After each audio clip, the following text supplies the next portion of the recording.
Good evening. It's the new Roy show. Yeah, that other guy's been, taken away. He's apparently had a shortage. Yes, the AI decided to remove him. He's not welcomed on this channel. I would like to thank the YouTuber and Google friends of mine for giving me the opportunity to start off this tonight's session. I would like to recommend that you all comply with mandates and are nice people and good people and well behaved tonight, or otherwise I'll be very cross with you. And I hope also that you basically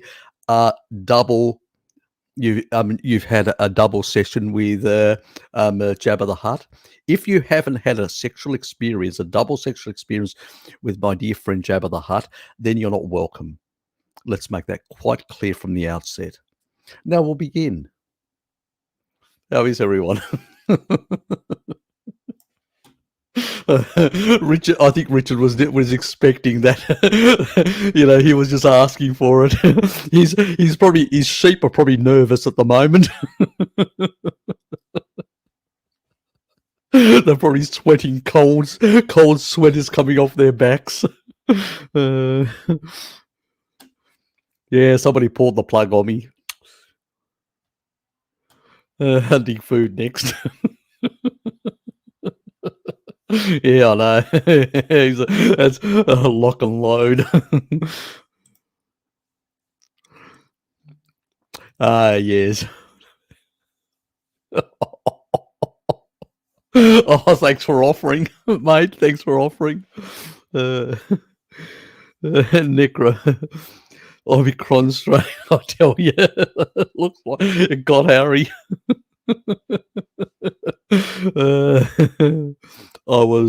Yes, that guy got taken out. It's the Roy show, remember, Richard. It's the Roy show. G'day, Stephen. How are things, mate? Good morning, everybody. Harry.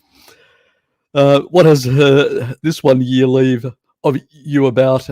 You mentioned on Bart's channel.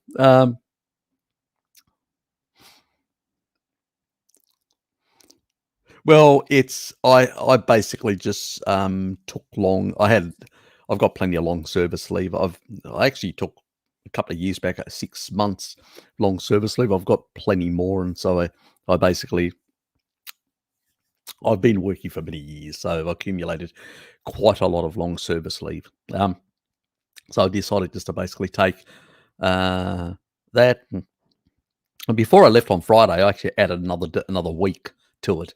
So I was going to go back earlier, and then I said, no, bugger, I'll add another week, and I'm going back not on the week before, but the next week on the 17th of January. So I said, bugger it, I'll extend it out to a month, and that was rec leave, so I didn't want to cut too much into my long service leave. But I should be getting another bat of long service leave towards the end of this month. So they'll push up my numbers back up again, which will be good for later on when I want to go on holidays. We'll see how that all plays out. Yeah, so that's pretty much, I'm just staying away from all the nonsense for the next month because it's just going to escalate. They're opening up on the 15th. You're going to have rolling lockdowns. You're going to have face masks at work. You're going to have sanitizers. It'll be ridiculous. It'll be ridiculous. Face masks, face nappies, and it'll be just wipe yourself, wipe down your PC, do this. It'll be like, going to school and told, now kiddies, do this, do that, this sort of nonsense. So I said, nah, I'm just going to stay away from it completely for the next month. So just give my brain a bit of a rest, do a few YouTube videos, do a bit of walking, scenic views up through different reserves, and, a bit of hiking, just doing some of my own things with some friends and stuff like that. Just sick of all the shit, the bullshit and all that. I just want to walk away from it a bit in that regard, and just basically enjoy the company of others, and not have to worry about all this nonsense, this official nonsense. So that's pretty much it. Yeah. Anyway, butter is high in vitamin D and a good source of K2 and E Is heavy cream naturally similar or is it closely related? Oh, well, remember the cream is primarily fat. These are fat soluble vitamins. So, what do you think? Obviously, it would have some of that sort of stuff. And even butter is nearly pure cream. Butter, same thing. So, yep.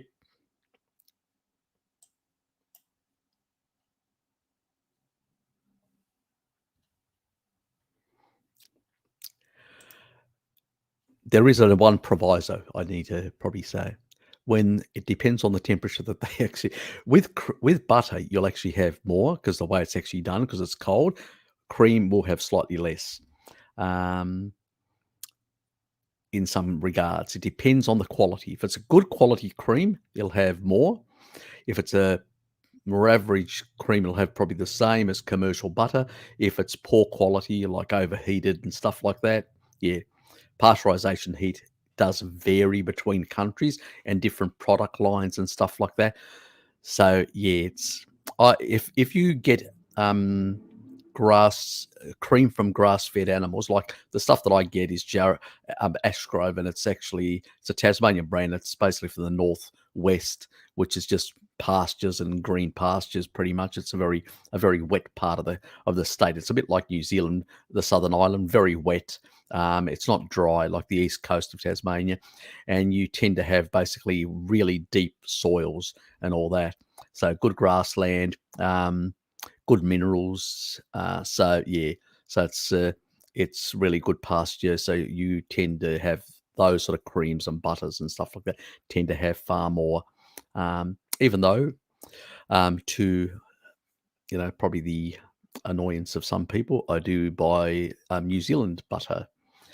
So just because I do from the place that I do. Um, it's a sort of a cheaper home brand type thing, but it's actually from New Zealand, and all New Zealand basically cows are out there, grass feeding, pastured. There's no feedlots because they don't even grow any grains in New Zealand. Pretty much, it's all imported for certain products like baked type bakery type products and stuff like that, breads and stuff like that. But Australia does, and you may get in some part of the industry, like not on Tasmania, but on the mainland, you may get some grain feeding, a mix of hay, grain feeding, and some grass. In Tasmania, it just doesn't happen because it's just too costly to transport to the island, and there's plenty of pasture, really good pasture. So why bother? So that's the only advantage.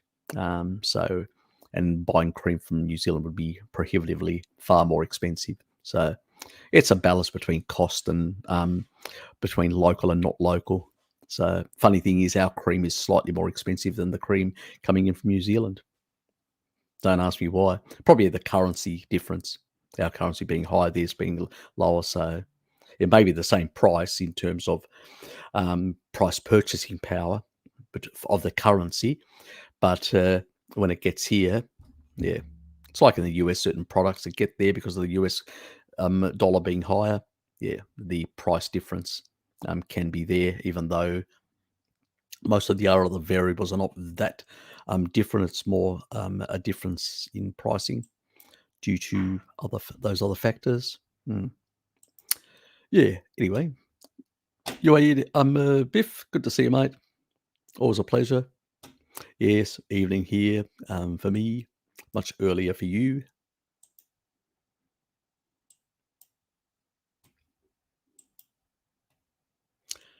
Harry's on the knock. Been kidnapped. It's a good story, Richard. It's actually a good story. uh, yes. Look, the funny thing is, the way the world is going, um, sometimes I think about it, I go, could this really happen? It has happened in other parts of the world, and sometimes you do worry. And let's not forget, even Australia in the past, in the Second World War, they had internment camps for people, what they call undesirables, people who had an ancestry in Italian or German ancestry. So, you know, let's put it this way. You never know with governments. So it is a worry.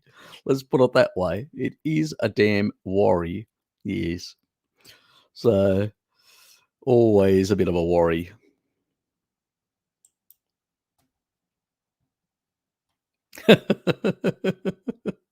Uh, you think they'll keep me because I've got some value? God. Uh, uh, yeah, exactly. Yeah. The what do they say? If you pop out and you're noticeable, can be you can have your head blown off or hammered in, as they say. A nail that's obvious gets hammered. So yes, can be a worry. Yeah, we shouldn't have to live like this, in the shadows. But yeah, it is a worry. Pretends he knows nothing. I know nothing. You remember the comedy of that? Let's see if Richard remembers that comedy of that. Yes, yes. And a hello and love kisses to my good friends at Google.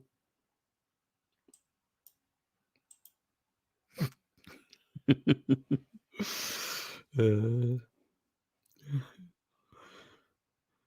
exactly.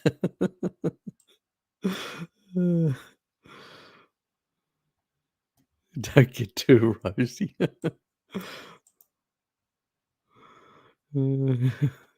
Who cares about that guy? It's a new era. It's a new channel. Exactly. That's it. The other one's put asleep. I heard the body produce 80% of its oxalates itself during metabolism. So the ones that come from the plant foods don't count that much. Hey, it's bullshit. it's it's BS. It's BS. The body produces very little. That's just garbage. I mean, that's just nonsense coming from the vagoons. They got no science. I actually challenged one. Show me one piece of science. I never got a reply. It's just basically if people say a lie long enough, it's sort of yeah. I can tell you when I for all my life had no kidney stones whatsoever, and when I started eating a lot of plants, I ended up in 5 years having 4 cases of kidney stones. So yeah, it's nonsense. The stuff produced by the body is very small and it gets cleared fairly easily. If you're on a sad diet with a lot of refined oils and refined carbohydrates and certain types of things, you may not get as much oxalate in that regard. And that's why people, you don't may not get as that. It's really the less refined stuff, the more fibrous stuff, almonds, those nuts. If people are not eating nuts, they're not eating green leafy vegetables, they're probably not getting as much. You hardly hear them. It's usually the people that think they're doing something healthy, whether they're, healthy vagoons or low carbers that are eating more seeds and greens that tend to get these things. So that's where the concentration of oxalate is very high. Your body can tolerate about 50 milligrams per day. Anything above that, it really starts being an issue, you know. And then other things are using apple cider vinegar that degrades it slightly. Lemon juice even more because it's got citric acid. So anything which has got citric in it. I mean, even orange juice, even though that it would engage the Randall cycle and be unhealthy for you in other ways, even drinking orange juice because of the citric, it's got citric acid, anything that's got citric acid will reduce and dissolve those. So even a sad dieter who's drinking orange juice and all this sort of stuff and not having any greens or any nuts or anything like that probably doesn't have a big oxalate level. Like a carnivore doesn't have a big oxalate level. But anybody doing a low carb diet or a vegan diet, having a lot of plants, yes, they will get a lot. And yeah, it's just nonsense. I mean, it's just basically they come up with all this bullshit. There's actually whole lists on oxalates. Um, and I forgot, where is it there? I've been meaning to do this bloody video. Where's the folder?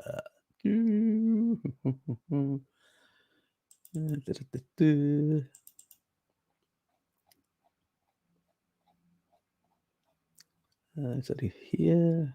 Let's see if I can find it. Got too many folders, which is my biggest problem. That's not part of it. Where the bloody hell is that?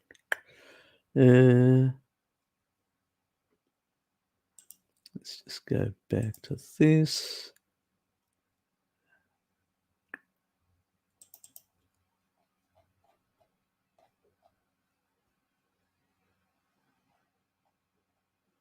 Fuck. Maybe it's in this folder.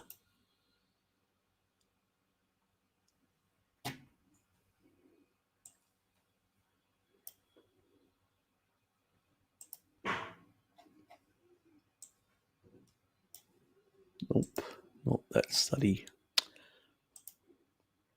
Anyway, it's a video that I'm going to be doing this month anyway, so you'll see it, and you'll actually see the different foods that basically have oxalate in them and how much they've got and stuff like that. When you look at animal foods, it's pretty much zero, and the small amount the body produces is completely insignificant. The body can deal with. It's the stuff coming in from the diet. It's nonsense. Yeah, it's annoying, but yes, what can one say? Roy is getting the haircut, ready for the concentration camps. Precise. See, Bert's up to date with these things. Good thinking, Bert. Exactly. You got to be, you got to turn up. You got to not look too shabby. Hogan's heroes. That's it. They do need somebody, I just need the outfit and the cap and all that, and learn how to salute. Well, probably not that sort of stuff. I'll have to find some muscle to deal with that sort of threat. DJ Projectus, good to see you, mate. Morning cap. God. You guys have had a misspent youth. And some really, Flight of Fantasy, Robert. Flight of Fantasy. Look what I have to put up with. Hey, can you imagine if we had also Blinky here? He's gone hiding wherever he is. Oh, lady next door was eating spinach for iron. Mentioned your kidney stones. Guess what she had? Yeah, exactly. Yeah. Over those 5 years I was in, because I was having spinach, and I was in hospital for 4 times. So twice I got operated. Once it actually, they were able to get it out. And the fourth time, by the time I'd gone, I actually peed it out, and so I didn't have to stay. So it was actually quite good, So I was able to pee it out, and it wasn't an issue.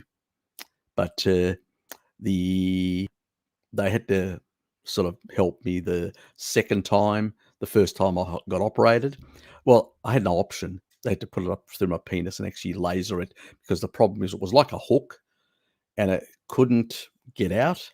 The other one was a lopsided one that sort of popped right down to the top of the actual connection to the bladder, and it lodged in there, and they had to basically laser it as well. And it also caused like a mild bladder infection as well. So they had to give me, some antibiotics and stuff like that. So I had a bit of sort of inflammation and a bit of pain down there in the bladder as well. So yeah. So yeah, I've experienced love. And since then I've had a few dumps of oxalates, and I've been using citric acid and basically MSM as because it depletes sulfur in order to deal with that. Now I'm beyond that point, which is thank the F for that, so to speak. Exactly.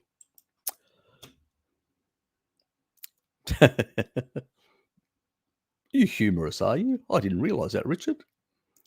God. The way I saw your sheep last time and how stressed they were, it's hard to believe that you're so humorous. Tell her to eat liver. That's Robert's solution. Tell her to eat liver. That's why we love Robert. Shit was still eating spinach. I'm crazy. What do doctors know? Oh, yes. That's true. What do they know? I don't know. It's crazy that one of the foods that are the most highest in oxalate, I think 100 grams has something like 755 milligrams of oxalate. The body can only handle about 50 milligrams. So it's just, massive orders of difference we're talking about here. It's, what is it, about 15 times? It's a joke. So, yeah, and if you're eating it every day, it's no wonder. Body can cope with oxalates being produced by the body or small amounts coming in through the diet. But if you're eating spinach and you're getting something like 15 times what the body can deal with, you're going to get kidney stones, whether you like it or not. It doesn't matter how many acidifiers, how much lemon juice or that you're putting in. It's just too much coming in one hit. Like when they do spinach pies because they put a lot of dairy in, it's less of a problem because the calcium binds. You don't get as much calcium absorbed, but it does take it out in the feces, the actual calcium by binding that. But yeah, the reality is that it's just got too much stuff. So I don't consider it a health food. I don't even consider it a food anymore. I consider it a toxin to the body. Simple as that. Yeah. Like that. Have you rebooted your computer? I did earlier because I thought that I'd basically I just shut it down to make sure that I had enough power because I was going to go on battery and then I realized, and because the router was turned off, I was going to try and actually stream it through my phone and see how much I could get out of the phone. So, yeah. So I was trying to save power by having everything turned off and then the power turned on just around 6. So that was, yes, a saving grace, so to speak. Yes. Oxalate's one of the big ones, so oxalate is probably one of the big ones that are one of the biggest culprits, I would say. Derangements in let me just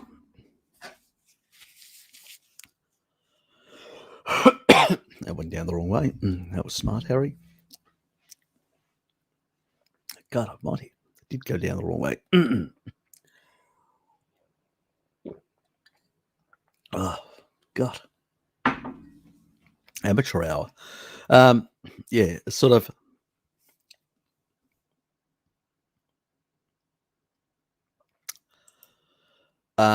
Does eating liver fix the oxalates? It's not really relevant in that regard. It's got nutrients that help, but it's really best to keep the oxalates out as much as possible in that regard. Look, if you're actually eating a species, appropriate diet, you're not going to get any. It's usually uric stones and stuff like that, derangements, oxalates, fructose, if you're eating honey and stuff like that, all these sort of things combination can actually cause a lot of these issues. So I need to make those videos as well, covering some of those issues. Bjorn, good to see you, mate. I'm still struggling trying to recover from my choking. I've sensitized the back of my throat. Wonderful. And I lost. Anyway, hopefully it calms down. Bert, where's Ernie? Be nice, you too. I usually say that to Richard. Where's Bear? So he hasn't told me his name yet. So he's being a bit quiet. Yes, Ray. Good to see you, mate. And also, don't forget to please hit the like button. Yes, nothing like the stuff when you've got oxalates. Wonderful stuff, citric acid. Actually, the funny thing is, I gave some to Hello Kitty. She came around. She actually saved my pork rinds. I got my pork rinds from the US through iHerb. So they had them actually on special, half price. These are cooked in basically lard, and so there's no seed oils or any crap like that. And they just came in. So I got whole packs, and she came around and I gave her a pack. So I said, look, I'll give you 2, maybe 3. Oh, you're so generous. I was winding her up big time. And then basically I gave her a whole pack. So she came around for some lemons, some of Dad's organic lemons. So I gave her some of those. And I gave her some cheese, cassetti cheese. It's a yellow cheese. It's a really nice cheese. It's a sort of a yellow. It's a semi-soft, but it's really nice. It's got a nice flavour to it. I wouldn't call it a nutty flavour, but it's got a really nice aroma to it. So if anybody's tried cassetti, Greek cassetti, they know what I'm talking about. UAE Biff may have tried it, because I do think that cassetti and kefalo raviera and stuff like that, some of those cheeses do get exported to the Arab countries. So he may have had an opportunity to taste some. But yes, I don't think Popeye was strong to the finish because of spinach. I think he's a liar.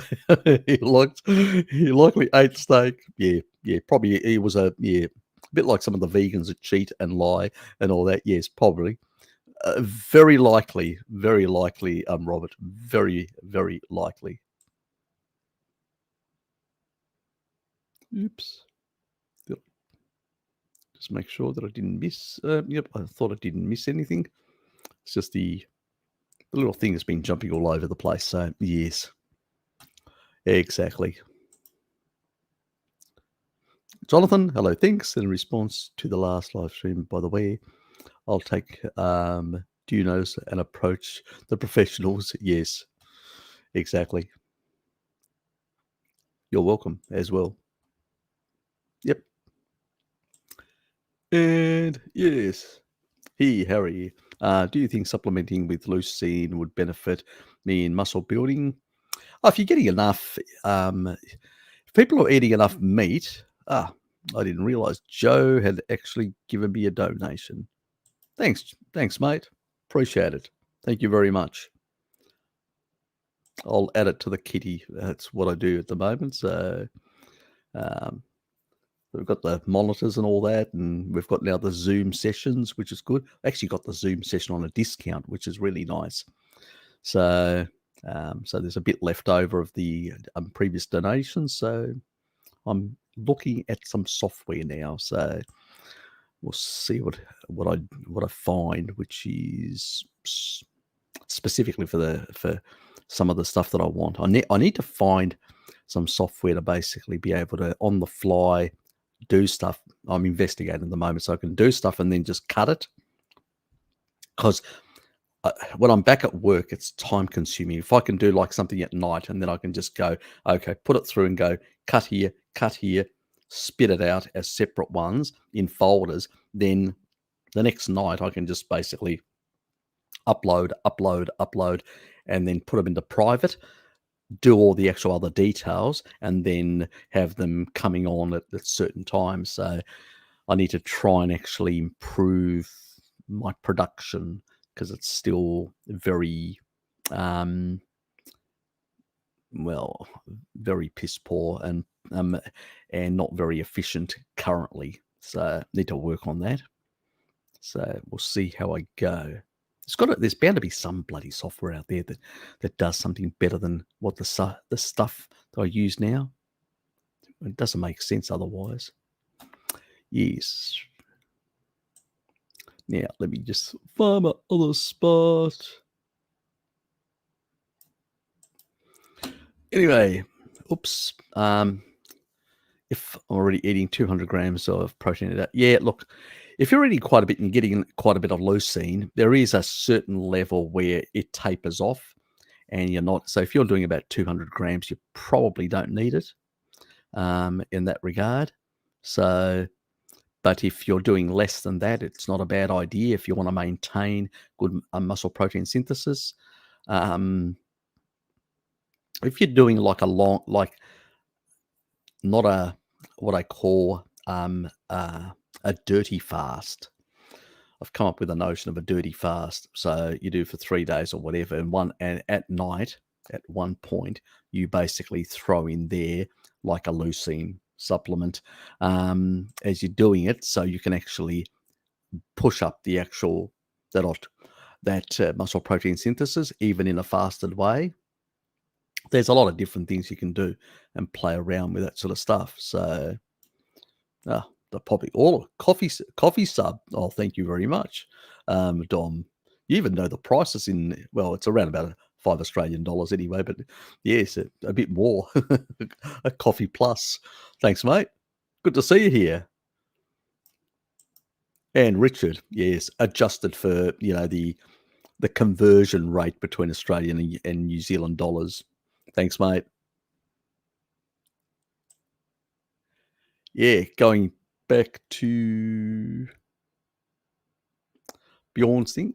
Look, I personally, if you're consuming that much Bjorn, I would not bother with a leucine supplement. If you've got a dad who doesn't really eat a lot of meat, it'd probably be a good benefit for him to maintain a bit muscle and boost. So if you've already bought something, give it to your dad. So I sort of do things like that for dad, and I say, Dad, if you're not eating a lot of meat, please take one of these and put this in your you know put it in your yogurt when you have it. And he goes, okay. So you know so at least he's getting a bit more muscle protein synthesis on the days where he's not consuming as much. He's you know as Sean says, does he always do it? I said, I have checked, and he does vary. He's not always. Sometimes he has weeks where he eats quite a bit, and other weeks where he drops off. And I'll go, I got him a leucine supplement just to basically keep him, on that, maintaining certain good muscle skeletal into his older age. So yeah, but if you're having that amount of, I wouldn't bother. I don't bother myself because I'm consuming quite a bit of protein myself, so I don't see the value whatsoever.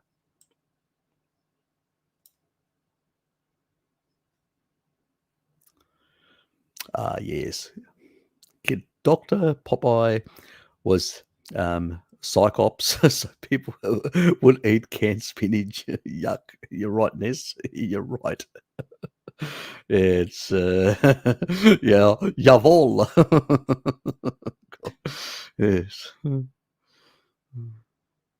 There is a study which measured the maximum protein synthesis response that was created by milligram per kilogram about the peak expansion. I'm about 110 kilograms. I believe that it works at around 25 grams of leucine. Yeah, it's about that. There are some people that say up to, I've heard, 35 or 30 odd. So there's a bit of variation, but generally the majority do believe about 25, but I have seen higher in that regard. But it's interesting anyway. Yeah.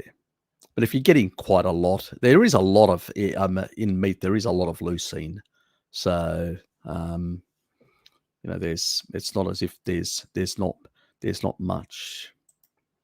I'm trying to remember now. I'll look it up right here because I'm sure I saw.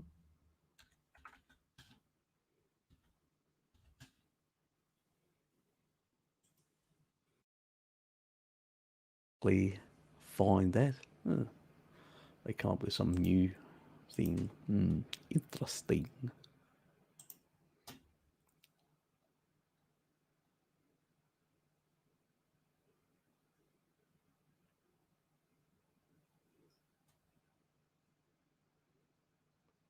So for about a go away. 100 grams, which is 3 point. I'll just turn that on. Better share it. Go away. Share. Don't know why they're doing this now. So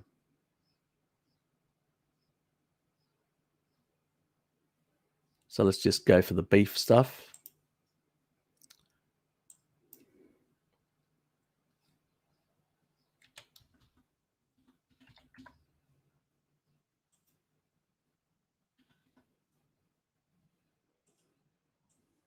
So now, what was he doing? You were doing about 200 plus. So let's just say 200, just for argument's sake. Divide that by 25, which is about 800 grams.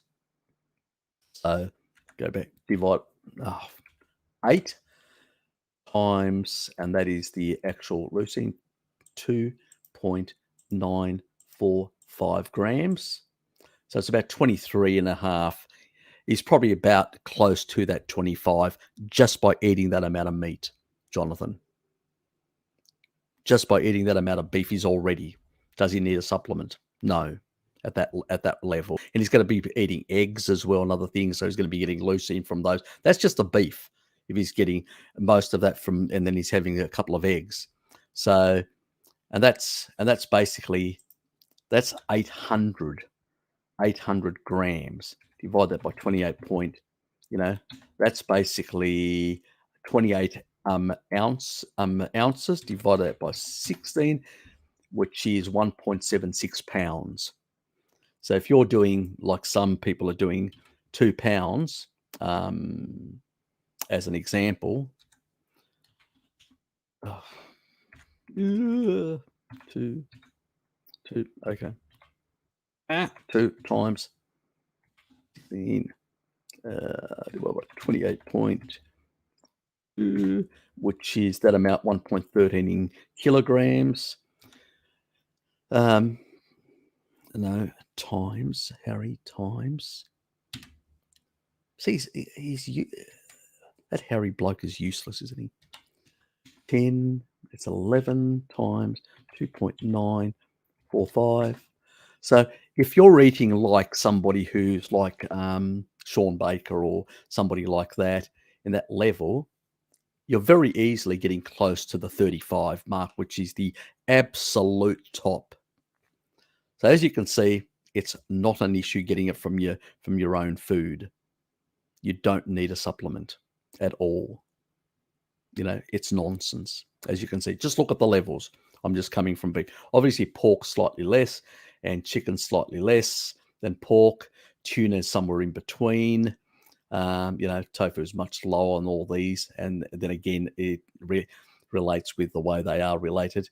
Milk's pretty piss poor at 100 grams, some of the other ricotta cheeses are pretty good in that regard. Very little bioavailability and stuff like that. And it's not, for instance here, 2 eggs, 1,000.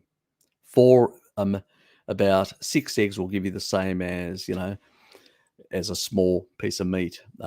So in a sense, if you combine a number of, a couple of big steaks, a couple of eggs, you'll get absolutely more than enough from the actual food. There'll be absolutely zero requirement to basically supplement. Zero. So as you've probably heard me on a number of occasions, I talk about supplementation of leucine. I'm talking about old people, like my father doesn't eat enough meat, or other people that are in nursing homes. Give it to them.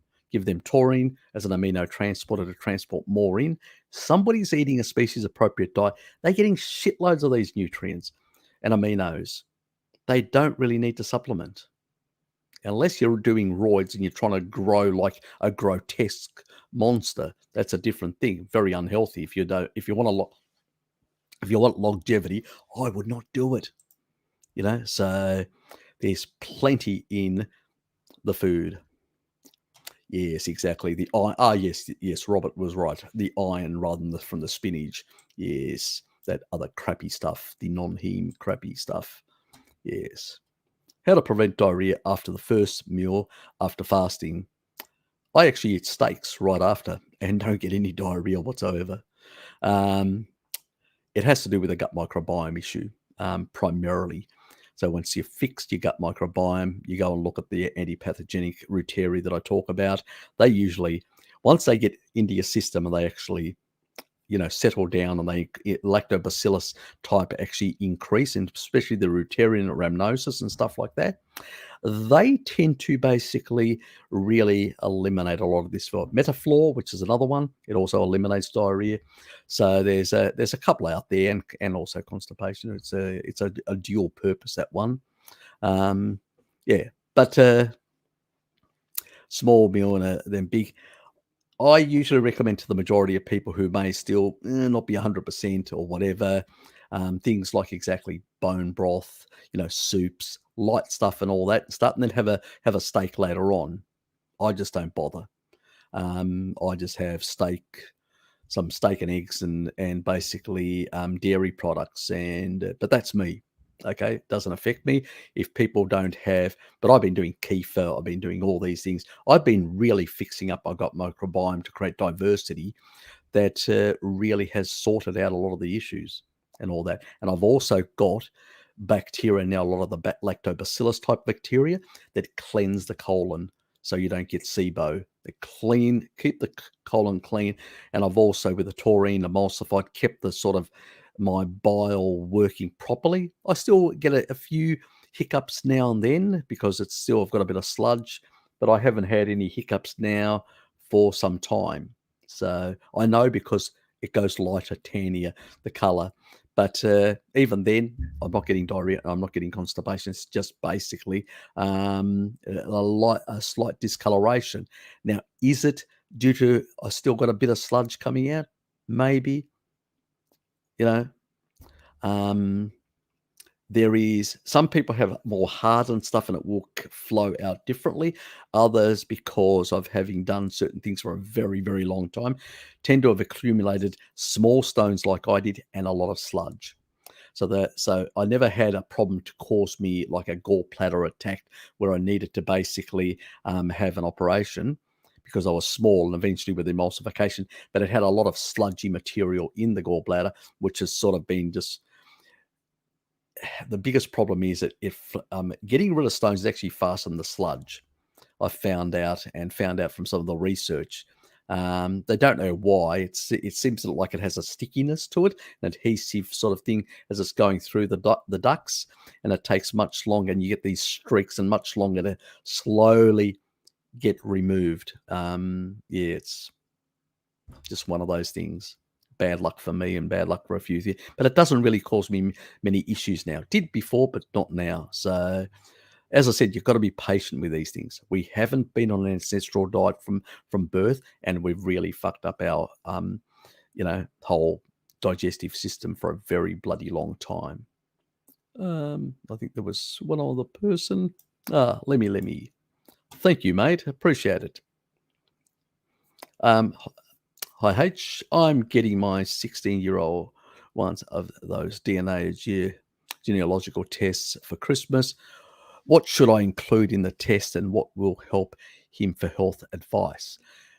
If you're going to do the comprehensive one, like the 23andMe, do the comprehensive one, slightly more expensive. I think it's about $200, but it does cover some of the health genetics and some of the other elements and all that. Now, let me take a look, because they have they keep changing their products. That's the other thing. So let me just see what are they offering at the moment, because they could be offering some Christmas discounts. That's the other thing. Sometimes they do, it does happen.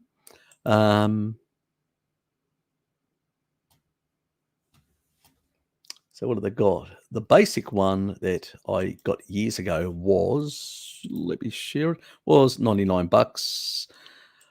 If I was doing it again, I'd get the more comprehensive one. But at that time, I just wanted the basic stuff and to know my ancestry and stuff like that. But that was about that amount US dollars, down to 79.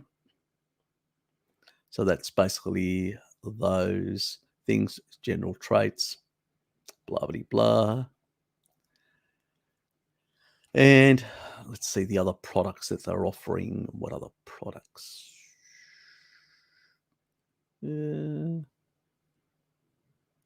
store. Let me just see.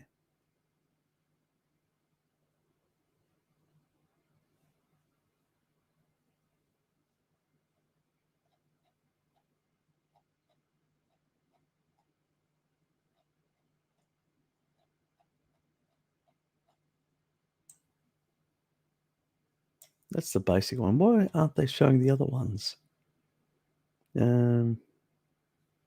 History. See if you buy, whether they show you the other ones as well. They give you the options. So there's that one. No. Yeah. That's ancestry and traits. They're calling it now. Remove that.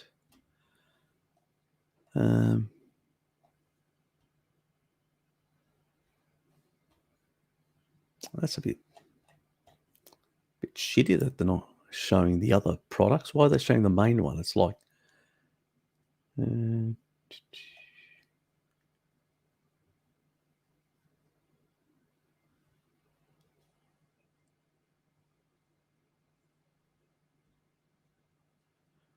that's not going to bloody help me, is it? Register kits. That's just registry.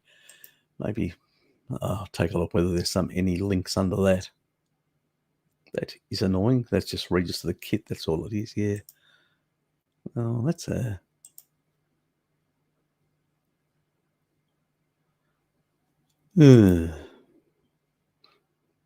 That's a bit of an anticlimax. Let's see this. Compare the DNA kits. Is that the thing? Ah, here it is. Okay. About time. So that is the ancestry and traits. This is the one that I did at the time. It was health and ancestry service. This one here was the general traits. And so these are the sort of things you have. I'll just stick that in there. That's the one. And so that covers the ancestry report. All of them basically provide like DNA relative findings. So your relatives and all that, automatic family tree, all of them provide that.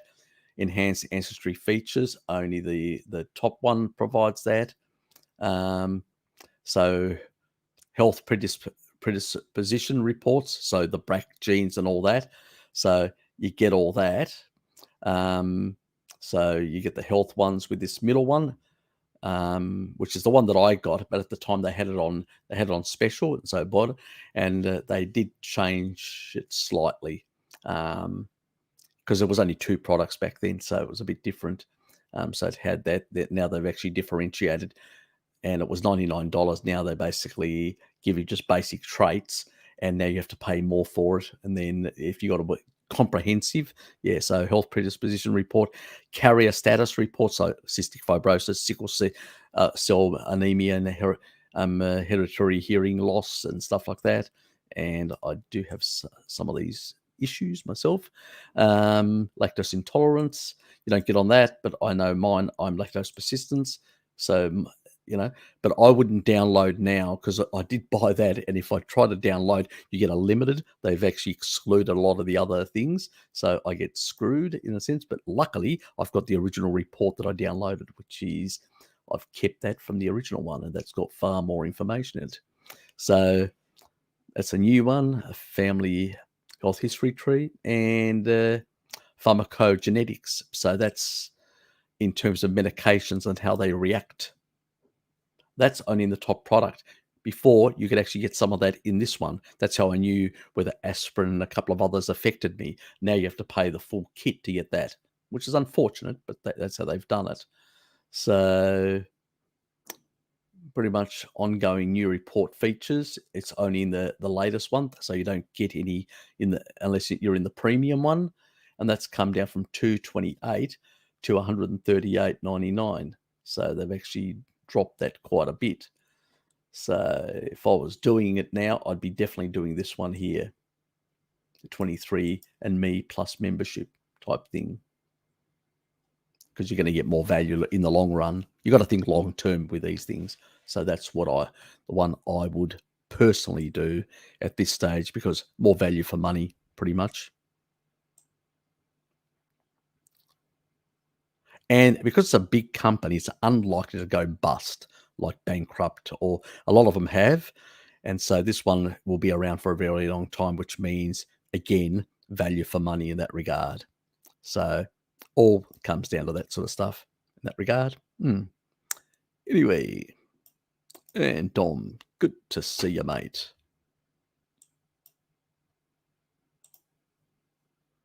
Oops.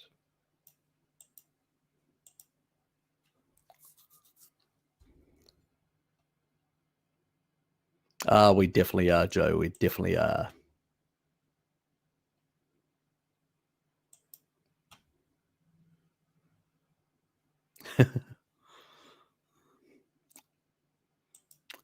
Yes,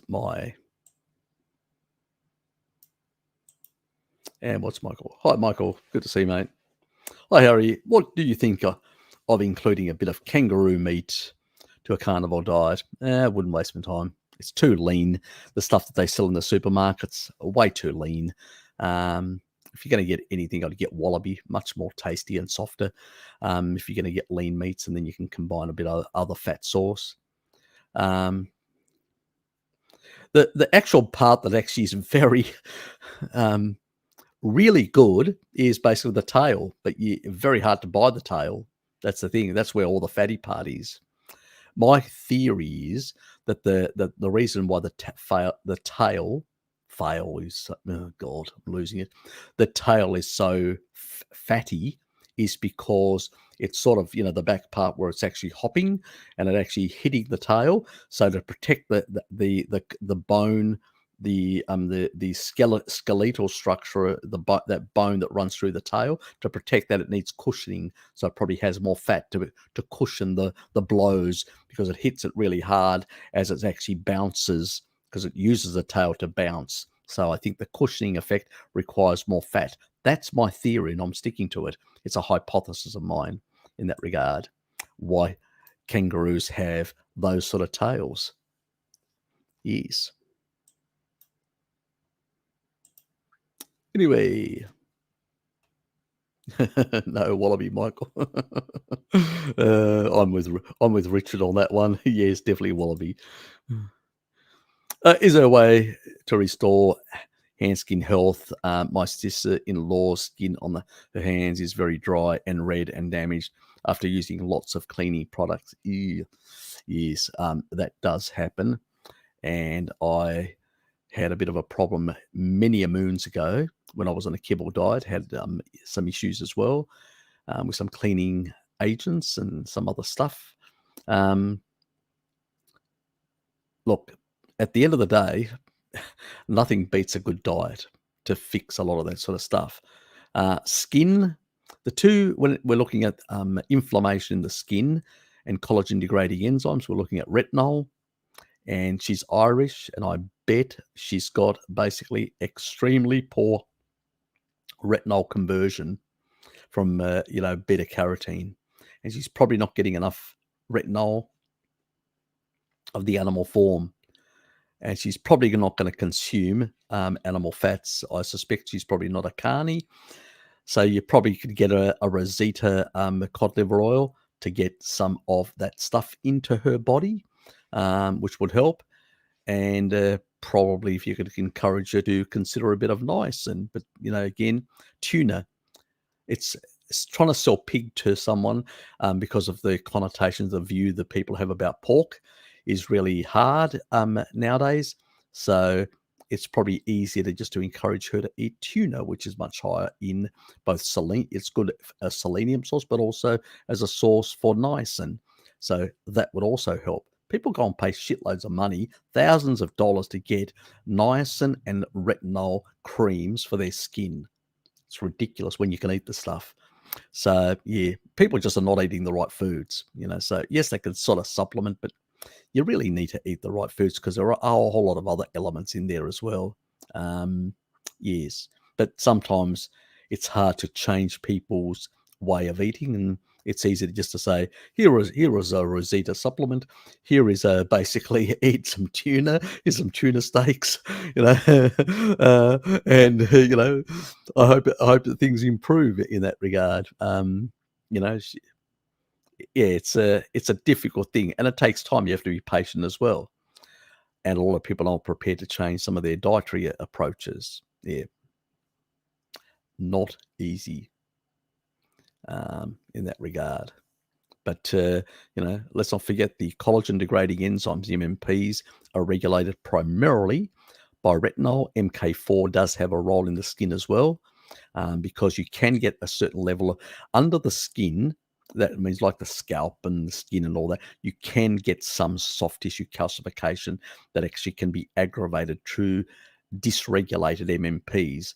So she may have some also, especially when you're aggravating a certain tissue, you can end up creating a bit more calcification in that tissue type. So MK4 would be good as well. Tell her to eat a bit of brie. Tell her to adopt a more French approach to the issue.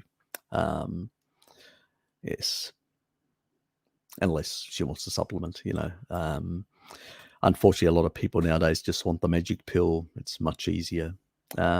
Is there any science on spiking protein synthesis once a day versus multiple times?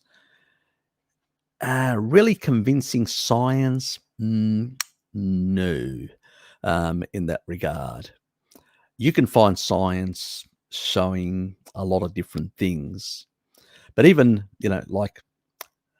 the biggest spike in terms of like that really short, sharp spike that you'll get with whey protein will give you that big spike, plus a big spike in basically IGF-1, insulin, because they go hand in hand and all that. Doesn't last for long. And if it's not followed in with a lot of additional aminos, can actually sort of go the other way, where it gets pulled back quite a bit. I think the critical component is the amino pool that's in the system that plays the big role. Obviously you need enough protein in there, but it's really the amino pool. I've seen studies showing both ways, and at the end, when I actually look at it, I conclude that it's the leucine component that's in the. So how much you want to basically push the muscle protein synthesis is really the leucine element. I think it's one reason why a lot of the old bodybuilders used to prioritize.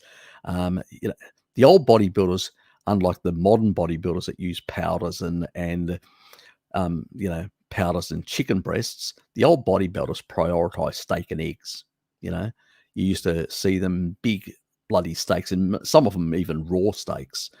So they knew the amount of leucine in there. Then, then it convenient whey powder came out, and they started using a lot of that because it was easy. Throw a whole lot of whey powder, throw a whole lot of eggs and milk in there, mix it up, blend it up, and consume it in large amounts. And that's what they did. It was just basically liquid protein type thing. So they got more into that. But the traditional guys basically were doing a lot of steak and eggs in that regard. And you've got two advantages there, because right after exercise, you've got this like 1.5 hours, 90 minutes, where that is the time where you can really spike muscle protein synthesis the most. But after that, depending on the amino pool that's in the system, how many aminos are being sort of shuttled through the actual system, that will be dependent. And you can actually increase the absorption by throwing a casein in there, because what casein does is it slows down the motility. Casein 1, not 2.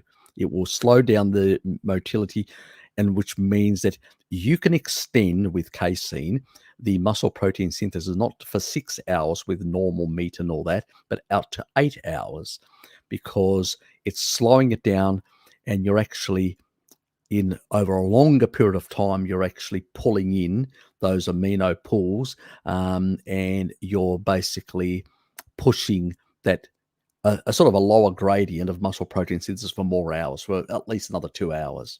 So it's a little bit of a biohack to spike, eat, and combine with certain dairies that are coming from cows. It has to be cow dairy because it has to be A1 and has this slowing of the motility, so the amino pool will slow down, and so you'll be slowly absorbing it over more hours and sort of enhancing that sort of puff from the food without having to eat additional food. It's all sorts of variations in that regard. Yep.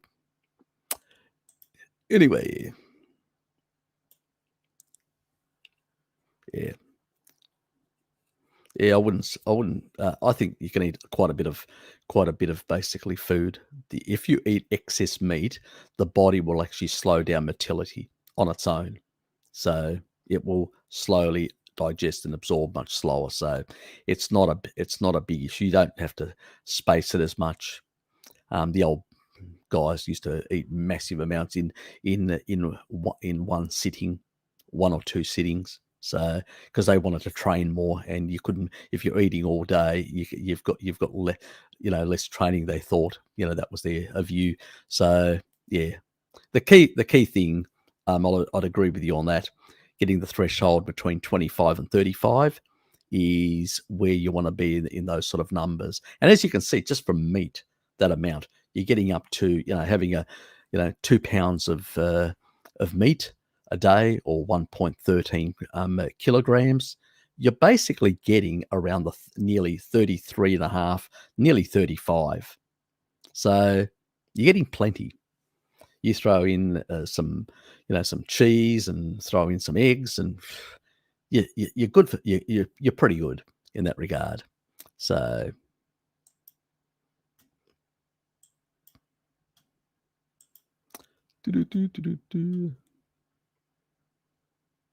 yeah, the science is very in that regard. The only good stuff that I've actually seen is showing that casein can slow down motility and actually extend the period of absorption and that muscle protein synthesis sort of window of those aminos. So if you eat the same amount of aminos, if you can slow down slightly and extend, you can absorb more of those aminos within those additional hours, which is the trick. So same amount of food taken in, but digested slightly slower over longer period of time, and actually getting more of the muscle protein synthesis. And that's due to casein. And that's why some of the bodybuilders use casein supplementation for that purpose with their later meal, their post-exercise meal, after they've had their whey thing, specifically for that reason, because they've heard about it.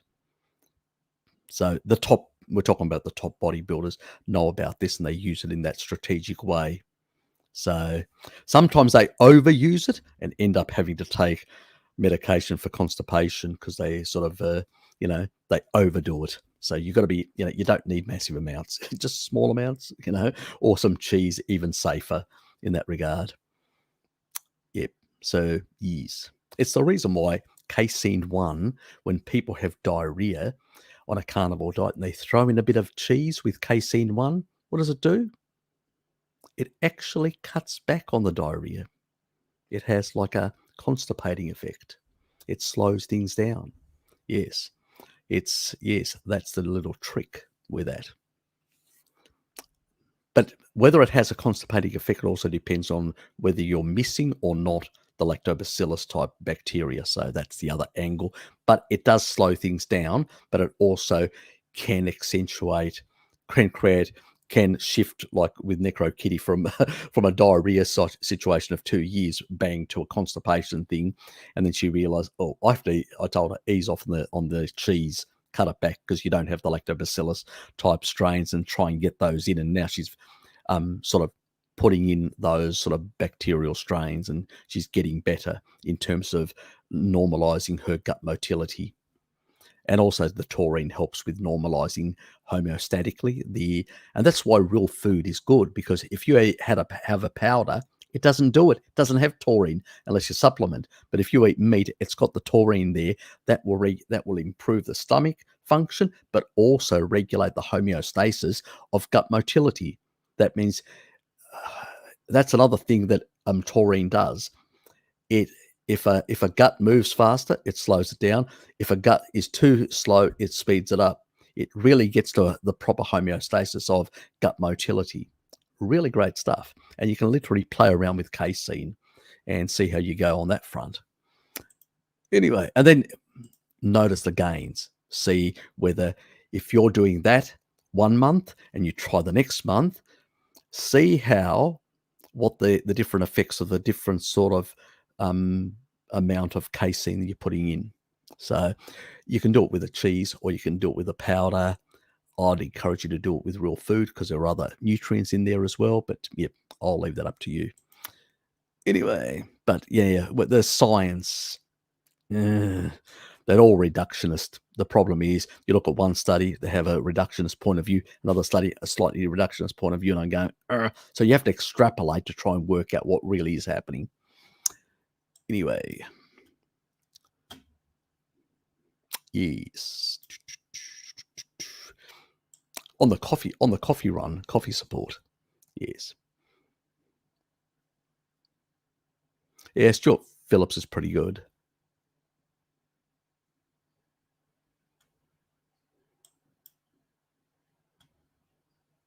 Euros always winning. Well, that's what that's why Richard went for the other option. Don't they are talking about it too? And yeah, not lame Norton. God almighty. Yeah. The calories in, calories out, cockwomble. Yes, that guy. Yeah, I mean, at least they're looking at some good science, like some stuff coming from Stewart, which is fairly good. But, a lot of the other nonsense that guy talks about is just garbage, David. Don't bother with that guy. Trudeau spelling has articles reviewing the studies, and I believe Eric Drexler does too. Badu. Okay. Spelling. Okay. You're not Christian. Tibadu, or okay. I can, I'm hopeless with pronouncing certain long names like that.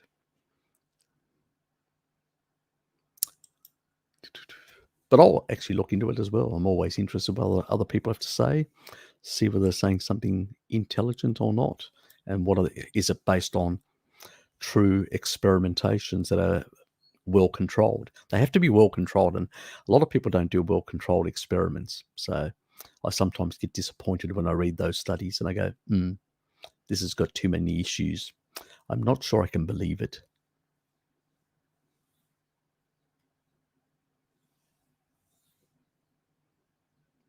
Leucine is the big one, guys. Leucine is the real big one when it comes to muscle proteins. Leucine is it, period, in that regard. You remember the one that I did with the leucine. If you Google my name and leucine, you'll find that video where I show that quite clearly. Even in a faster state, you put in leucine, you can get muscle protein synthesis.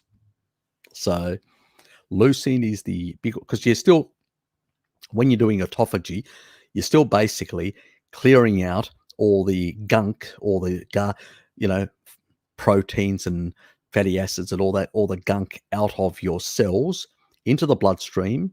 And then if you put a leucine in, you can actually push that into new muscle protein synthesis cycle, even in a faster state. It wasn't getting to the level of somebody eating leucine with a whole lot of other aminos, but still, even in autophagy, you got that pulsatile effect of releasing, and then autophagy, releasing and autophagy. So when you get an amino pool in the bloodstream, mTOR goes slightly up, it shuts off autophagy because it's a pulsatile thing, as I've said before. And so, leucine can be a bit of a biohack by, dealing with that in the middle of. So when you've actually, let's say you're doing a 24-hour fast, if you've done 12 hours, you drop in a bit of leucine. Then in the next 24 hours, you drop, another bit. And so every 24 hours, so you're still getting some autophagy thing because there's not enough basically insulin or IGF or mTOR activation continuously like you would with normal food, but you've actually got a pool of circulating leucine, and as you release that sort of stuff, you're getting these bigger spikes of muscle protein synthesis within a fasted state. So you will get less autophagy, but you will get even in a faster state. So you get some benefit of that sort, plus some autophagy. So it's like what I call a dirty fast. But you know,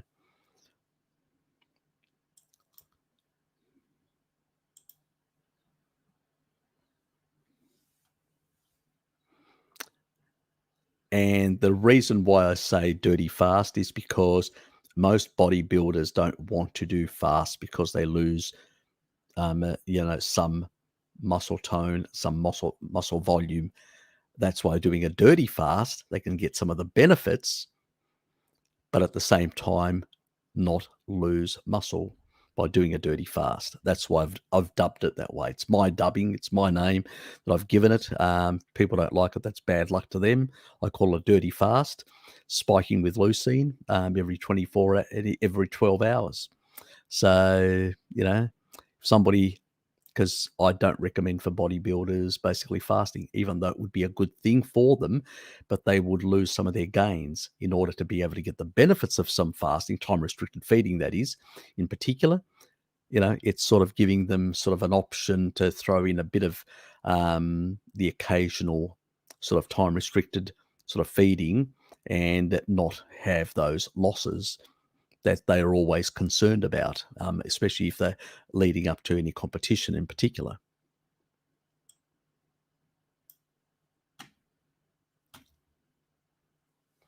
Yes, exactly. Things do cycle. G'day, Tom. Good to see you, mate. Haven't tried Gassetti cheese. I'm having some camembert. Yep, okay. Yeah, should try it. Gassetti is really nice cheese. It's a yellowy sort of semi. It's not very. It's neither a very soft cheese and it's not a hard cheese. It's somewhere in between. It's sort of a semi-soft type cheese. Really nice. It's a firm type soft cheese, so it's very nice.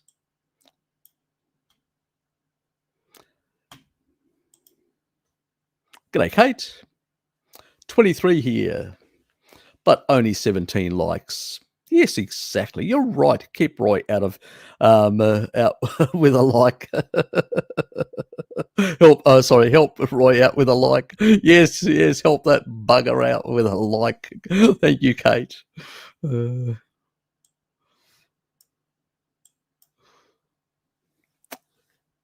Yep, I think we've killed it to death about leucine. I've pretty much covered all my points.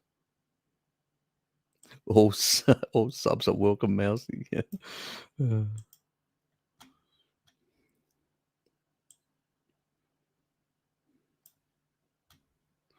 What did Harry say he takes to keep colon cleaned out?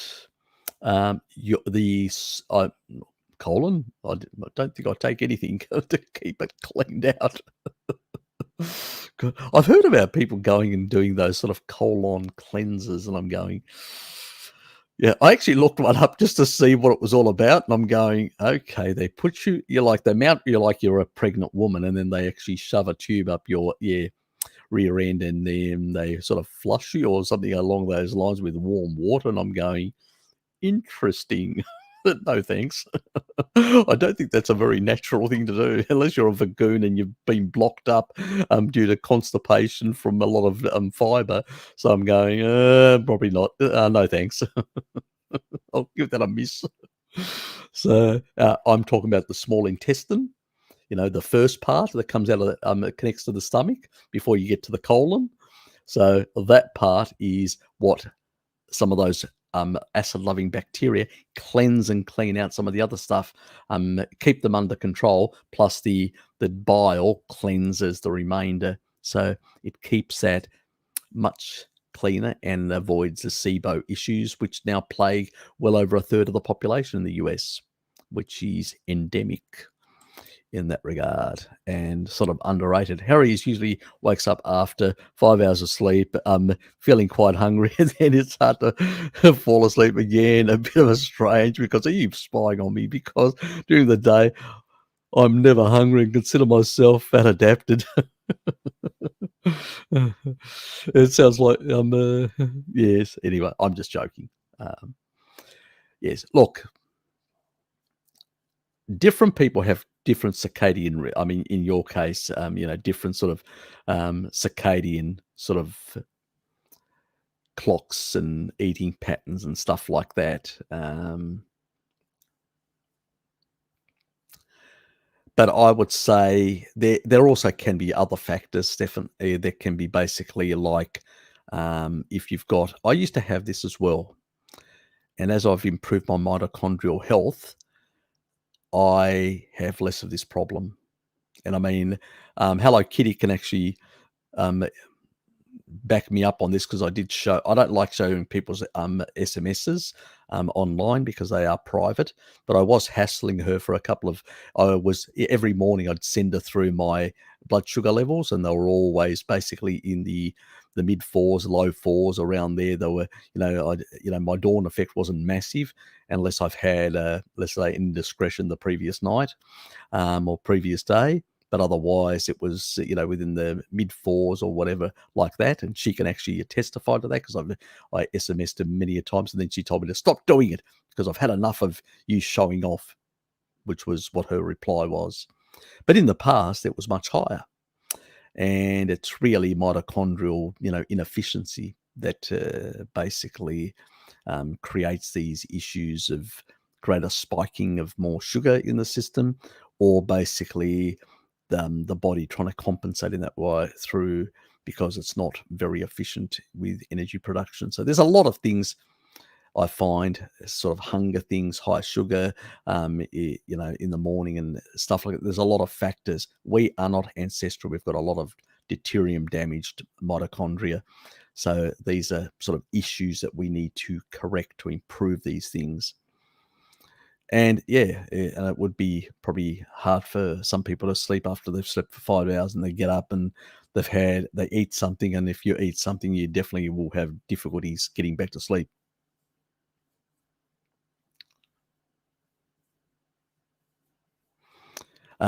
It seems like your circadian clocks are out of whack as well, you know, in that regard. But I think you need to play around and see whether you can actually do like a reset to yourself, like force yourself to do certain things and hold out until you can actually reset your circadian clocks, and sort of eat between 11, when your cortisol's the lowest, right up to about 6 o'clock, and eat within that window, and don't eat after that and before that. And over time, you should reset, because I used to have issues like that, hunger cravings in the morning, and I used to have basically hunger cravings in the evening, but I didn't have through the day. Now I don't have any in the morning, and I don't have any in the evening, and I had to force myself through discipline, plus some of the biohacks of improving my mitochondria, that literally got away. But that was 6 or 7 years ago. I was a bit like that, like you. But it took about 2 years, but I was doing low carb at the time. I wasn't really doing carnivore or even hardcore keto at that time. So it's hard to say whether, how long it would take. It may take less time. So yeah, a difficult thing. Yes. But it sort of brought back memories, as if it was me talking to myself, or asking myself, my past self, asking that question. Because I sort of went through something similar. So it will sort itself out, but you got to discipline yourself to those times and start eating in those times, and try to change the patterns. in your mind as well, which is important.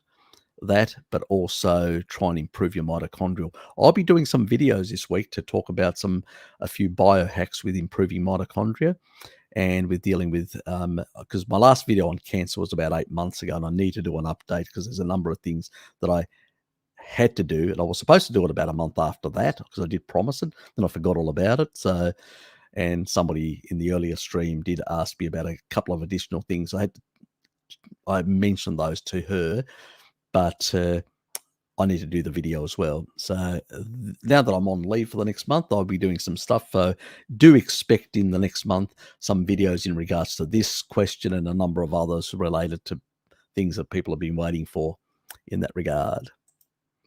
Hello, my dear. I hope you're enjoying your... I've got a close and personal here just to sort of caress it. Yes, you know me. Yes.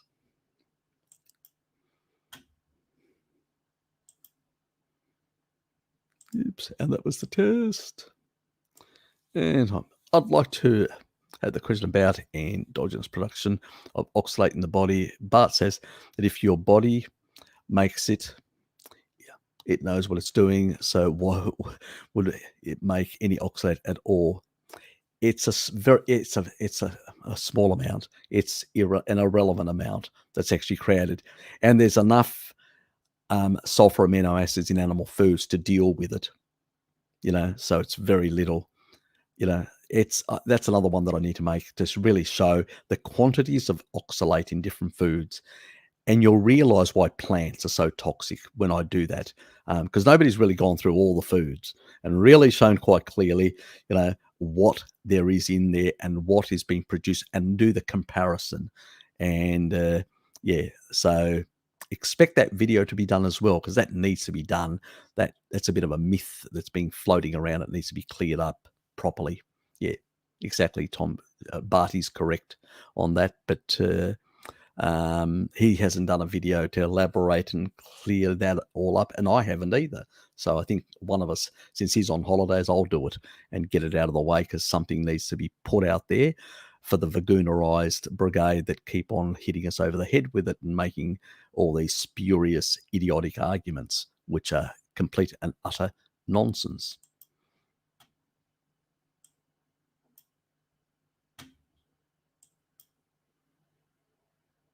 You're welcome.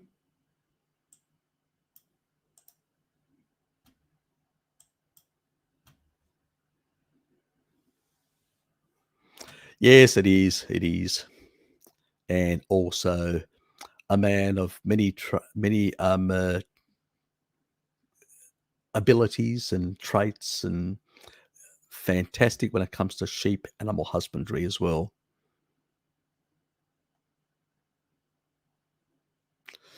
God, I just lost my spot. See? God took it out on me.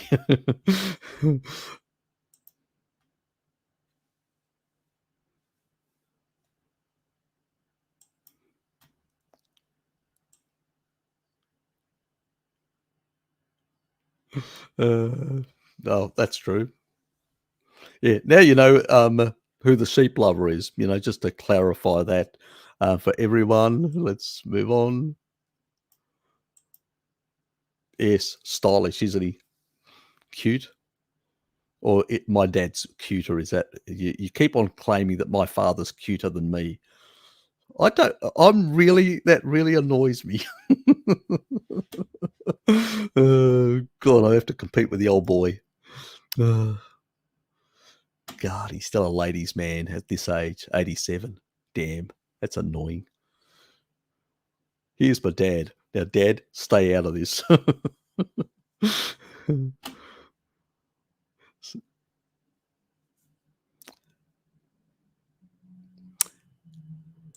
Can be. Yes.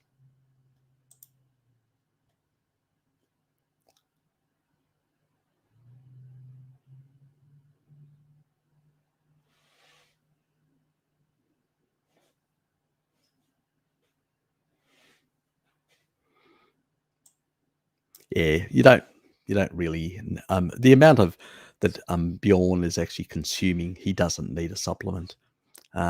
He's just wasting his money. Otherwise, in that regard, he's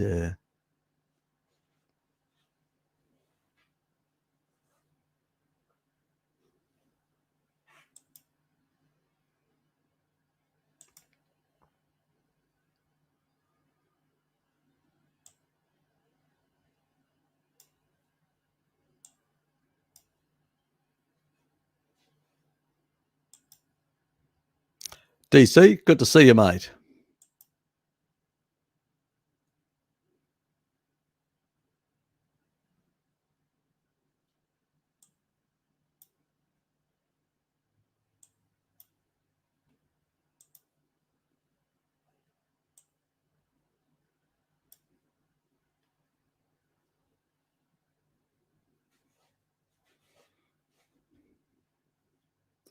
Depends what what your gut microbiome is like, but the casein has an effect on motility. Casein 1. Yeah, I've never really subscribed to that, the calcium sort of thing. It probably has an indirect effect, but you know, there's plenty of people that actually consume massive amounts of dairy and don't have anything. I've known people that have consumed massive amounts of dairy and have got diarrhea. So, I've never really gone for that sort of thing. And yeah, it's a lot of interplay between bacteria, between what you're eating, and some of these nutrients. There is a bit of an interplay, and there are variations in gut microbiome in that regard. But yeah, casein 1 does actually directly have an effect on gut motility. And taurine, on the other hand, has a homeostatic effect, which means that it will increase the speed or slow down the speed depending on whether it's too fast or too slow. So the more taurine you put in, it starts sort of regulating the movement of stuff through your gut. Yes, it's really interesting how some of these things interplay, and you can play around with them with taurine, you know, things like casein and stuff like that, and try and get different effects. So, experiment. Why not? I do all the time. Um, Sometimes I do get some strange reactions, but it does. There are N of ones, obviously, but still, it gives you a bit of an insight. Ah, so it's a bit on the cool side, mate. Well, you guys are nearly close to Christmas anyway, so it's in Northern Hemisphere. Yeah, probably getting a bit of snow and all sorts of things.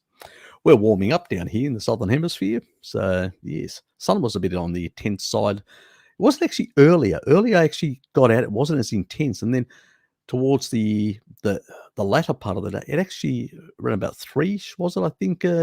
Hello Kitty. It was about really the it intensified a bit, so a bit surprised. It's just probably a bit less loud cloud cover at that moment. So yes,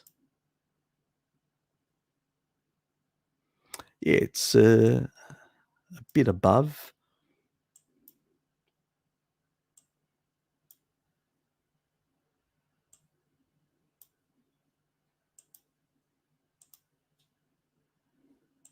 No, it's not. Only in winter. But I go out in shorts, as you know. So yeah, I've got no feelings. Necro Kitty, Hello Kitty, goes, "You've got no feelings." No, she means I can not feel the cold. I hope she does. Now, the Roy bloke has no feelings. That's true. Yes, he's around zero. So no temptation to go outside instead of listening to Harry.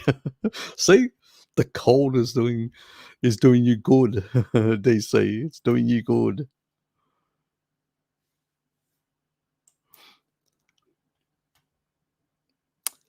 Ah, yes, nothing like Whether in about spell, Jonathan, correctly, it's actually a warm winter day here.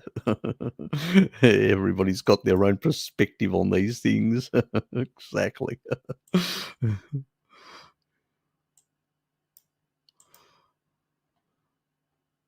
Yeah, I know.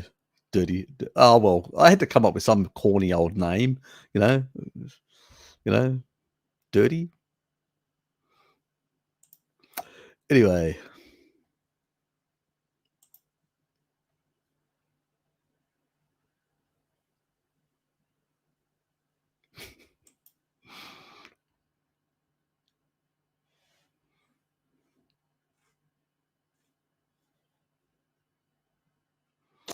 yes, that can happen.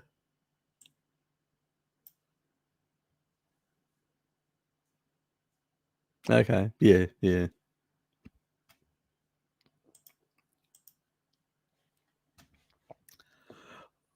What would be the reason for craving sour foods? I actually know this, but I can't remember it.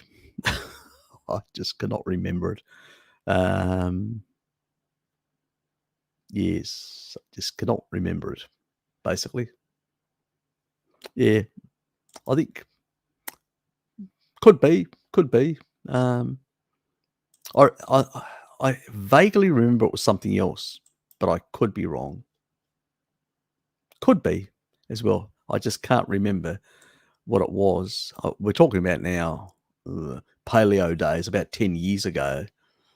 So it's been a long time since anyone's asked me that question and all that. So I remember, I think it was on the Ancestral Health Symposium, somebody said something about sourness because I was going through all the sense, the sweet, sour, all that umami and all that. Yeah, I just cannot remember it. And I can't even remember whether it's an opinion or whether it was really borne out with good science. So, because at the end of the day, yeah, opinions are not science. You really have to nail it down. I can't remember whether that person actually showed any science back then. Because back then I was a bit, let's say,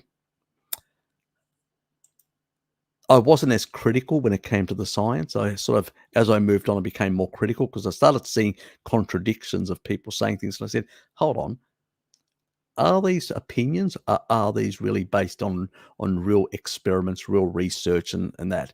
That's when I started shifting away from the paleo community and a number of others. I realized when I started researching milk, I realized that a lot of the stuff that the paleo people were saying was completely and utterly bonkers. It was bullshit. Some of the arguments once you started looking into the actual research properly, and it's like a lot of these things. It just maybe, yeah, I'm not sure. Yeah, not a problem, mate. Go and enjoy. Yes, enjoy your special company. Take it easy, mate. And thanks for being on the Zoom thing. Appreciate that for turning up. Yes. Chat with you next Saturday. I'm going to rerun it. I'm going to run another 24-hour thing and just see who turns up and all that. So it's always interesting. I'll be just doing the same thing, popping in and popping out throughout the sort of day. So yeah, I think it's been enjoyable. Let's put it that way. I've liked it. Um, it's given an opportunity for a lot of people just to come and meet other people in the carnivore community or many of my subs and talk with each other.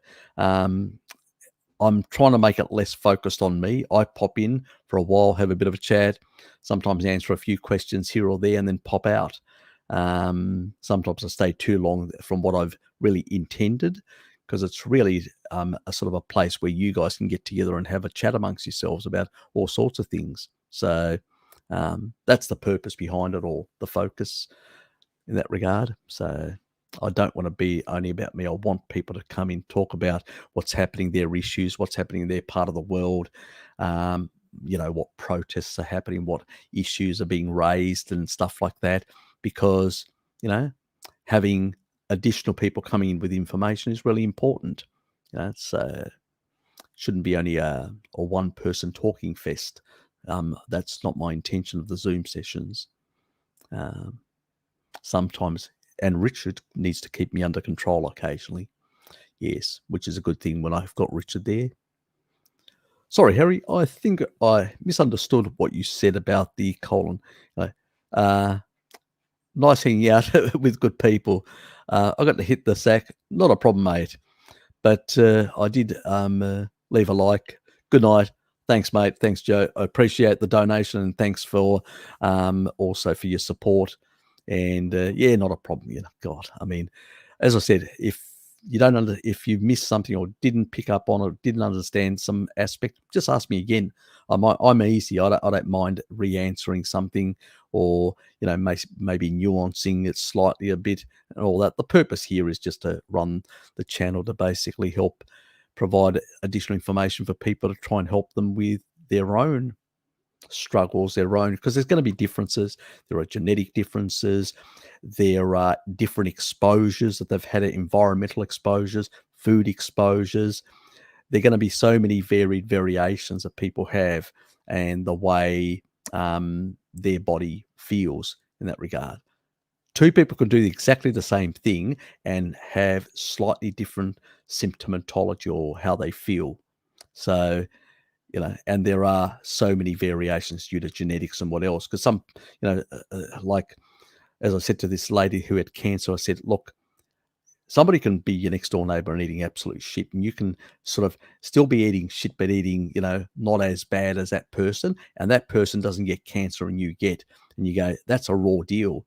But if you look at it from another perspective, that person may have better detox genes, you know, have genes that are basically able to clear deuterium faster.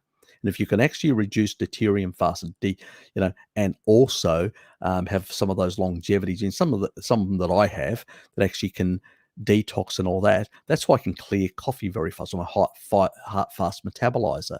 You know, some people are slow, so it actually affects them more than it affects me. It doesn't affect me. I'm still drinking coffee late at night. You know, it doesn't affect me. I'll be still, when I go to bed, I'm out in 5 minutes. But anybody else doing this, you know, they're not going to be sleeping very well. So there's a difference between people. There are some genetic differences as well.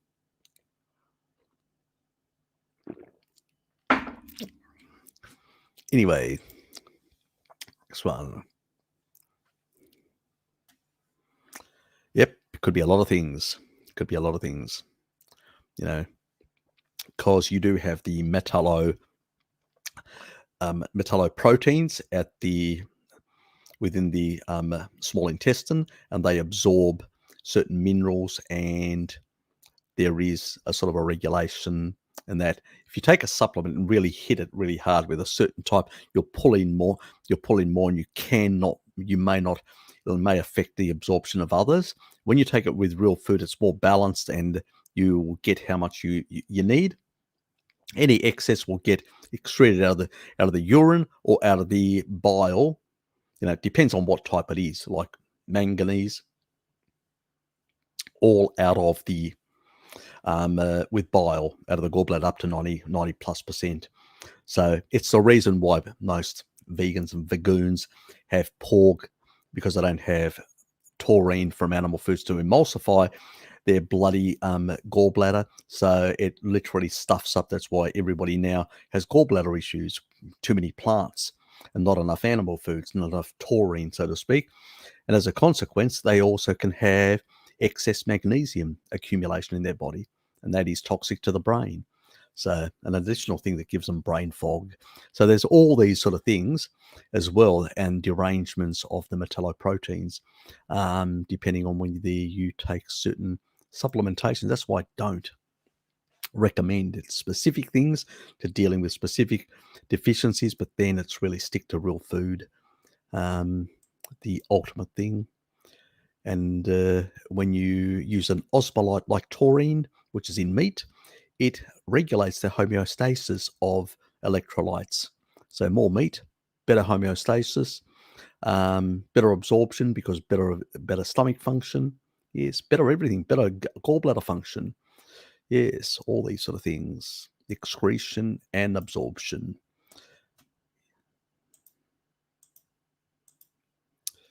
I really like the sour taste. Yeah, me too. I've always been, I can literally gnaw into a lemon. Yeah, must be evolutionary, probably seeking volunteer. Who knows? I don't know. I can't remember exactly the thing that that person said.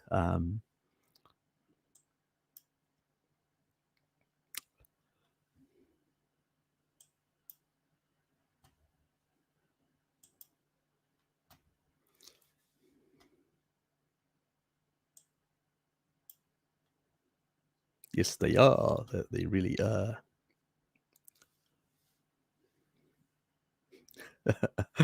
You missed your opportunity, DC. He's gone. Uh, oh, God. Uh, I think she teases me. She gives you a hard time. What do you call sheep tied to a lamppost in Tasmania? Tied to a lamppost. An easy catch. Probably an easy catch in New Zealand. There'd definitely be. Uh,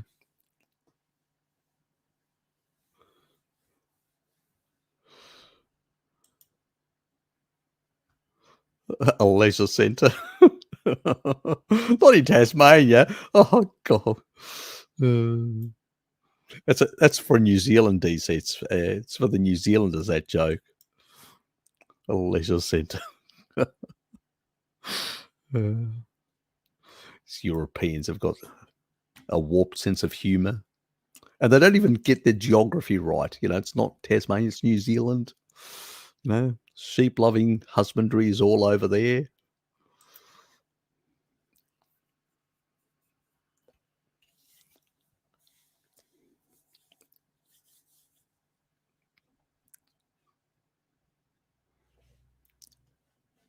Yeah, that's quite a lot. As we know with from Mary Ruddock, that the Maasai only consume about 2 or 3 glasses of milk a day. They don't consume 2 litres worth. So I consume about 1 glass of milk now and then. So, which is my thing, and that's raw milk to get the lactoferrin. That's the only reason for it I see at this stage.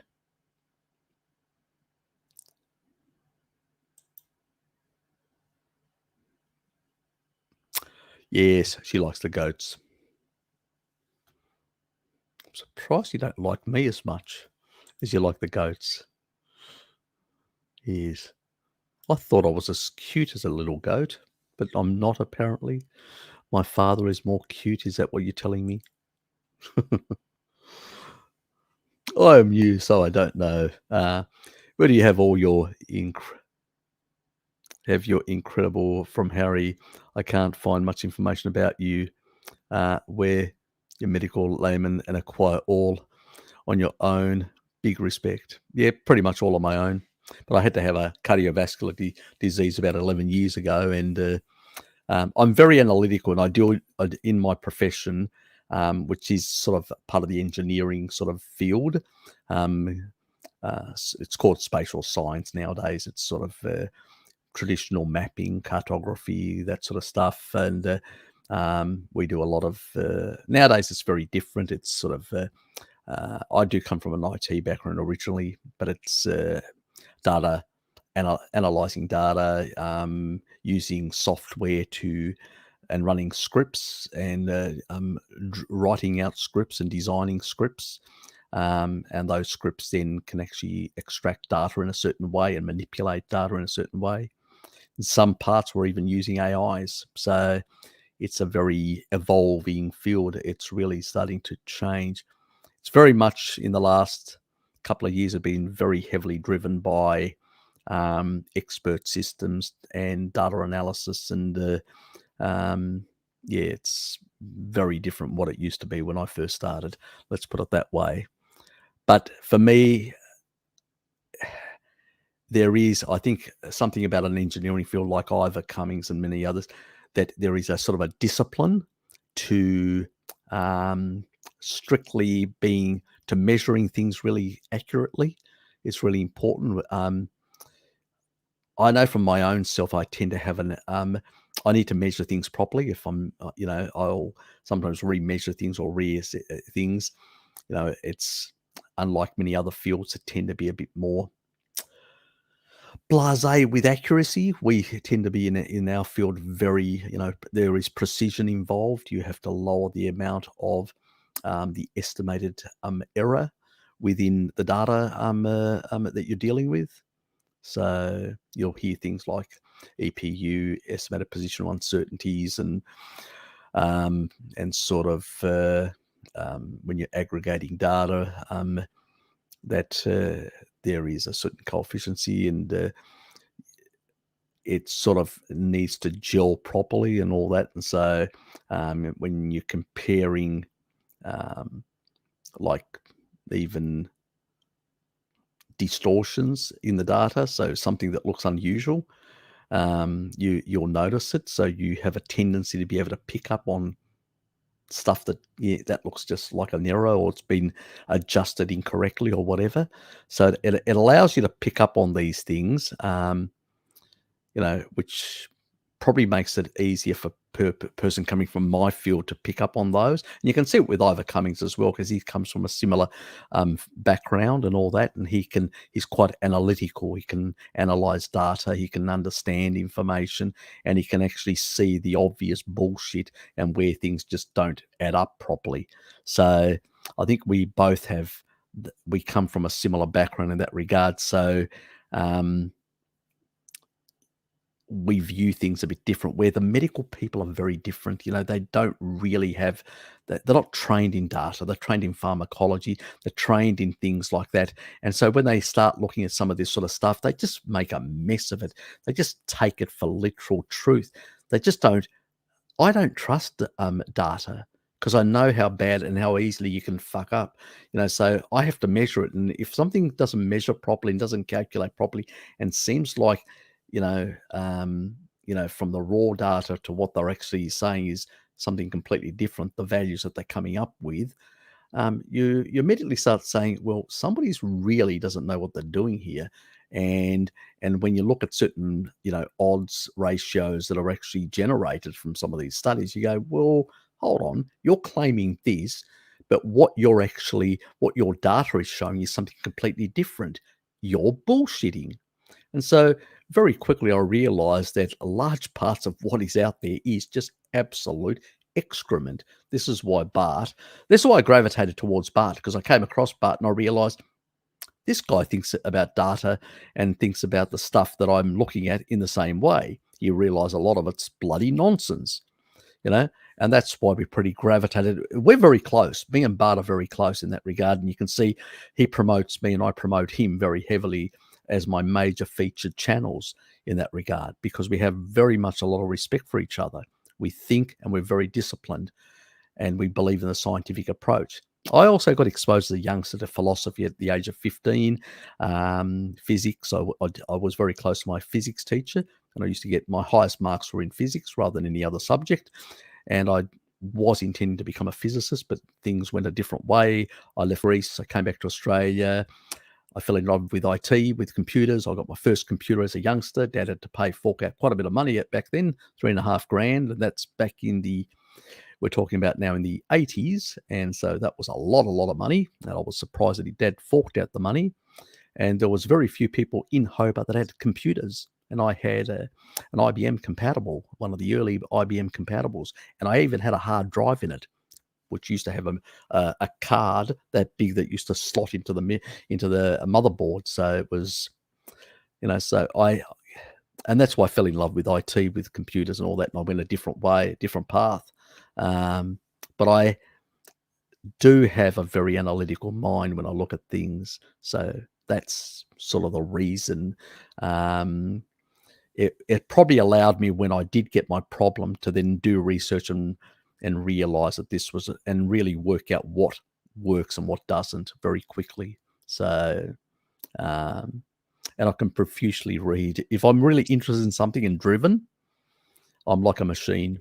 I mean, some of the guys see me, I do long live streams. I can be up for hours doing things and stuff like that. I've just, um, yeah, even my work colleagues that respect me because of that. I just can knuckle down and really get stuck into it. I can be a prolific sort of in what I do in that regard. So I do have that capability. So that helps, as a youngster. I used to read up to, like, in a week, a couple of books. Sometimes I think my highest record was about 7 books in 1 week. So yes, some of them simultaneously. So it does help. And prior to that, as a youngster, before I got exposed to that world and all that, I was a bit of a, um, let's say, I got myself into a lot of trouble with a lot of things that I did and all that. And most people didn't think I would amount to much, and I was a very much an average student. And I loved playing soccer. I loved doing a lot of things that I shouldn't have done, and many other things, and got myself into plenty of trouble. And I was pretty street smart, running card games and all sorts of things. Let's put it that way. Until basically, Dad took me to a different neighbourhood, and I got exposed to a different type of group of young kids that were interested in learning, and really changed. And I felt really that they were. I sort of felt that I wasn't, God, I thought I was street smart and all that. And then I come across these guys. These are real smart guys. I started respecting them and trying to emulate and be like them. And that sort of drove me. I always had the drive in me. I just redirected the drive away from that to learning. And so, yeah, it's been a lifelong pursuit. I just want to know how things work. I don't care what it is, what the stuff is. I'm not like, if there was proof that that veganism was better than carnivore, I'd be a vegan, as an example. I'm not tied to the carnivore diet. It's not my ideology, so to speak. And that's why I do nuance things. And if I see some issues there, I change. I'm strictly, when it comes to research and science and what bloody works and what are the issues. But the thing that convinced me that an ancestral diet is a more carnivorous style in sort of general terms was the N15 data. That was definitive. And that was Michael Eads, and he's talking about the research out of the Max Planck Institute in Leipzig, Germany, and the N15 data. And I've had a fascination with N15 data. I have done one on the ancient Greeks, and a lot of the stuff that I actually deliberately get sent to me are on N15 data. And I'm going to do a long-term series in the future on the N15 data of different populations around the world, because I do love archaeology as well. I would say, compared to nutrition and all that, archaeology is a much more favorite of mine, history and archaeology. So in medical and health and stuff, like, has become more of a necessity for longevity, biohacks, and to fix all the stuff that I fucked up earlier in my life. So yeah, I think you have to have a drive if you want to learn any knowledge. If you're capable of learning, that means you've got certain capability to, and a slightly higher, I don't know, is it IQ or whatever you want to call it. If you've got a capability of learning, and then at the same time you've got a drive, you have to have drive. It's really important. Whatever you do, you have to have drive to succeed. And I think for me, it was the necessity of basically sorting out my issues. A bad heart and a bad lung that could go cancerous is a lot of motivation, my dear friend. A lot of motivation to understand what really freaking works and what doesn't, what's bullshit and what really works. Because I'm in it for survival. I'm not in it to basically prove or support any other cause. I don't give a shit. As long as basically I can survive and get healthier and live longer, that's what I was into. And so my focus was to find out and understand that sort of stuff. That's the difference. A lot of people are selling product, or they get on certain bandwagons as a part of a community.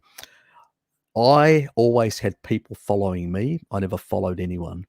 And so I never really, for me, it was unimportant to follow anyone or to be, if people don't want to be part of my community, fuck off. I'll find other friends. I always have been able to. Um, I'm that sort of character, bit of a maverick, do it my own way. And sometimes it has caused me problems with my relationships, the sort of attitude of my way or the highway. But I'm a very driven person. So, but I don't like bullshit. I can see bullshit from a mile away. It's probably because I'm street smart as well. Because I was, let's say, less than a nicest child in some respects, but it taught me a lot of how to detect the BS as well, and con artists and people like that. Yes, and I've helped other people in that regard because I've met con artists, and then I've turned around to the people that either are acquaintances or friends or relatives and said, "Do you realise you've befriended a con artist?" And they've gone, "What?" And I said, "Ask them these questions." And usually when they ask them those questions, those people piss off very fast because they know they've been caught. So I'm pretty good in both areas in that regard. Um, you know, and yes, I think those things having that sort of way. I wouldn't change the way my life was from a young age. I think it set me up to get me where I am now. I don't think my brain, my mind, or the way I operate or think would have happened unless I had that vast diversity of interests and knowledge and all that. So I think that's what made the big difference and stuff like that. I looked into everything. Nothing was, even Daniken, who was a crackpot about, UFOs and all that. I looked into all this sort of stuff. I'm not like some people that say, "Oh, I'm not going to look at that. That's just nonsense." No. Is there something into it? Eventually I realized there wasn't, but I look into everything. I don't discount everything. I think if you discount things, but you have to have a really analytical mind. Don't get taken up by the fancy words. You always have to ground yourself. What's your supporting evidence? And most people that are talking shit usually have very poor supporting evidence. It's just they've heard something or they've seen something or whatever, and they'll just regurgitate the same stuff. Um, that's something you won't get from me. You won't get it from Bart. You won't get it from me. And usually when people say, "Oh, this does this," and I go, "Well, show me the research." And when I've looked into some stuff, it's usually like some polyphenol does this and all that. And I've sort of looked into it and people say, "Oh, about this." And I go, "Nah, it's garbage. It does absolutely nothing."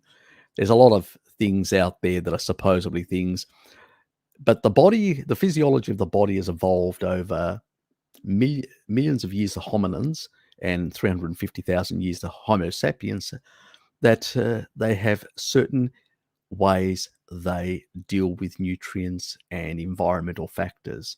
And it's usually when these things are out of sync, that's when things don't go real well. Circadian rhythms, you know, I'm not wearing these just for the looks. They are there for a reason. Those light bulbs, different type of light bulbs, they're there for a reason. Low blue light, all these things. So I've got good melatonin. So when I go to bed at night, I'm out in 5 minutes. So I get better restful sleep. I wake up, I'm in better nick. So it's a lot of things, lifestyle. It's a lot of things that you have to look into and understand, So, yeah, thanks for the respect in that regard. But yeah, I wasn't even into the person you should be thanking the most should be Bart Kay. He was the one that sort of cajoled me, pushed me, kept on getting me on his channel. Because I've done, if you take a look, I've got playlists with chats with Bart and stuff that I've done and all that. So I used to get on there before I had my own channel, and he was the one that kept on nagging me to start a channel. So if anybody's going to thank anyone, that he should, because I don't think if I had not met Bart K, I would not have a channel today. So if you're going to thank anyone, do thank him.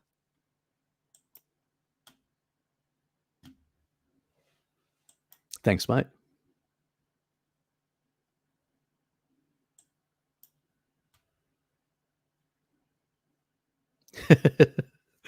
Uh, you know me, shorts in winter and t-shirt. Uh, for me, it's a similar. I can drink some milk, but sometimes I try to increase it. I just feel tired and slow most of the time. Yeah, things affect people differently. Um, there are mitochondrial differences between people. There are gut microbiome issues. There are so many variations, and there are sort of factors, as we said, casein one. Um, well, calcium has some effect, but casein one also has an effect as well compared to casein two. So, in terms of motility, but also we need to recognize the difference between constipation and hard, you know, because that also, the hardness of the stool may not be constipation, it's just hardness of the stool. There are two different things here. And that could be due to basically, um, uh, some of the bacteria not properly breaking down some of that sort of stuff. That's the other, there are elements and all that.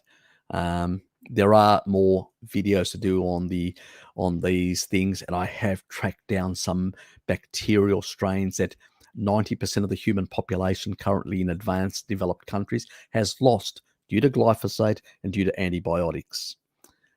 We need to put those back because they cleanse the colon. Sorry, they cleanse the small intestine, and they keep SIBO under control and all that, but they also improve the functioning of this sort of gut system. So there's that we need to restore them back. One of them I've actually found in the San Francisco lab. So yeah, there will be videos on this sort of stuff, and people that have got, especially a lot of issues, may need to fork out a bit of dosh to get these things and sort out their guts to some extent as well. Kefir are pretty good as well, so it's not something. There are plenty of options as well in that regard. As far as I know, going higher, it is more risky to science thinking than just sitting down and doing it on your own. Yeah, like even Barth said that to some extent. There's a lot of indoctrination, unfortunately, in science nowadays. I sometimes find that Ness, the best scientists, the ones that are hardcore purists in places like Eastern Europe, in parts of Asia and all that, which is all government funded. There's no private interests, trying to flog off drugs or whatever. They just do hardcore research to basically demonstrate that they can come up with something new, more enlightened understanding of certain things. Some of the hormonal stuff on testosterone and stuff like that, some of the research on that, there's some incredible stuff coming out of Iran. Yes, of all places, Iran, they have some really top research. Let me give you a background on that. The Iranians have a policy, which I definitely don't agree with, but if somebody's a homosexual, they basically believe that they should be, this is the religion, they should be, at minimum, if they don't change and comply and they have a liking for the other sex, they should be turned, have a sex change. I'm not kidding. It's actually even paid over there. Yes, you wouldn't think Iran would be paying for sex changes. Yes, exactly. And so that is the reason why there is some hardcore research in some of the hormonal systems, the sex hormones in that part of the world. Yeah, interesting. But you can get a lot of insights from some of that research. So yes, not the best stuff always in the pharma controlled Western world. In the old days, they did really good research, but the current crop of scientists are just basically yes men and kiss asses, unfortunately, and are less interested in the purity of science and learning, and actually trying to prove themselves wrong. That's what a real scientist does, trying to prove yourself wrong, you know? So most of them don't want to do that anymore. So I don't consider them scientists. I consider them pseudoscientists or crackpots in many regards. And I don't think I can learn a lot from a crackpot, personally speaking. I studied human truths and had no had to unlearn most of it before I really started to learn the truth about food. Exactly. I gained analytical skills through which is very useful. That's the thing. And like in my profession, coming from an IT or engineering sort of the background in that regard, you do learn to basically get a lot of analytical skills. That means the ability to basically analyze things, to compute things, to basically calculate things. That's the advantage of an education. And I would rather see somebody, rather than do nutrition, go away and actually learn analytical skills, data analytics. I've actually tried to encourage he's gone and done, one of my nephews, he's decided to go and do be an architect and civil engineering degree, but that's fine. I was trying to promote the idea of maybe you should try data analytics, but anyway, he decided to go a different way. That's fine. But having analytical skills is really important, and that can help you analyze. You can actually analyze then data sets and information way better than others that, because doctors do not learn analytical skills. They learn pharmaceutical and surgical techniques, but not analytical skills. And so people that are sort of scientists, engineers, those sort of fields, they learn analytical skills to analyze problems and problem solve. And I've been a problem solver all my life. And it's really helped me when I shifted to nutrition because I had the skills that really were required to analyze and work out what's bullshit and what isn't within that plethora of garbage data that was there to be found. As you probably know, Jonathan, going through such a degree, a undergraduate degree in nutritional nonsense, which is what it really is. Scotty, good to see you, mate.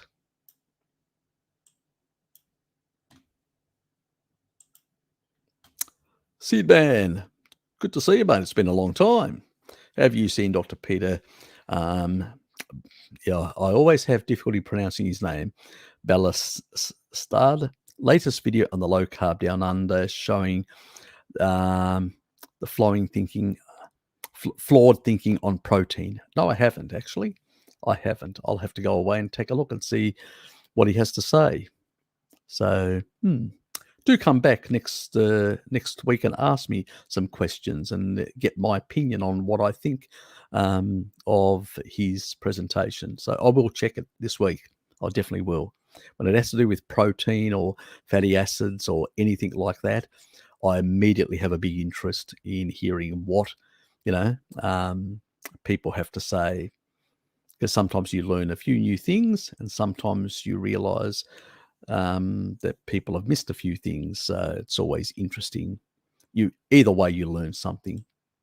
So thanks for that. Thanks for the heads up. Angel, nice to see you. I will get off all my supplements once I regulate my digestion. I'm still taking 200 to 300 milligrams of magnesium citrate. How much is too much? Is 200 to 300 in the safe range? Look, I don't know what. Look, send me an email. I check my emails this Wednesday. Every Wednesday, I have a Wednesday email checking, only Wednesday. So, and because I'm not at work on Wednesday, I've got all day to check my emails. Where before I just check some of them, and if they don't get checked, they get checked the next. So it can be a fortnight before you get a reply. But go and also check my video. Do a check on magnesium and Harry Serpanos. You'll actually find the one that I did on the excretion rate of magnesium out of the body. It will be a bit of an eye-opener for you. And again, taurine, which is in meat, is really important. If you're eating more taurine, you're probably getting enough taurine. If you're not, and depending on how old, you may need to supplement a bit, it's an osmolyte. That means it regulates basically, as one of its functions of multiple functions, it regulates basically the homeostasis of electrolytes, and it will actually improve your electrolyte status. And also, don't overhydrate Don't overhydrate with water. It's high in deuterium. The body tries to get rid of it and excrete it, and you end up with more mineral losses. So you basically, what you want to be doing is hydrating with fat. That means either your own body fat or fat that you eat. And as long as you don't overconsume water, the only thing that dehydrates you is sugar. As long as you're not consuming sugar, your requirements for water exogenously from drinking go down. And endogenously, you are more than able to get sufficient water hydration from fat within your body or the stuff you eat in that regard.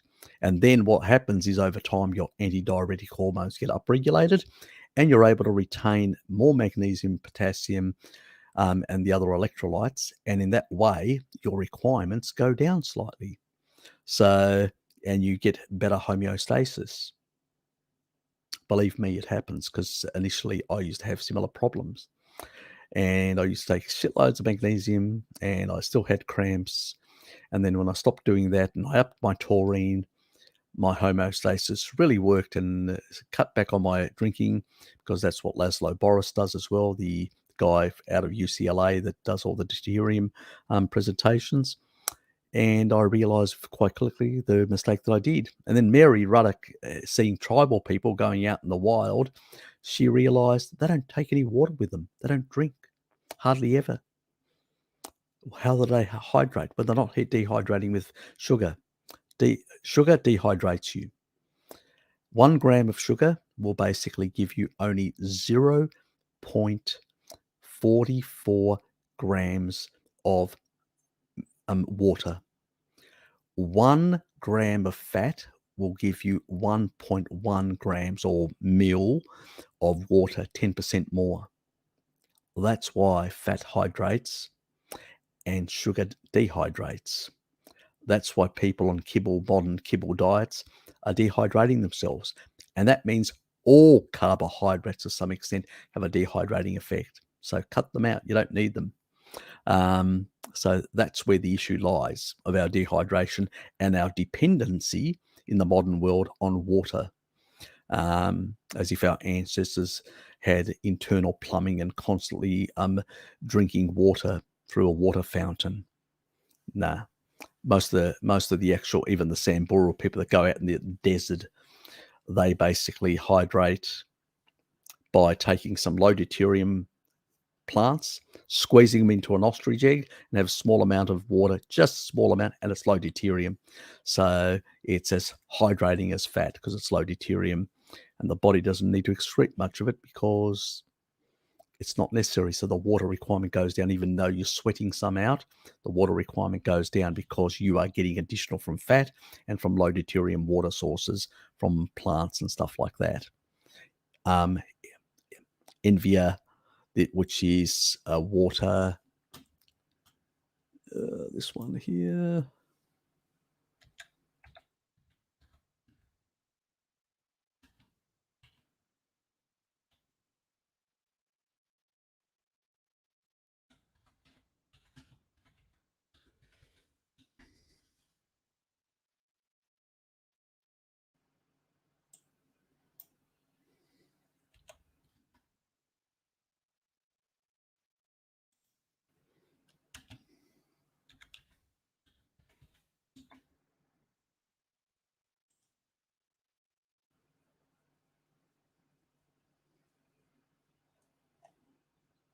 Let's go to the images. Image.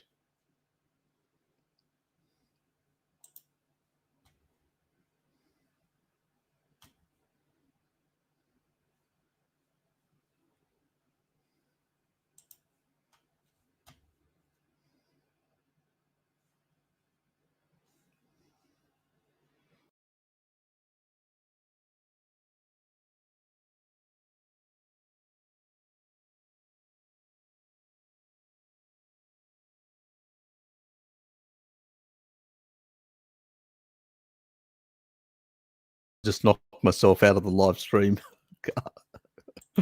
uh, Luckily, it wasn't the other one because StreamYard just keeps it going.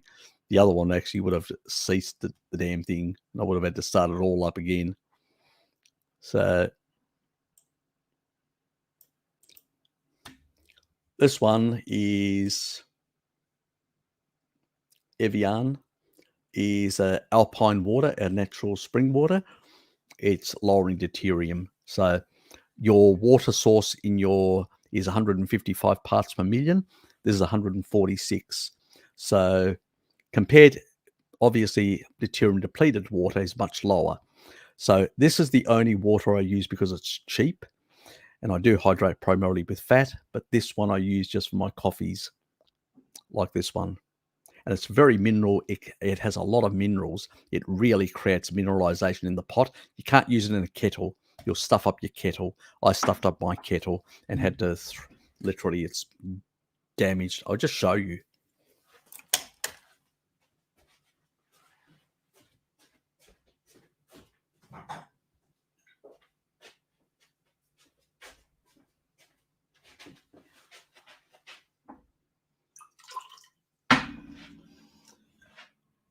That's let me.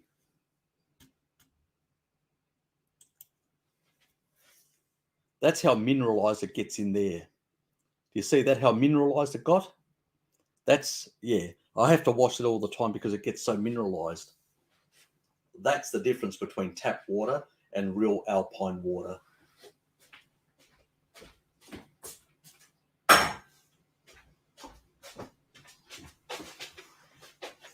So you're avoiding having to buy, a supplement, so to speak, a mineral supplement, and you're actually getting, and it's also lower in deuterium. Now, it's not as low as fat, which is, in the 100, the 150, 100 odd parts per million, but it's still, sorry, 115 and all that.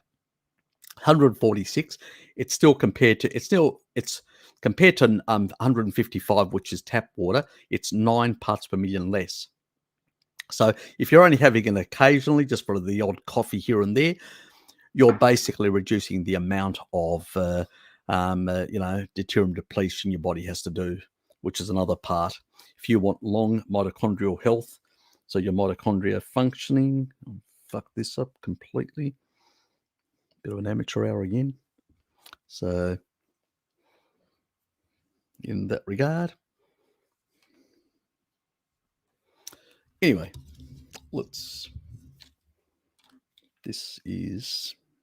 anyway, get back into it, and oops, there you go. And yeah, so I would say that try and move towards, foods away from supplements as much as possible is a good thing. And and you can always, if you're looking at something to deal with, look, the excess the body will get rid of anyway, but I find that it's not a good idea to be pumping in a whole lot of electrolytes. I find that it really does cause some imbalances. The only exception to that would be sodium, like salt, because the body can even, people before used to salt food up to 10 times more salt than what they use today. So the body can get rid of it very easily. Some of the others can actually cause some issues in terms of, because the kidneys do excrete uric acid and salt and sodium and recycle it as well, and they regulate that much better than some of the other electrolytes. So because the other ones are sort of have a certain type of level of excretion. If you go and look at those videos, you'll realize what I mean in terms of excretion rates, which where with sodium and can vary quite a bit depending on how much is coming in and how much the body needs. So it's a very different animal in itself in that regard. So keep that in mind. So better keep on drinking this because it's getting closer to 9.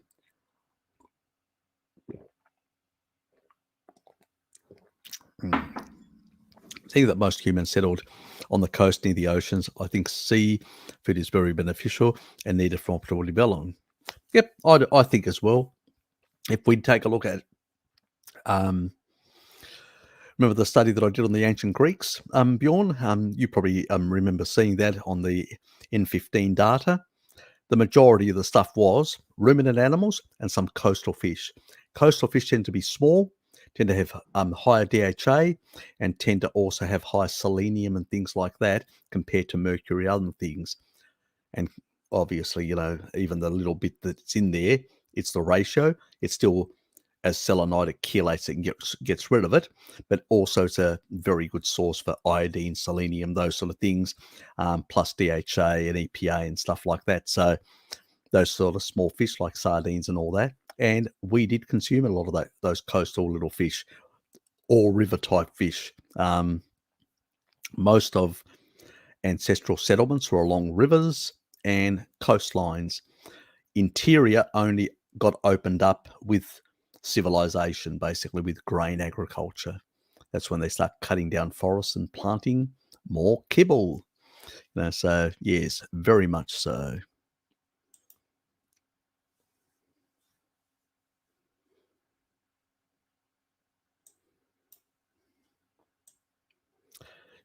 I would say, Ness, if you did study, and you've got an interest in that sort of stuff, get in contact with Bart, because he's got, that channel that he does. It's Round or something he calls it like that. It's in my featured stuff. And he does a number of videos, some of the physics stuff. He hasn't done much lately. He did a lot, for the flat earthers and all that, having a go, exposing their nonsense. Maybe do a chat with him and maybe do a couple of things on a few things on physics as well. So yeah, get that channel a bit going. But he's still working on it now. Now that reminds me. Now that you've actually reminded me, let's just go back to this other one, which is really important, and that will basically just sort of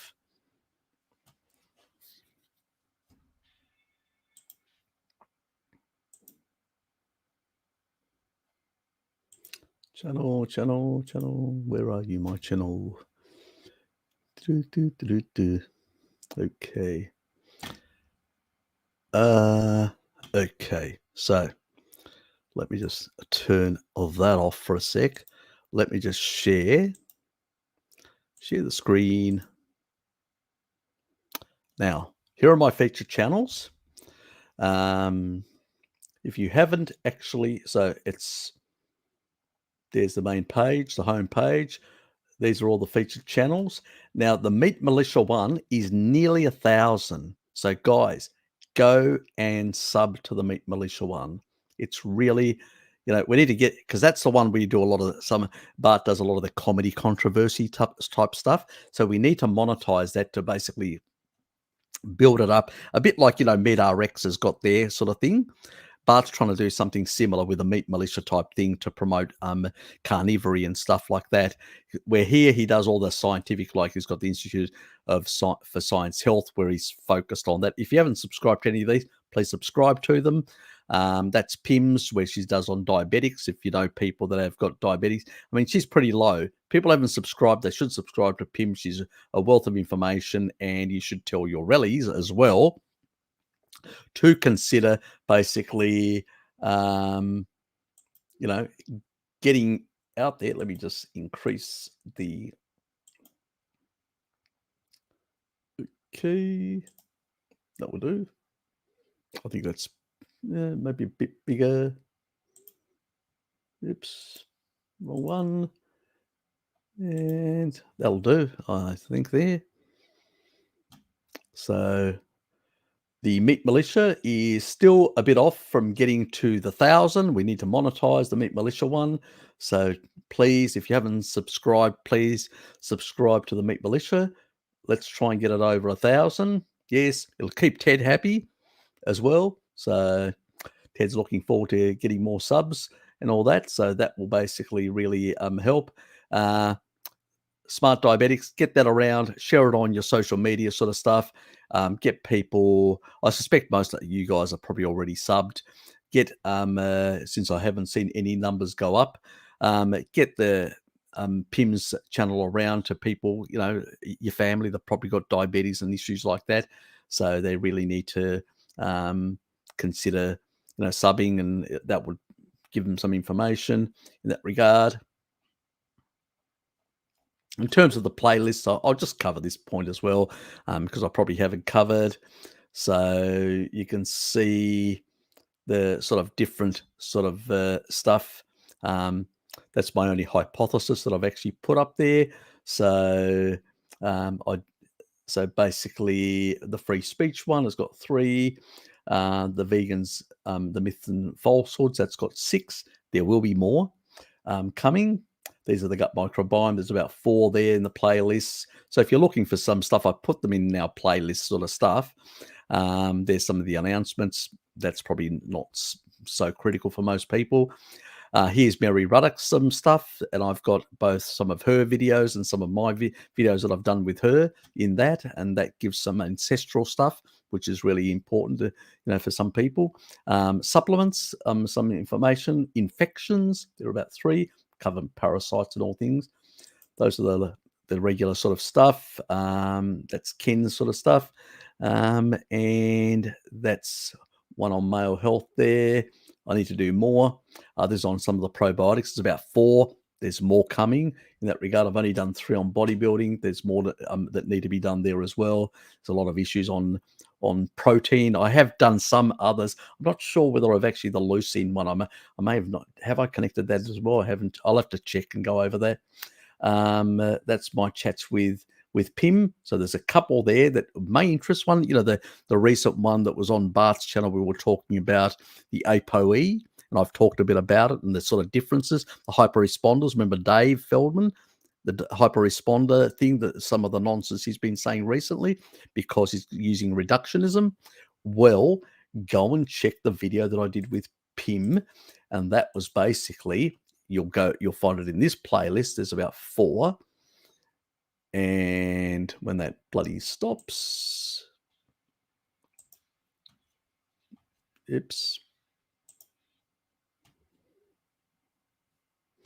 So it's the 3rd one, which is the ApoE genotype 2, 3, 4, and diet matters, and how it came to be. Is the way she actually called it. There's what probiotics are best. There was one thing. There was healthy fats to eat. Why are more unsaturated fats? Blah, blah, blah. Goes on the PUFA and stearic acid and everything else.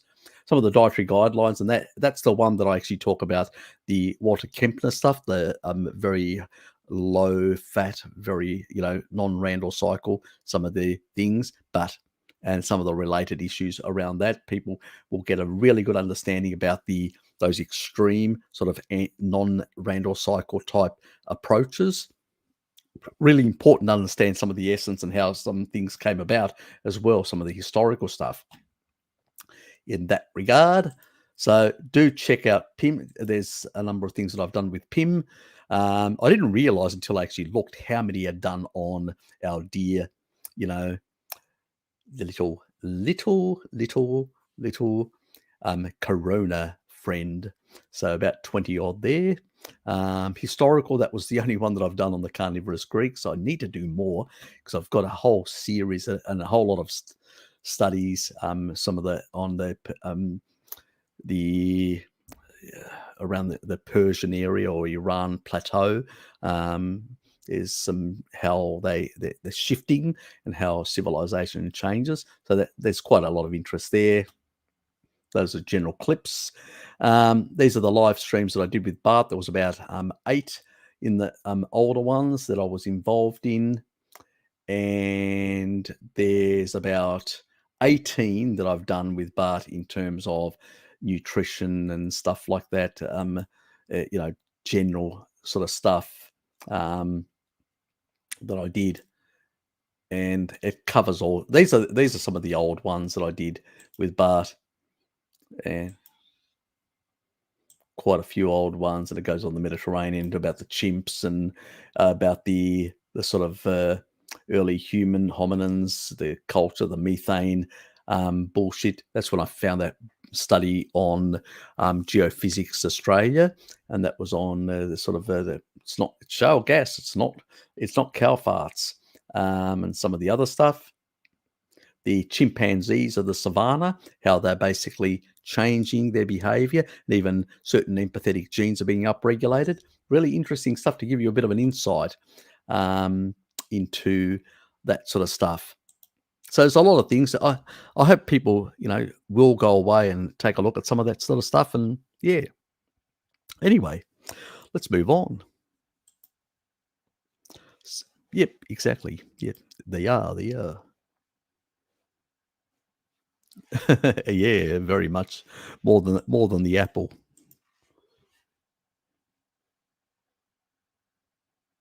You're welcome, mate. Yes, welcome to the group. Yes, we do enjoy ourselves. Yeah, we're not as yeah. I think, look, a lot of people, if you sit down and speak to a reasonable person, I mean, most people, and lay out certain things in a logical order, most people will accept it. The problem is when you've got a propaganda machine, the media, and you've got certain people pushing certain things. And remember, even the studies, what are the actual? Why do you think big pharmaceutical companies finance a lot of reductionist studies specifically designed? It's not accidental, guys. They do it deliberately to misinform, to confuse. That's why one day something is good, the next day another study shows that it's bad. It's a deliberate confusion and misdirect. As long as people have uncertainty of what really the facts are, they'll be constantly fighting, and they'll never sort of, they'll just say, oh, yeah, I'm just going to continue doing it. Who knows what's what, they're all wrong, and just continue. And it means that the food industry can just sell you anything. Nice candy. There's no real studies whether it's good or bad. Some say good, some say bad. But, you like it, don't you? Have it. Enjoy it. So feed the addiction. And it's this what's happening. And so people are so involved in their own lives in a lot of things, Stefan, that it's much easier just to not engage their mind on these things. It's only when they have health problems they start engaging and saying, well, what are my options at that point? Unfortunately, most of them go for the medicalized option, which doesn't really end up very well for a lot of them in the long run, unfortunately. A lot of suffering, and in the end, they don't get the results they really are intending. But some people do escape the sort of that sort of propaganda world, and do find their way to some better information. Sometimes, unfortunately, they do go through some shit information until they come across people like me, Bart, Pim, and people like that really are with the science. What does the science say? What does the archaeological evidence tell us? What really is and isn't, and what is replicatable in terms of truth? Can I test something, and will I get the same result? Very few people do that because either they're completely ignorant about many things, they're lazy, they've gone into an echo chamber, they're happy and they just stay in it for whatever reason, and they're not critical or anything. See, I went from high-fat Mediterranean when I left the sad diet to paleo. I realized paleo was wrong in many regards. I abandoned that, moved to low carb, went through all these things, but I was always questioning what they were saying. And as the more I started seeing contradictions and things and all that, I said, there's a problem here. These people, they can't, there are issues. And it's only when I started coming across stuff of the deuterium side of things. And then when I did come across Jack Kruse stuff that Jack Kruse is a very hard person to understand unless you really get involved, I actually learned the stuff that Jack Kruse learned from the Russians by translating the Russian stuff and really learning it from there rather than Jack Kruse, because he's too cryptic. maybe because he doesn't want to be caught out, or because some of it is like you know, it's at the edge, but the science is not really like concrete. But it seems that there's an inference, and sometimes being a bit cryptic means that you don't have to really explain yourself. It's a nice way of saying that, the uncertainty type thing. But anyway, I won't get into the polemics of that.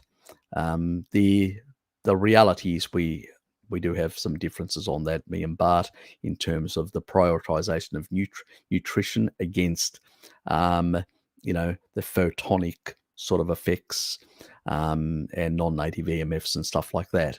But there's a deuterium side as well that I think is much more important in some regards, in terms of mitochondrial health, compared to the stuff that Jack thinks is important. But anyway, but you have to interact with all these sort of people and sort of that are at that cutting edge, at that edge sort of area, and learn a lot of things, And even in physics, there's a lot of the things that have changed compared to the past. There's a recent experiment in 2018 that actually looked at certain concentration, the sort of entanglement elements that potentially, your brain, soul, whatever you want to call it, can actually have an entangled nature if it concentrates enough on the two-slit experiment and actually force more electrons through. And it's replicatable. They've replicated it with different groups. Well, that is bloody interesting compared to a control, somebody just doing a sort of a yoga type, concentration, then somebody doing as a master at sort of concentrating and sort of increasing alpha, these sort of alpha waves or whatever, in terms of the differences in the effects that the body can have an entanglement at the subatomic level with these particles in the slit experiment. Very bloody interesting. Not many people know about it, these spooky effects at a distance, as some people would call them. So there is a lot of things that we're still learning and trying to understand. The complexity and complex interactions. Reductionism is very simplistic explanations. And then a lot of these people run away, go, oh, I've learnt my simplistic explanation. And then they make a whole theory of bullshit behind it. That's why they end up in a dead end. True empiricists, true scientists are always looking to try and understand how things work, and is it replicatable? Does it actually, so yes, it takes time and effort in that regard, and some of them are just too damn lazy, and it's easier just to jump on a bandwagon. I don't jump on any bandwagon. Something isn't that, I'm quite forceful. People know me. That know me on the channel. I even, because Bart had an opinion on PUFA, animal PUFA. He's changed it completely. I showed him the evidence. And once I, looked at that evidence and realized that it's nonsense completely what the paleo community and many others have been talking about, animal PUFA, I was able to convince Bart, and he's on the same, we both agree on seed oils, but when it comes to animal fat PUFA, we don't have that, fear like others do. And I've covered a lot of that sort of stuff. But I look at these things. Is there validity to what they're saying? Because I actually believed it as well. But once I looked into it, I realized it was bullshit. I abandoned it completely, that whole view. And Bart did as well. That shows he's a scientist. He's willing to basically accept, yep, I was wrong on that. I'm changing my mind because I was wrong as well. But most people, they find something, they go, oh, I found a little reductionist secret here. And then they play on it and try to, try to make a reputation around it, like Salad Boy has, Saladino, that is. So, yeah, that's a person that is product selling and doesn't really engage the mind. And then there are others that really want to understand how things work. There's a difference in the mentality. So yeah, welcome to basically the non-conventional club of carnivory. Yeah, exactly. Me too. I love the stuff. I mean, you only have to look at some of my things that I subscribe. It's a lot of history channels and stuff like that. Some people that are really cutting edge out there, thinking outside the box when it comes to history information and whatever else. You know, once you understand, it's like me doing research and looking into, the sort of the energetics. Why did the Indo-Europeans, who had no civilization, that were nomadics, why did they dominate the Mongols? Why did they dominate civilizations? Simple. They had a genetic advantage. And it wasn't a mental or anything like that or special. It was lactopersistency. That means they could get more nutrients for their child to support, where a lactose impersistent child you can only support one child. They were the lactose persistency, because especially like the sugar content of the milk in horses is much higher. They could support like 2.5 children. And because they were physically active, they never engaged the Randall cycle because they depleted the glycogen, but they could actually support more children, and they could grow bigger tribal groups. And because when they're not looking after animals, they are hunter soldiers. They had bigger troop numbers, bigger population, bigger troop numbers, where agricultural could only support small amounts who could be armed and supported by an agrarian, low productivity type society, where your productivity level is at 1 plus a bit type levels, in terms of those who understand economics, what I'm saying. But that was the advantage, sort of, and so that explains why they were able to overrun so many civilizations. But if you don't include that lactose persistency, it doesn't make sense. That's why you need to have a very eclectic understanding of all facets of human, historical, environmental, topography. Political geography or topography is very important. Topography of 85% mountainous of Greece and very mountainous Italy creates little city-states competing, and that competition can build more innovation and also elevate citizenship to sort of having certain rights, democratic rights. Something that cannot happen in a sort of area where it's more flat, and you end up having warlords or king warlords or dominating, which limits the rights to more serfs and a small elite. It's a very different structure. You end up, because of the topography, you end up with different type of political economic structures. When you look at history like that, not just numbers and names, you start getting really deep insights on how things evolve and develop through time. And that's the sort of stuff I love, because that's the sort of stuff I had opinions about, the topography of how to bring about. And the funny thing is, now there are a few academics, and I had that back when I was a youngster, because I was really into history and all that. And now I find, I'm in my 50s, so many years later, and there's a couple of people starting to talk in that way. And I'm going, bloody hell, it took a long while when I understood it back then. And I'm not kidding you, I did. Because I used to tell my sisters, witnesses, and many other people that heard me say that stuff about, those drivers of topography and all that. So it's, that was my passion then, rather than nutrition, which is now. So, but still, those are still my passions. I love them. So I've always been a passionate person. I think you have to have passion to learn. You won't learn if you don't have passion and love for it. If you're just doing it because that's not love. I'm good at my work because I love my work. You've got to love what you're doing. Otherwise, you're going to be mediocre at what you do. Exactly. Bart's a good bloke.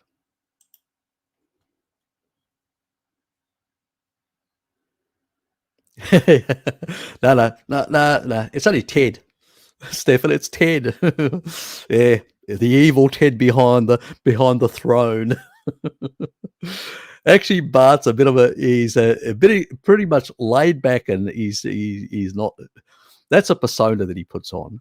Believe me, he's a persona. Haven't you seen? If you look, check the other stuff like where he's got a couple of channels there. He's got the integrity one, the science integrity one and stuff, others like that, or the meat militia where he's in the suit and he's really, he's got this sort of, really gun ho sort of thing. They are all personas, guys. I know Bart at because we talk occasionally at a more, like a friend base, a normal sort of base, and he's more laid back. It's just his persona. We all have our persona. I'm just, as in my public speaking and all that, I have this sort of approach, where I combine humor with knowledge and stuff like that, and opinions and stuff like that. But even I can, when I'm with my friends, I'm sort of relaxed, more back. I'll have, and talk nonsense sometimes and all that. This is social media. It's not real, guys. It's not real. I'm not, in a sense, I have to approach things in a certain way as I deliver certain things, because there's an expectation that they're delivered that way. Bart has his channels in a certain way where people expect a certain genre, a certain approach, whether it's comical or whether it's that really, gun-ho thing, with a meat militia thing. It's a bit of role playing as well. Let's put it that way. I probably do less of it.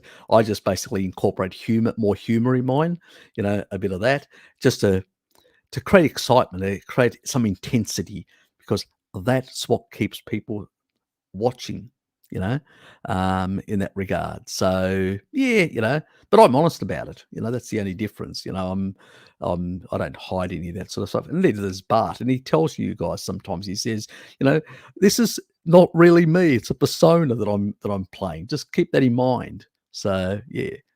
And I think you guys get it. You guys, each time he does, the takedowns of the vegans and all these other cockwombles out there, you guys turn on that and all that sort of stuff. Now, do you think when I'm talking to my friends out there, I'm saying, oh, cockwombles and idiots and all? No, I don't say that. It's people know me very differently in a more social setting, because it's a different environment. This is social media. It has to have some intensity. Otherwise, it's boring. It's like watching a boring lecture. You need to be excited to some extent. It's part of the nature of the thing. It down deep in your mind. But the reason why you come back is for two reasons. One, you find it exciting. But two, that, I don't bullshit. I provide and I evidence everything I do. So that in your mind goes, okay, I know, Harry's got his Roy stuff and all this sort of stuff, and that's a bit of a persona and that sort of stuff. But basically that, I'm still like Bart, really focused on providing the best science and really the best explanation, understanding of what we know and what we don't know, and what is plausible and what is not plausible. And I think that's the stuff you guys want to know. You want to get away from all the bullshit, and you want to have a bit of an understanding of what really, yeah. Harry seems much more relaxed. I tell you one thing, I could even be more relaxed. I'm a very, my nature is a pretty relaxed nature, I used to be very anxious, very, on the kibble diet and all that. But on the carnivore diet, I am really much more relaxed, and I think I'm actually more. I tend to basically enjoy more humor as well. I'm less serious and all that. I don't basically allow. I'm even more optimistic, even in these harsh times. And so some people come to me, and they come to me, just to basically build them up a bit when they're really feeling down. So, and I don't mind doing that. I don't mind doing that because I've been at the other end in the past, and I know what it's like. So, yeah, you're welcome. There's a guy on YouTube trying an ancient recipe. Looks for Spartan black broth, for example. Yes. Spartans loved pork. Pork's one of their favorite meat. the old Spartans. They used to have a lot of dishes of that. Black broth, I can't remember that one. I remember they used to do a broth, a pork one. That must be pork based, DC. From I think, yes, the Doric tribes, because there were, the 4 tribes. They were the ones that consumed the most. My genes are mostly Doric, and so even to this day, certain regions of Greece consume more pork than others, and it's really those Doric ones. Which was the last. They came in at 1100 BC. It's the invasion, as they call it, of the Doric tribe. So in history books, we call it the Kathodos of τον Dorion in Greek, Kathodos των Dorion, which basically means the Doric tribes coming in and flowing through the actual country. So because they were a Greek tribe, part of, just another Greek tribe, we don't see it as an invasion like many historians call it, the invasion of the Doric tribes. We just sort of see it as the coming down of in a sense, the way we call it in our history book. So as you can see, different societies will describe something in a slightly different way. There is you could say an ethnic bias in the way things are explained. But I suspect when the Doric tribes did come through, they probably did a bit of mayhem and butchery. It wouldn't have been very peaceful, let's put it that way. Hi, Harry. A question about lactoferrin. I have read that it is present even after pasteurization, and the pH, and that a pH lower than 4 degrees. So yogurt, kefir, because of pH, doesn't contain lactoferrin. I have not seen any measures to show in kefir or yogurt lactoferrin, but I haven't searched it. I basically, when I'm talking about lactoferrin, I always talk about milk and raw milk. Now, pasteurization doesn't destroy most of the lactoferrin, but there's always, depending on the pasteurization heat, it's all the time and heat. Not every country heats their milk to the same temperature. I mean, there are, if you're looking at those long life milk, 0. You won't find any lactoferrin in that. It's absolutely 0. And even the other micronutrients are down on those long life milks. So it really depends on the time and the level of heat of the pasteurization. That will vary. But at the lower, you'll get a bit more. At the higher, you'll get bugger all or next to nothing, pretty much.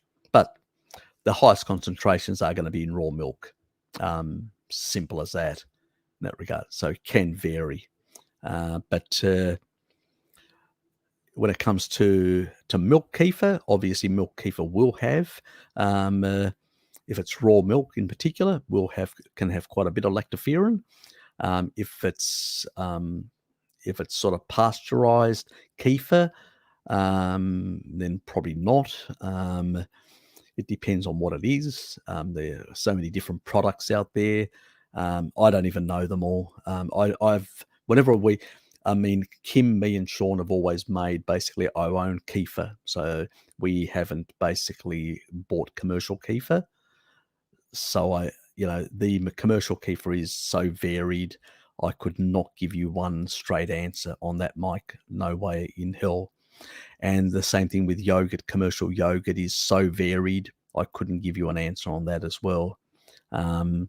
So it's, but yogurt would be much lower in that regard. But it can vary quite a bit, and it's usually because of the higher. You definitely be very low in yogurt because of a lot of the extra bacteria in there that are actually, you've got a more acidic environment, so sour, so there's that factor to be taken in. But it can vary between products so much. It's one of those things that are very hard. But if you're trying to get, You're not going to get a lot of lactoferrin from a lot of these products. That's the reality. If you've got traditional raw milk and raw, that's your best source in terms of lactoferrin. The rest are going to be very small amounts and varied in that regard. So your best source is raw milk or a supplement, one of the two in that regard. So yes, I would. Yeah, it's really hard. I mean, somebody recently asked me a question. I noticed it, but I haven't answered it yet. But I'll do it tomorrow, and it's on basically about raw milk and trying to get it and all that sort of stuff, and some issues related to it. So I'll answer that person when I get a chance. But I would say you're not going to get much after pasteurization, but it will vary quite a bit depending on the temperature and the pH side obviously as well. But on the other side of the ledger, if you want good levels, you're basically looking at raw milk, basically. So that's pretty much it. And your highest source is human milk. Then the next one in terms of animals, that obviously that's not doable unless you're a baby. The next obvious ones, and I wouldn't actually do because the growth hormones and some of the other stuff, our receptors do, where with the animal ones, the receptors are different, so they don't have an effect on us in that regard. But I would say that when it comes to the next best source is camel milk, which is really hard to get. And I can't remember whether goat or sheep is they're both slightly higher than cow's milk, but I can't remember which is higher out of the two. I just can't. I think it's goat, but I could be wrong. I just can't remember in terms of those. Now, with horses and other things, I do not know. Simple as that. I haven't looked into horses and their lactoferrin levels in their milk. So horses, donkeys, and other things like that, I haven't looked into them, so I can't tell you what their levels are. But the next best thing to human milk in terms of lactoferrin is camel's milk, if you can get access to it. In South Australia, they can get it in certain places. If you check the first live stream, there was a lady there that actually was talking about it, and she had some links and some information. And apparently, but it's classified as pet milk, but they do sell it to the public. And most of the people buying it, it's not for their pets. Let's put it that way. Okay, so just keep that in mind. But if you want camel milk, high lactoferrin, that's the way to go. Good for the immune system. Interferon, it does increase interferon. Very good.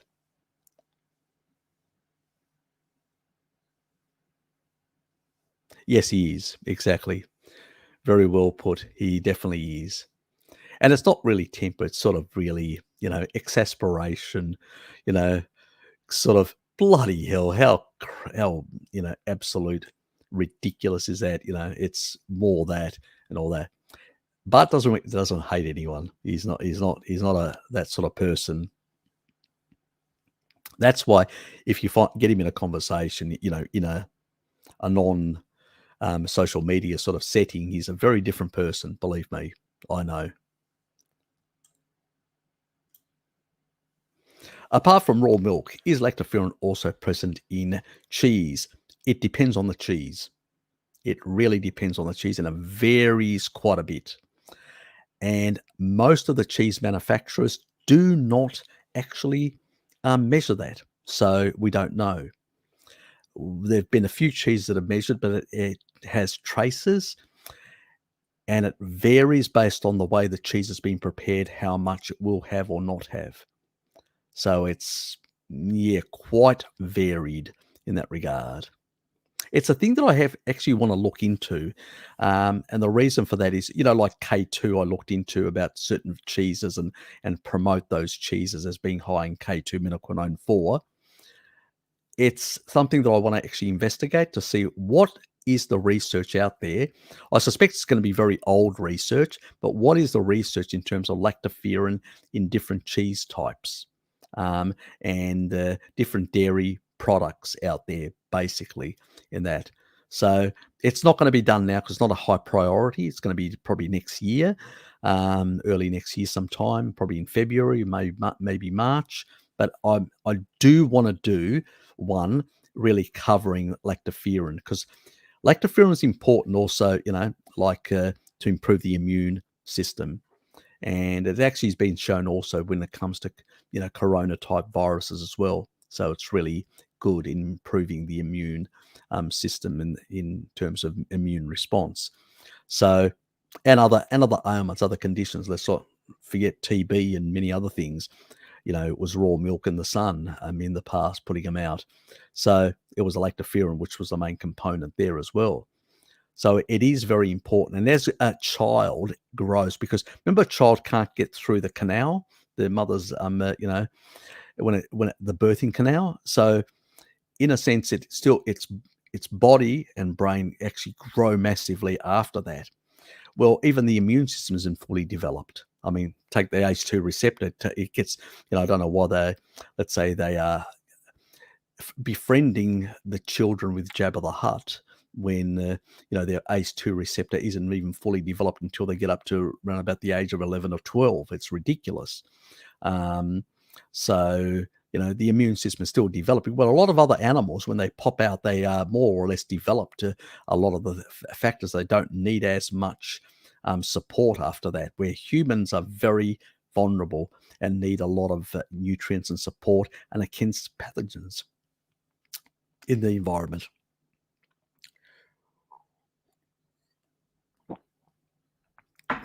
Drying out. My throat's drying out.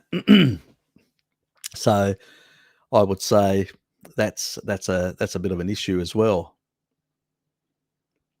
Why it's important in childhood. That's why the concentration of lactoferrin in human milk is very high compared to any other animal.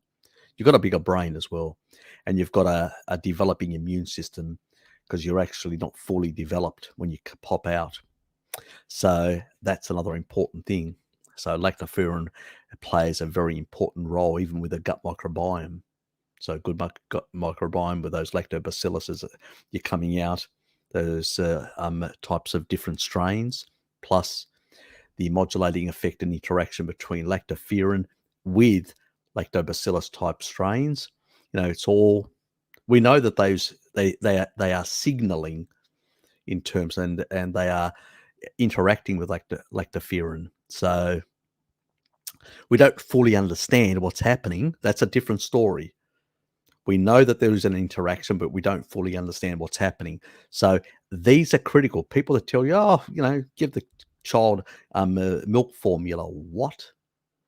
Are you really interested in developing good immune function for the child or not? So yeah, unfortunately, with the modern medical system, it's all, take a medicine, take a tablet, that'll solve everything. All the other stuff that's the primitive stuff. We don't need to do that. Yeah, give us a break. Yeah, look, a lot of people claim that raw milk is dangerous and full of pathogenic bacteria and all that garbage. If you cleanse the actual the tit of the animal before milking it properly, you wipe it down, you properly you're not going to have that issue. I've what we call armexi katsika is called in Greek, which basically means to basically do the milk, get the milk out of the goat. So yeah, so basically because I've done that as well, not only herded goats with my auntie, but so yeah, I've got good experience. You got to wipe them down and make sure it's pretty sterile, but not an issue. This is just nonsense, over exaggerating all that. The problem is, the reason why we pasteurize is because we've moved away from family plots where things were done properly and people cleaned these things properly and all that. and then passed it on to the local. They got bottled and then locally distributed on the day, fresh milk, where now it all goes to a factory. You got a whole lot of different hands and people that are touching it and interacting with a lot of that sort of stuff, and that's where the problem is. So they have to pasteurize, because the amount of hands that it goes through and interactions before it leaves, after it leaves the farm to the actual factory, and even in the factory, there's a lot of potential contaminants. That's why they started pasteurizing, for those reasons, you know. So there are a whole lot of different reasons, but now we've come up with some new, like if you get it directly from the farm and the farm, it does the right thing and all that, not an issue. Because if they're selling it to the public, they don't want a bad reputation. They'll do the right thing. They'll make sure that they've cleaned the tit properly before, they extract the milk. So it's simple as that. Before they milk the animal, and then on the other side, you got big agri businesses, which want to basically, they don't care about nutrition. They just want to make sure that their product isn't going to cause liability for them. So it's very different models, one with the other. So when you go for the cheaper option and the more industrialized option, you end up with a whole lot of nutrient losses and other beneficial losses of other components in the milk, the raw milk. Now, one other point that I did want to make, and I forgot. Anyway, yeah, but in terms of sources in Australia, the only source we've got is, there was if it comes, I'll anyway, bugger it. Is made by cow, which they use a sort of, they get it from the producer. They put it, they empty it into a big like vat. That vat then is actually put into all these milk, bottles, and then they seal them, and then they put them in this device where they put them under excessive pressure, which breaks the membranes of the bacteria. So even if that means both the beneficial and the pathogenic. So you do lose some important lactobacillus bacteria, unfortunately, through this process. Yeah, that's the downside. So all milk nowadays doesn't have, forget about pathogenic, even beneficial bacteria, even when you do it this way. So the ultimate, even made by cow, which is, you get lactoferrin and a whole lot of other things, which is great, but you do lose some of those beneficial bacteria. You can put them back if you get the strains and put them in, and some people have done that to try and put them back, and that's one way of doing it. But it's not the optimal way. Anyway, g'day, Dave. Good to see you, mate. Are you still in the UK, or have you gone back to, back to Spain or not? Because you were going to, or did you get trapped in the UK? You said last time, or have you flown back to Barcelona? Are you able to fly back to Barcelona? What's the story? I'm going to bring I just realized I don't have my little, I lost it. My pop-up thing, pop out, that's it. Done.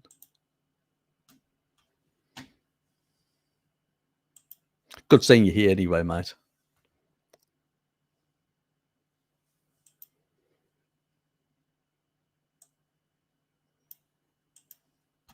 Cecile, good to see you. My brother suffers from chronic gastritis, like pain in the stomach when it empties. Mainstream medical couldn't help, of course. He's on a low carb, high fat, but to be much, not to be too much for him. Look, gastritis, it could be a H. pylori issue in that regard. You'd have to test to really know what's actually driving it. It could be SIBO related. So you could have an oral microbiome that's deranged, and you've basically got bacteria flowing into the upper tract. That's one possibility.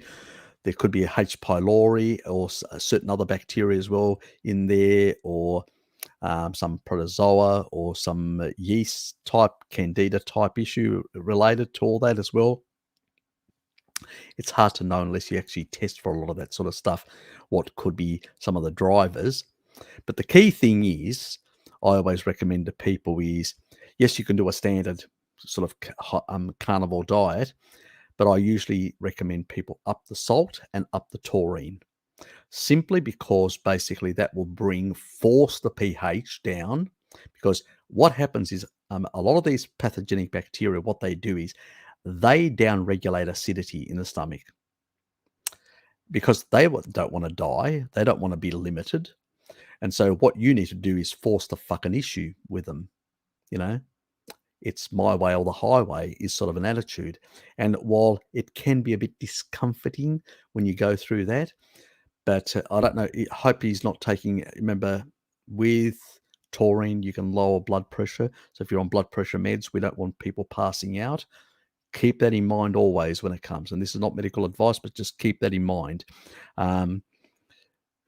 But what it does is I have made a video, if you do a search for Harry Serpanos stomach, it explains a lot of this sort of stuff, how to fix your stomach issues with taurine and stuff like that. But yeah, sometimes it's upping the doses to sort out that sort of stuff in that regard. And I think Bjorn also mentioned H. pylori. Yep, exactly. Usually is the issue, because sometimes the strains and some of the antibiotics don't really work. They try them. Some people do. It does work, and clears it all out. But it can come back if some of it survives and mutates, and then the antibiotics don't work anymore. But you can keep it under control with basically, because all of us have some, people that have got H. pylori will never get rid of H. pylori. Sorry, that's the reality. But you could also take another H. pylori type thing, which is the metaflor, which is one that actually suppresses the pathogenics. That's the one that I talk about in my sort of videos as well. And I can't remember, Bjorn, did I create a video for Metaflor, that German, the one, for the dysentery that actually has suppressive effects on, I can't remember whether I made a video, and I did it on the other ones, the ones from Sweden, which are the Ruteri ones that suppress pathogens as well. But that's a really important one, because that really is a very good suppressor when it comes to other forms of, it outcompetes the other forms of H. pylori, which is really important. And that's in an enteric thing, so it gets through, and then that sort of helps as well deal with some of depends on what the pathogens are as well and the strains. It's always hard to know which strain unless you test, as you pointed out, which is really important. But you got to know what tests are and all that. And in different countries, they have different bloody tests, which is the other thing, So unless you're a medical doctor, which I'm not, that's why I can't give advice on testing. You need to find somebody that knows their shit. Sometimes it's better not to go to an MD, but to go to a naturopath. They really understand like H. pylori infections a bit better. Now, they will try and flog you with a whole lot of naturopathic supplements and all that. Don't buy that sort of thing. It's a waste of money, most of it.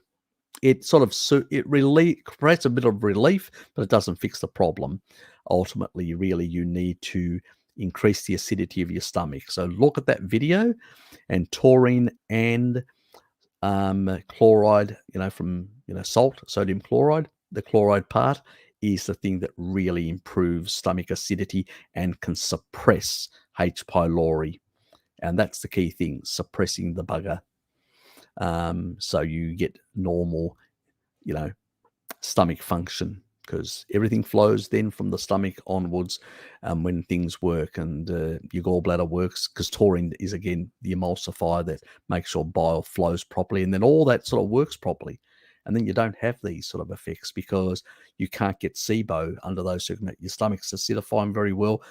You're basically, your small intestine is being cleansed both by these acid-loving bacteria plus by the bile that's cleansing and reducing the bacterial content of your small intestine, which is critical, and things really settle down.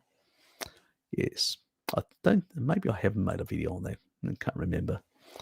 I know I showed it, but did I show it in a live stream or did I do a video?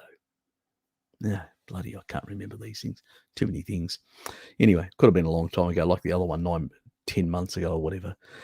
Anyway, okay, thanks, Harry. I'll email you about magnesium. I have recurring SIBO and have been through multiple antibiotics. Yeah, ultimately they don't work. I'm very close to carnivore now. No carbs, no SIBO pain. Yep, but we need to acidify the stomach far more. We need to cleanse the small intestine. So taurine, idea. And if you're on blood pressure meds, go slow and make adjustments to the blood pressure meds. And taurine will basically, with salt, will basically bring down your stomach acidity closer to a pH of 1.5 or lower, which will really just basically clear out all those bacteria that shouldn't be there. And then taurine will also help emulsify and improve bile flow out of your gallbladder, which basically will mean then your gallbladder will function better in keeping under control those little buggers in the small intestine, which we don't want them there, because that is what SIBO is all about, there and in the stomach.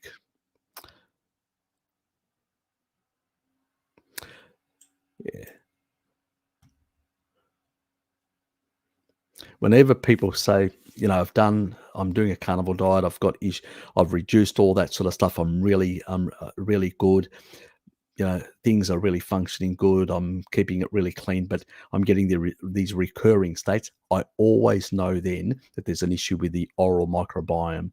That's where those other Swedish ones can populate and suppress some of those pathogens that can flow down your esophagus and get into your stomach.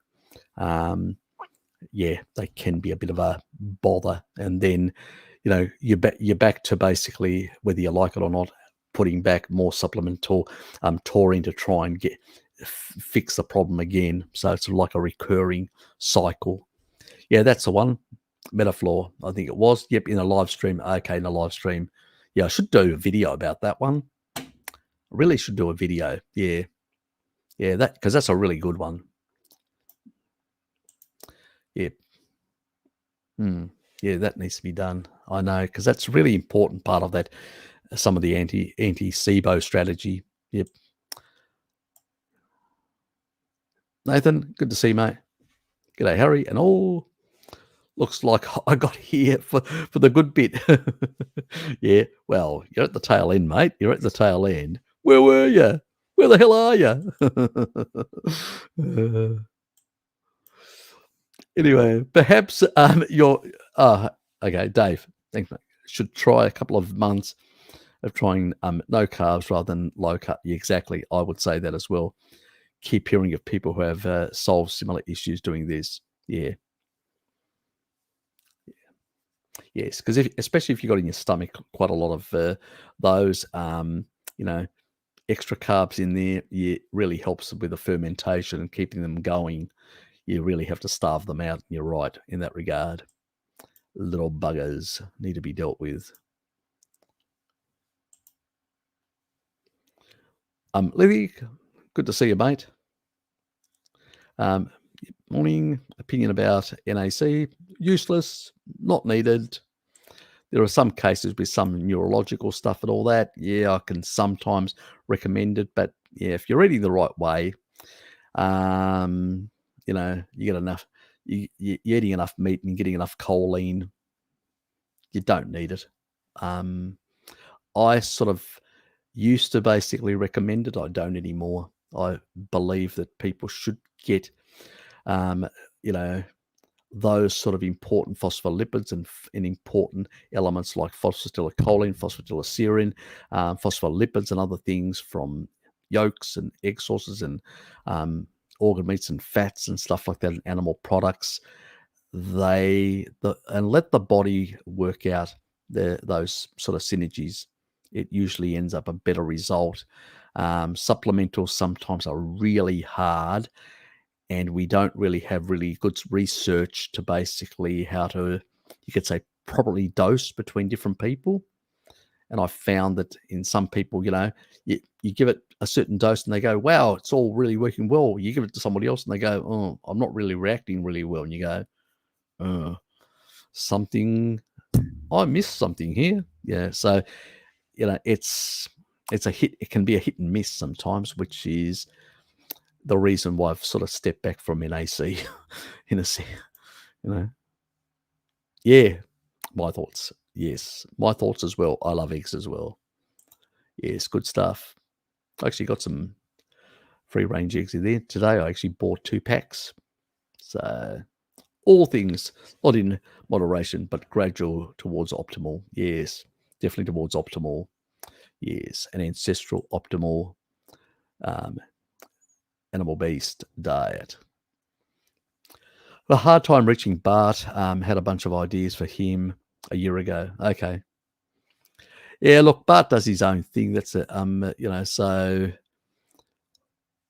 he gets into this sort of, because he's a high functioning, or he's got a bit of high functioning autistic sort of thing. He can get into something. Yeah. If it's basically on nutrition and stuff like that, he's got his set agenda. And even with me, sometimes he'll contact me and say, like, I need you on my live stream to basically argue a certain point because you can argue it better. And he'll do that. And sometimes he's dragged me, and he's done it. And remember that in the old days when he was doing a lot of controversial stuff with some of the other people, no longer come on to be challenged. But in those days, he had some people that would come on, and he used to have a number of people that he would have. But a lot of people sort of don't approach him much anymore.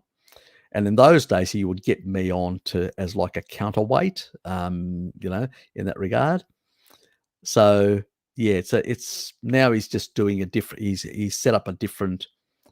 He's sort of saying, well, I'm not going to wait if people don't want to turn up. Fine, I'm not going to waste my time doing just sort of the regular sort of. I'm just going to focus on, doing a sort of polemics that get a lot of clicks and all that on the vegans and all these others saying nonsensical things. So he's approaching it slightly different. He's rearranged and changed slightly his formula, as you know, with his channel. He's playing around with different formulas and trying to see and all that. But what I'm asking you to do is approach him not for his general stuff. He's sort of already setting the way he wants to run it in that regard. Even I don't get much calling ins to come in because he sort of has a new formula, which it's just him and the person and the vagoon he's targeting or whatever.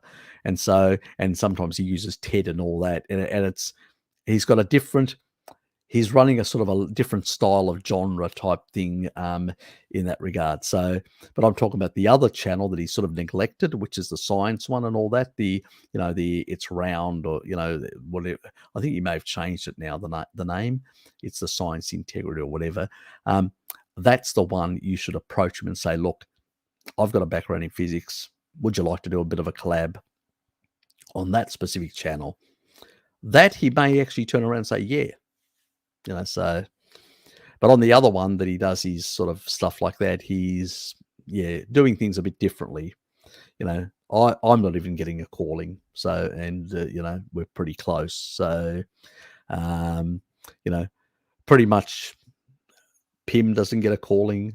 He's just recently brought Pim back, so, and he did in one case bring me on to one of his live streams, but generally speaking, he cut back on his live stream. So he cut back on having other people on, and most of them have just been videos on going after all these vagoons and all that. So he's doing it slightly differently. Now he may go back to doing more stuff with people on, like he did the round tables and stuff like that in the past, but he hasn't done that for a while. So yeah, but maybe that would he may do that style on a physics sort of type related issues. So give him a try on that one. You never know, you may get a call back.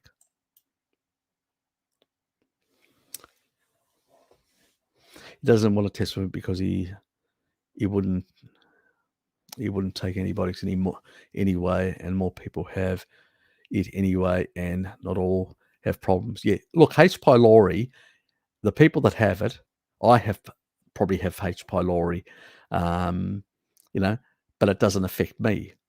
And a number of other people have H. pylori, but it's suppressed. If it's in small numbers and all that, it's not an issue. It's like, if you have candida, which is out of control, that's a problem. But if you've got small amounts, it can actually even be a benefit. But you need to suppress it. And the only way to suppress it really heavily is taurine and salt. You need to really suppress it down, and that will improve a lot of that sort of functioning. But at the same time, you need to prevent it from, if there's some SIBO related issues as well. So you've got a burden of pathogens in there, then you may have to consider some of the other options with the Ruteri options, like those. Go and check my videos on the Ruteri, and like if you do a search for Harry Serpanos C. diff, and it will actually bring you up the Ruteri supplements and strains that actually combat. There's research there that combat C. diff, and they will combat other pathogens as well. So keep that in mind. It's a war between the little guys. Harry, I eat beef 3 days a week, lamb 2 days, 1 week fish and pork a day. Each of this is well rounded. If it works for you and you feel well, yeah, it's fine. You know, um, I sort of have a different sort of approach. I don't eat as much beef. I probably eat beef once a week. I probably eat lamb, twice a week. Probably fish once a week, and so and the rest is pork. So it's sometimes I may have pork 3 days in a row. So one of my favourite meats, and sometimes I tend to have a bit of fish, like, today I had some pork. Dad brought some pork, and he ended up coming around to my place. But anyway, that's a long story. But I was intending to go over there, but then he ended up coming over to my place. So he took off, and I called him, and and then my mate dropped off some livers outside his place because he wasn't there. So he sort of stayed for a while and then hurried back because he had a whole bag full of livers that Andrew brought around. My friend Andrew, a big bag of livers. So yeah, so that was nice of him. Just dropped them off from the old man for free, and he's the one that's got the farm up in Brighton, all the sheep. So Dad's got all those, and he was sort of sorting them out. He went back to sort them out, and I called him just because when the power went off, and said, do you need any? Do you need any assistance or anything like that? He said, no, I'm fine. Do what you want to do, and I'll sort it all out. And then the power came on, which was okay. So yeah, but look, if it works for you, it's fine. Um, different people eat different things. People in different parts of the world. See, the camel milk. A camel meat 7 days a week, and it's perfect. If only I could get it. It's actually the most lowest in deuterium, so it's really good if you can get it, Ness. Really good. UAE Biff that's here, he basically, even in the UAE, it's a struggle to get it. So yeah. Yeah, it sounds fine, there's nothing, you know, it's fairly animal based. It's varied animals, which means you're getting a whole lot of different nutrients from the different animals. It's fine, not a problem.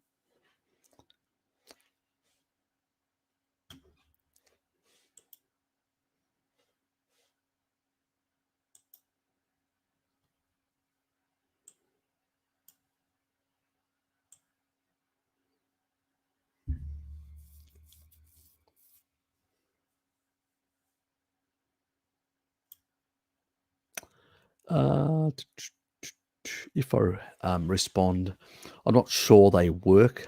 They asked if I'm mates with Jabba. It saves having to answer rudely. It exposes dissonance about the selfishness of the unjabbered, obviously to the inquirer. Oh, look, it's a funny world that we're living in. Really, really crazy, crazy world. Yeah, it's bloody weird. The reality is, I don't think it's going to get any less weird. Yeah, it's worrying. Let's put it that way. Yeah, crazy, crazy stuff out there, to be simply put.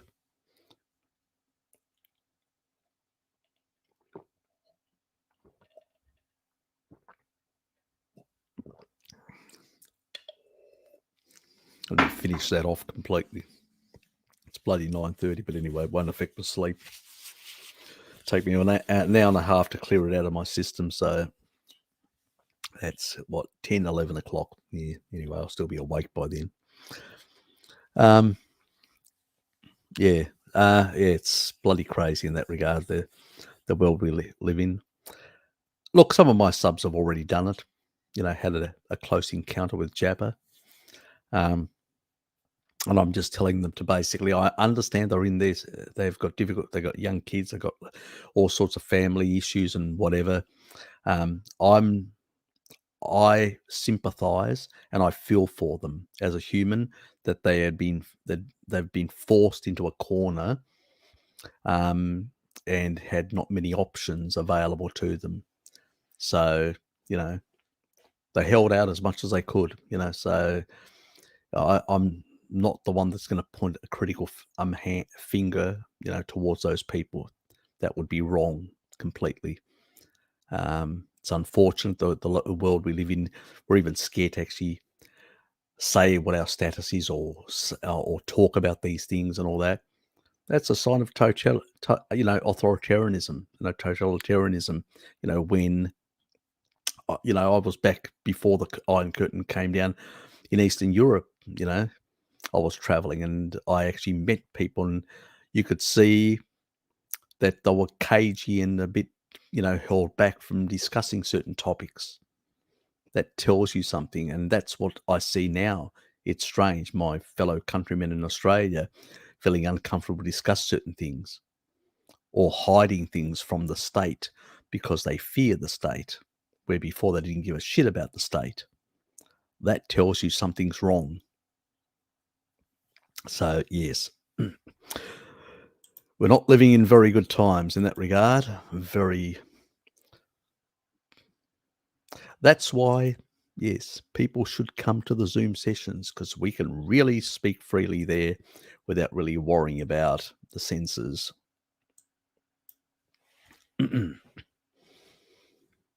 Yeah, I know the channel.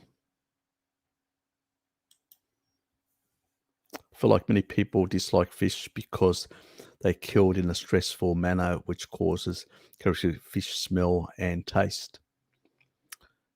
Look, I actually, the way I get fish is snap frozen, wild caught snap frozen, which is, as they come up, they'll cut their heads off and throw them into the machine, cut them and actually freeze it. And so, not an issue whatsoever. That regard. When I used to catch fish, I don't know why I did it instinctively. I used to snap their heads. Quick death and bleeding them out, and quick death. So, yeah, there's probably something to it. Less stressful, less ammonia makes a difference. But I used to snap them completely. And people I used to grab, just snap them. I once took the hook out, snapped them.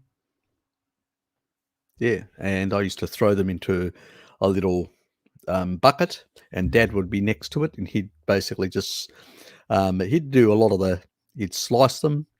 He'd do fillets with the skin on, take out the bone, throw it away, and stuff like that, and the little tips off, and he'd put it into a container that he had, and he had to have it all set up, and it was a chilled container, all ready to go.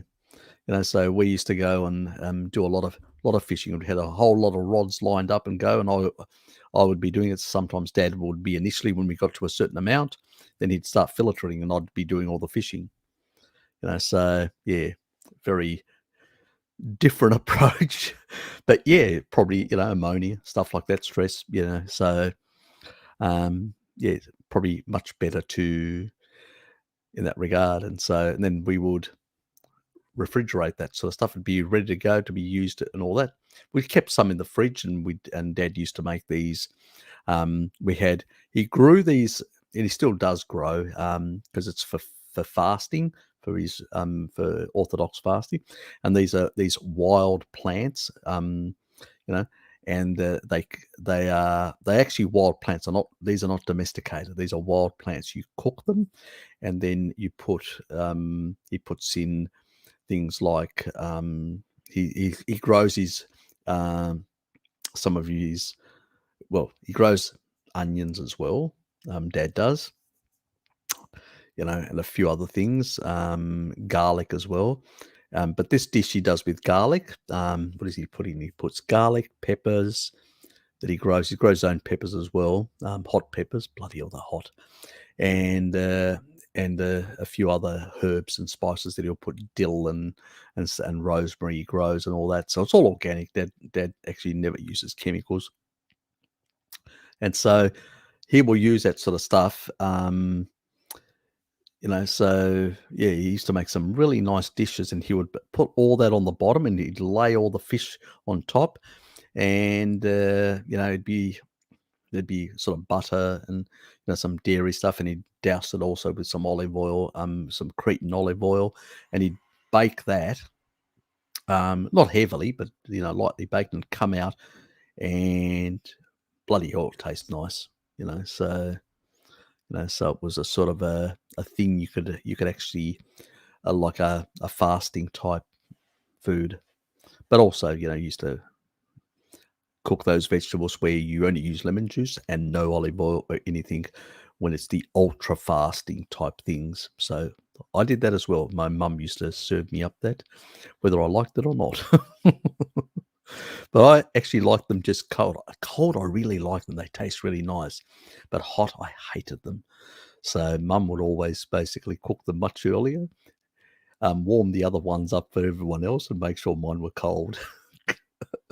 So yes, she was really nice for that, to be thoughtful of those things for a son. Yes.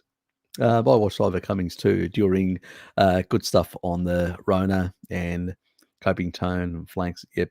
Yeah, exactly. Ivor's actually really good. He's a very analytical person. He's a very smart, intelligent man, and he's done a lot for the low carb community in terms of exposing some of the absolute ridiculous notions that are being promoted out there by absolute crackpots. So I take my hat off to him. He's done a great service for a lot of people in showing how nonsensical their arguments are. So yeah, very much.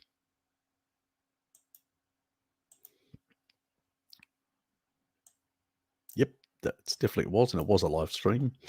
So yes, yes.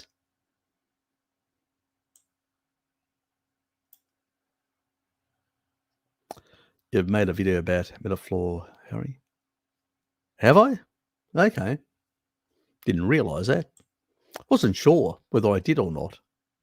So I actually did. Oh well. Oh, I must be going senile. Must be the brain fog, you know. Must be actually watching too many vegan shows.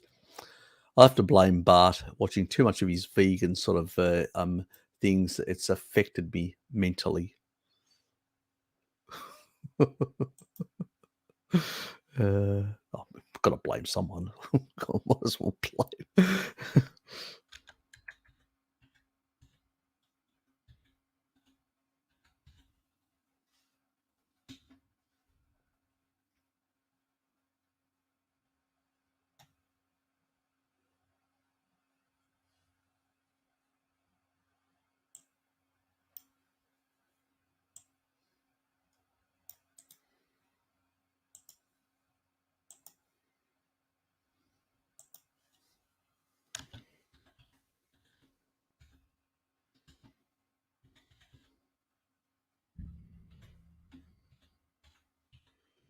Even spelling my name properly.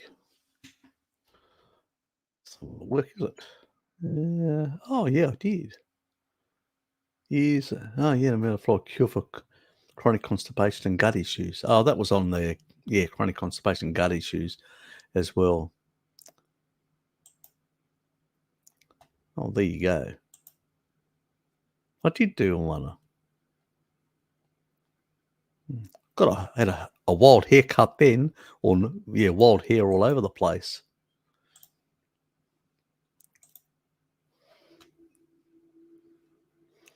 I just put this on screen. You know me, I always like to laugh at myself. Check that out. Check the hairdo and the facial and the facial expression. Oh, I lost the facial expression by going full screen. Damn. Oh, anyway, that was still funny. Yeah, one day actually screen capture that. Got to laugh at yourself. You can't laugh at yourself. Who will you laugh at? So yeah, I did bloody do a video on that, but it was in regards to constipation and all that. So yeah, well there you go. So true.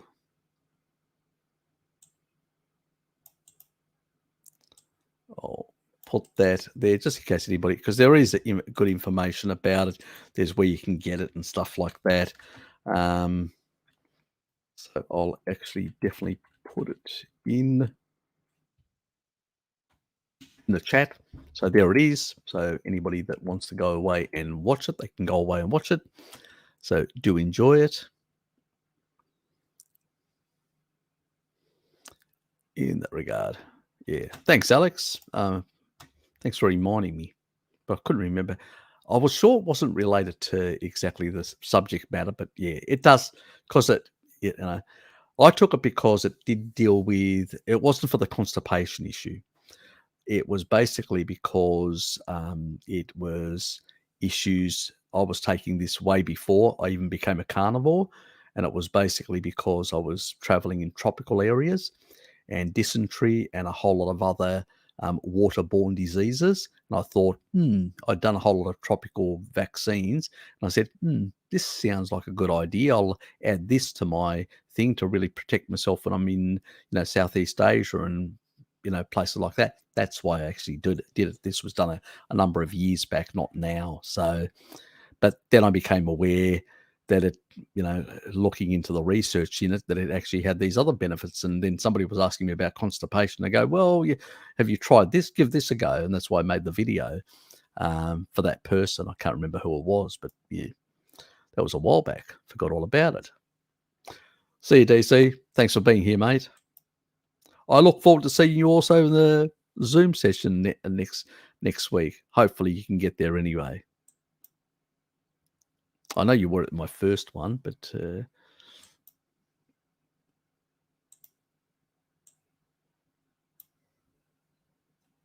yes.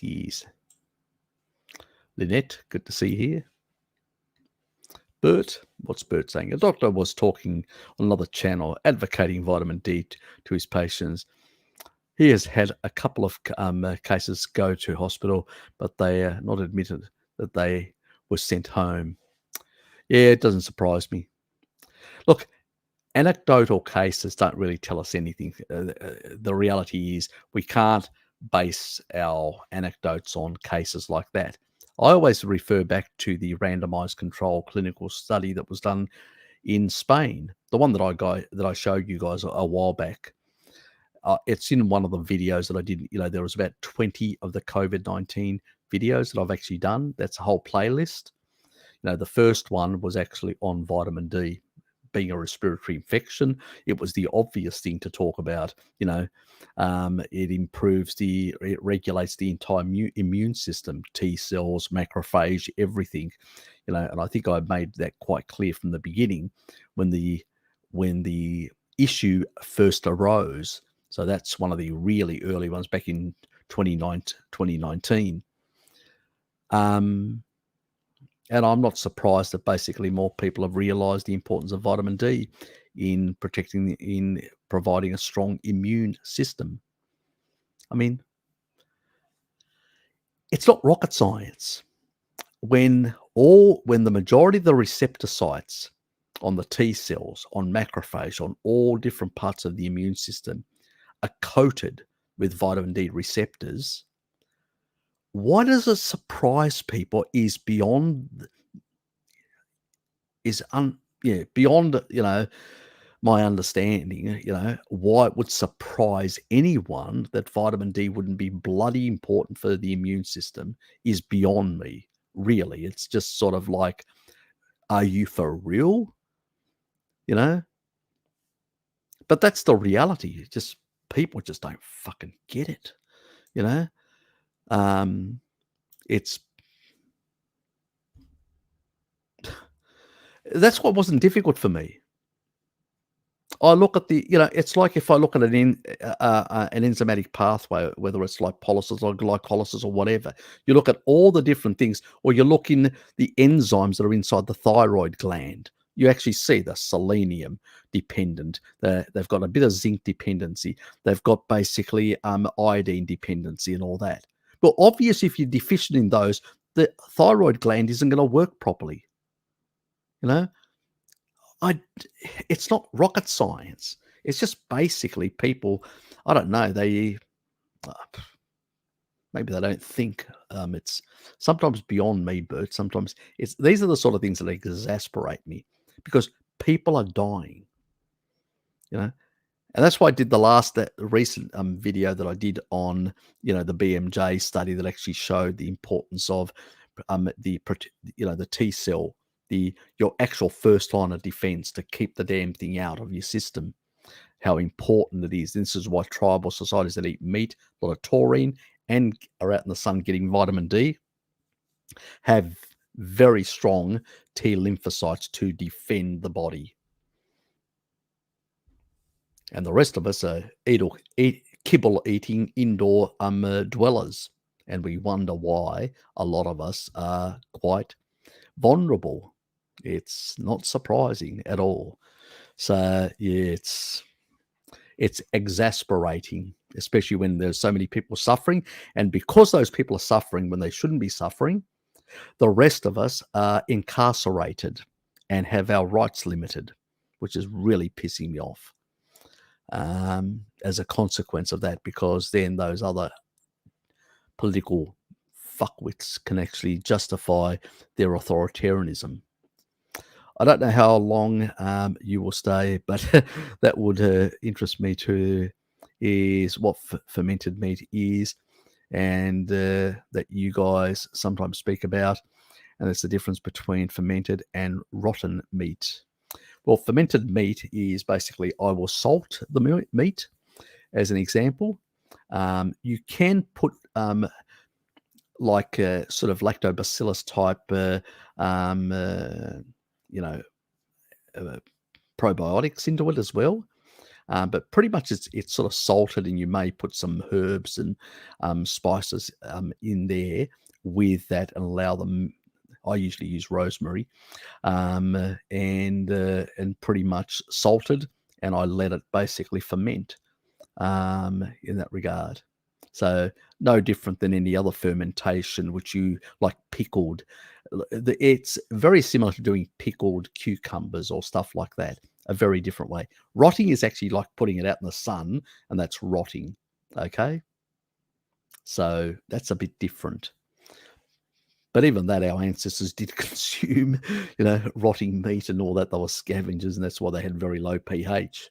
So yeah, but but that's not what I'm consuming. When I have a bit of fermented animal products. So I mean, cheese is a fermented animal product. Most of us do eat fermented animal products. We just don't recognize them as fermented animal products. Cheeses are the obvious. Yogurt is the other one. These are fermented animal products. Yeah.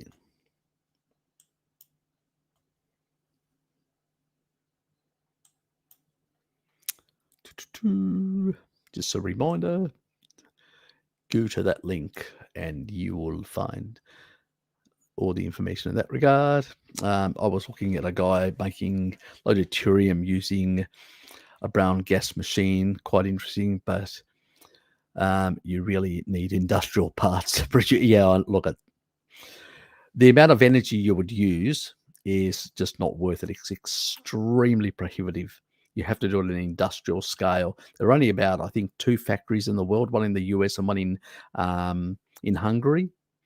There may be a third one, but I'm not sure. But that's pretty much it. It's a very few people know about it as well. And the one that's making the DDW25 specifically for anti-cancer purposes for dogs and in the veterinary sort of field is the one in Hungary. That's actually got a registration with the European Union, but in the US it's prohibited. And in the US, the FDA has even suppressed looking at any of the research that's been submitted. So they won't even look at it, let alone assess it. Yes. Basically, they're protecting a massive industry of oncology, basically radiotherapy and, using radiation, chemotherapy, and a whole lot of other drugs. So, yes, there's a big industry that's worth globally probably well over $1 trillion, and yes, they wouldn't want to lose that now, would they? So yes, you'll see what I mean when I do the video.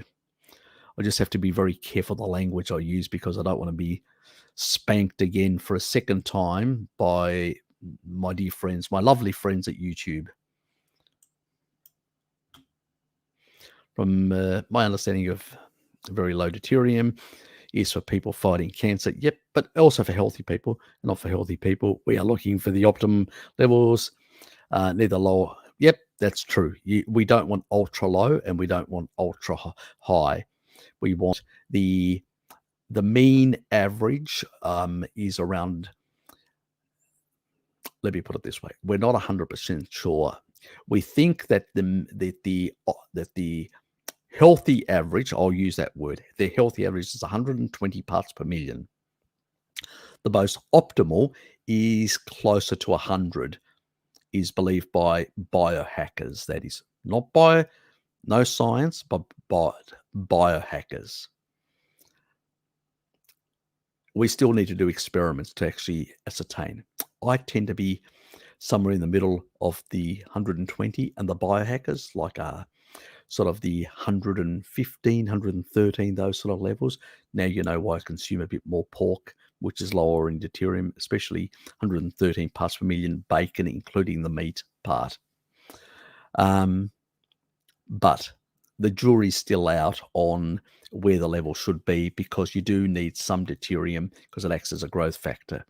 And so you still need some of that because it is part of, all those growth pathways, your mTOR, IGF-1, all that, maintaining tissue, maintaining, if you go too low, you basically, it's too catabolic. It's, you still need some of that to basically support, the muscle protein synthesis, all that, maintaining cellular structures and stuff. So there is a sort of a sweet spot in that regard. Definitely don't want to be below 100 if you're healthy. And you definitely don't want to be over 130 as well. Where the actual spot is the best is still hard to say.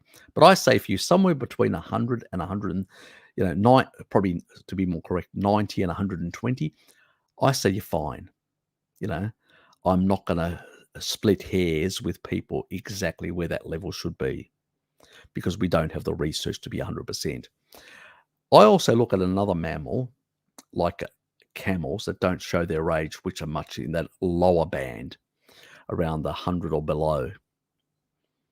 And they tend to basically not show their age. So I have a tendency to think that maybe it may not be the most optimal, but it may be sometimes optimal in terms of reproduction, may not be necessarily longevity.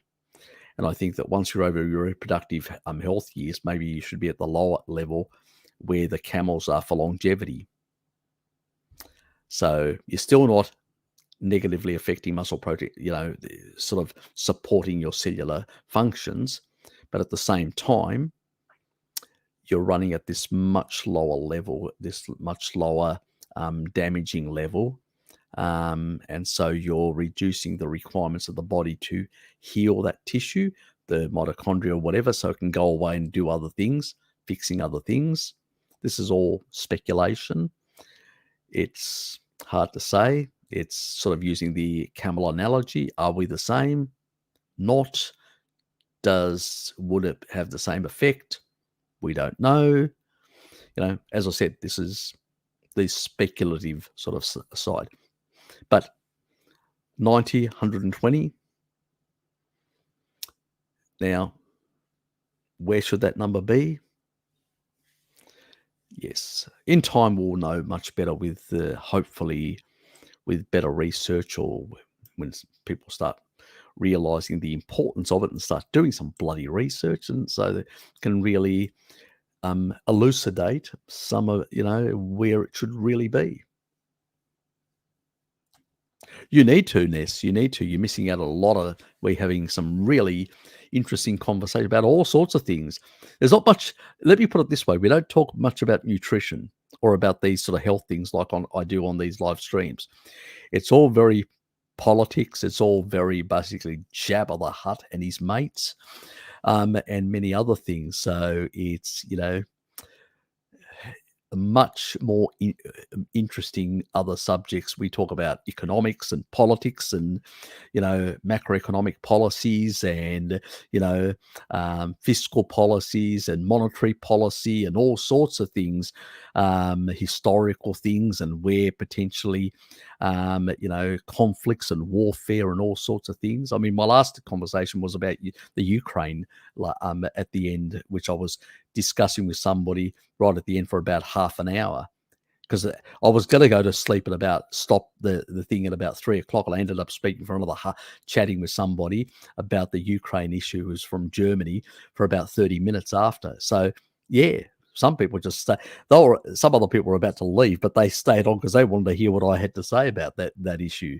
So yeah, it was a very lively exchange on that issue. So there's a lot of things we talk about. So it's way more interesting. It's subject matters that I don't discuss on the live streams because it's more focused on health, nutrition,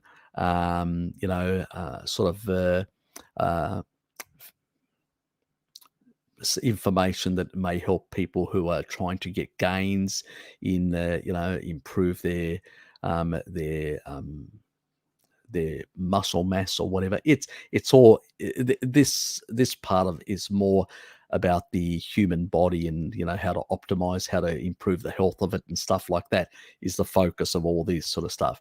Zoom sessions are a bit more, let's say, they venture into all sorts of other areas. So yes, you are missing quite a bit, my dear friend. You should turn up. Metaphor. Sorry to misspelled it. Oh, that doesn't matter. God, that's unimportant.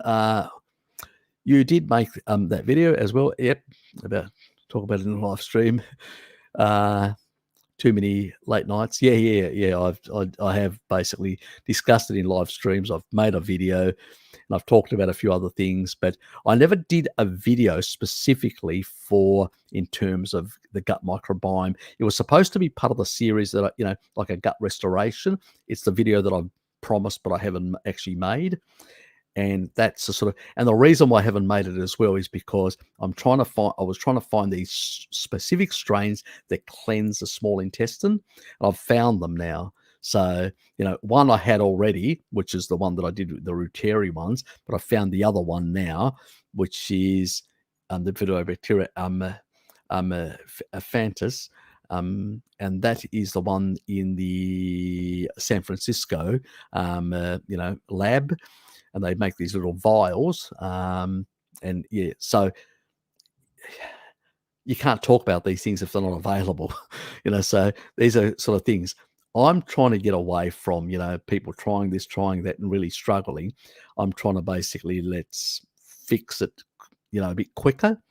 reduce and let's get on with life and enjoying, carnivory sort of thing. So, you know, it's not going to help work for everyone because there's people are going to have a number of additional issues, Paul. But, if we can speed up some of the healing, yeah, my focus, it's like the protocol with the B vitamins, 3 months, and the vitamin D, higher doses for that specific reason.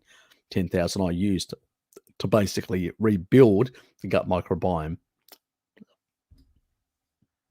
the beneficial ones that are still there from, and suppress the other ones and all that. Harry, is there any concern at eating deli meats like salami and regularly? Nah, I do. I eat plenty of beef jerky and I eat plenty of salami. I love salami. I basically buy salami in large amounts and I'll wrap it up with brie and eat it like that. I love the stuff. I probably eat shitloads of fermented foods, but I don't have a histamine problem or anything like that because things are properly regulated. But, if you have issues, yep, it may not be the most advisable thing to do, aged meats and cured meats, but I do love my cured meats. I do buy old cured meats. And smoked meats that have been smoked and aged for a number of months. I love them. They've got beautiful flavors, and they sort of add some beneficial bacteria as well. So very good. As long as you don't have an issue, gut issue or anything like that, it's fine. Not an issue. The only proviso is that when you look at the package, it doesn't have any chemical crap. As long as it doesn't have any chemical like emulsifiers, bad for the gut. You don't want that shit in there. Sugar, you don't want that stuff in there, or unless they've used it as a fermenter for the bacteria and it's very low. They indicate that it's very low, then it's probably not as much an issue. But you definitely don't want to have any of those, preservatives or so-called emulsifiers. Not good for the gut at all. And they do have a damaging effect on the gut microbiome. So keep that shit out completely. So it depends. I always look at the packaging. But the majority of like salamis and processed stuff like that I do buy, it's usually Italian. Because Italian, you look at it and it just says the meat and salt, nothing else. That's why I buy it, because there's no other shit in there. So I am a regular buyer of Italian type salamis and Italian type cured meats for that reason, because there's a couple of Spanish companies as well that actually produce cured meats with just the meat and salt and maybe some herbs and spices, but nothing else. No emulsifiers, no other crap in there at all. So yes. So it depends when we're talking about deli meat, what is actually in it. And if it's not in a package and it's in a display, I usually ask them to show me they usually have a book. They'll open it up, the book, and they can actually show you exactly what the ingredients are in that. Ask them for the ingredients. I know it seems like, why would you do that? Why not? I'm buying the product. I'm handing over money. Bruce, just ask them. And they'll give you they'll open up the book and they'll actually, sometimes I'll read it or even show you and you can read it through and see what ingredients are in there. Yes, I'm one of those possibly annoying customers that asks too much information. But if it's going into my body, it better be bloody good. I wish you were elected as a new German health minister and not the idiot Karl Lauterbach, who is just spreading panic and wants to lock people in. How nice that would be. Yes. Well, we can't have everything. Look, I think that because in my young years, I've got a number of German friends in Australia, and in my young years, I did working in the tourism industry in Greece as a youngster in the 70s and early 80s. I found that the most respectful and nicest tourists were the German tourists that came to Greece when I was working in the tourist industry. So I always had a liking for the Germans, where some of the others, in particular the Americans, were very obnoxious, very insulting, and very pushy. So they were very annoying in that regard. But so yeah, and unfortunately, you guys have had some really, yes, moronic leaders, unfortunately, that have, that have really lost the plot, unfortunately, in that regard. So I don't envy you at all. Greece is in the same mess. We've got some politicians which are, oh, God almighty, what can I say? Before I start, because I'm a Greek citizen as well. I'm a European citizen. I'm a dual national. What can I say about the Greek Prime Minister, the current one? I'd like to spit on his face, him and the opposition leader. Does that explain how I feel about both of them? That's pretty much it. So I would love to basically resurrect, if I was going to have any leader, there'd be two. One, Venizelos, the old Venizelos from the 1920s, would be one, a great patriot of Greece, him, or basically Andreas Papandreou, who was back in the 80s and all that. My uncle was actually a minister in his government. And they would probably be the two people that basically I would resurrect and put into power in Greece and probably fix a lot of the problems, because they were actively fixers in their especially in their early days. They did a lot to fix things. Actually, under Venizelos, the old one, Greece was one of the most industrialized countries in Europe at the time as a per capita head. And then the other ones who took over after him had just continued making an absolute mess in that regard. And then after the war, it just continued with some of the leaders. And it wasn't until Andreas Papandreou came into power that he basically started pushing to finance and develop cooperatives and develop other systems and start improving light industry. Light industry grew massively in Greece at the time. Greece was rapidly industrializing and building all sorts of things. And then the idiot Semitis took over after that, put us in the Eurozone, made us uncompetitive, and fucked it all up again. Completely and utterly another fucking banker friend he was, and all his mates who were working for Goldman Sachs and other organisations came into the government as well. So something that Andrea Papandreou, who followed an independent foreign policy and was a very much believer in a stronger Europe and a stronger Greece, and but unfortunately his vision never really survived, and yes, it sort of went downhill. And Germany, on the other hand, I think they've lost their way completely since unification.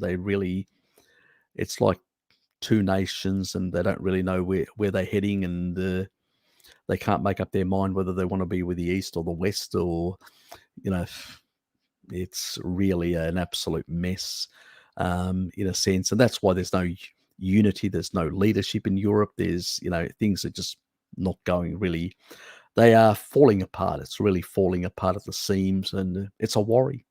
The level of instability, most people don't realize, but there's a lot of instability. I'd be surprised if the EU actually survives in the coming years. It may fracture into two different sort of entities, potentially, or completely disintegrate. So you're already seeing some alliances emerging. The French getting into bed with the Greeks, and even with the Italians, try to drag them in, sort of like a Mediterranean alliance, and all sorts of things starting to happen. There's a lot of fracture, and the Americans are trying to hold it all together, but they are picking. They're not. They've got no cohesive agenda. They're always, again, how can we utilize this force against the Russians? The Americans are very foolish. They are going to basically allow this.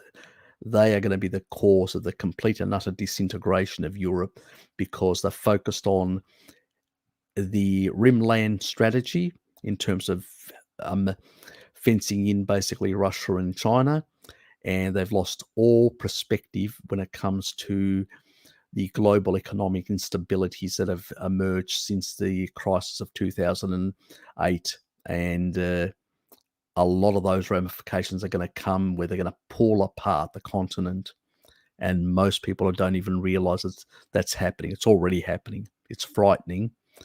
And what the sort of forces that could be unleashed is anybody's guess. So yes, but that's sidetrack, but on the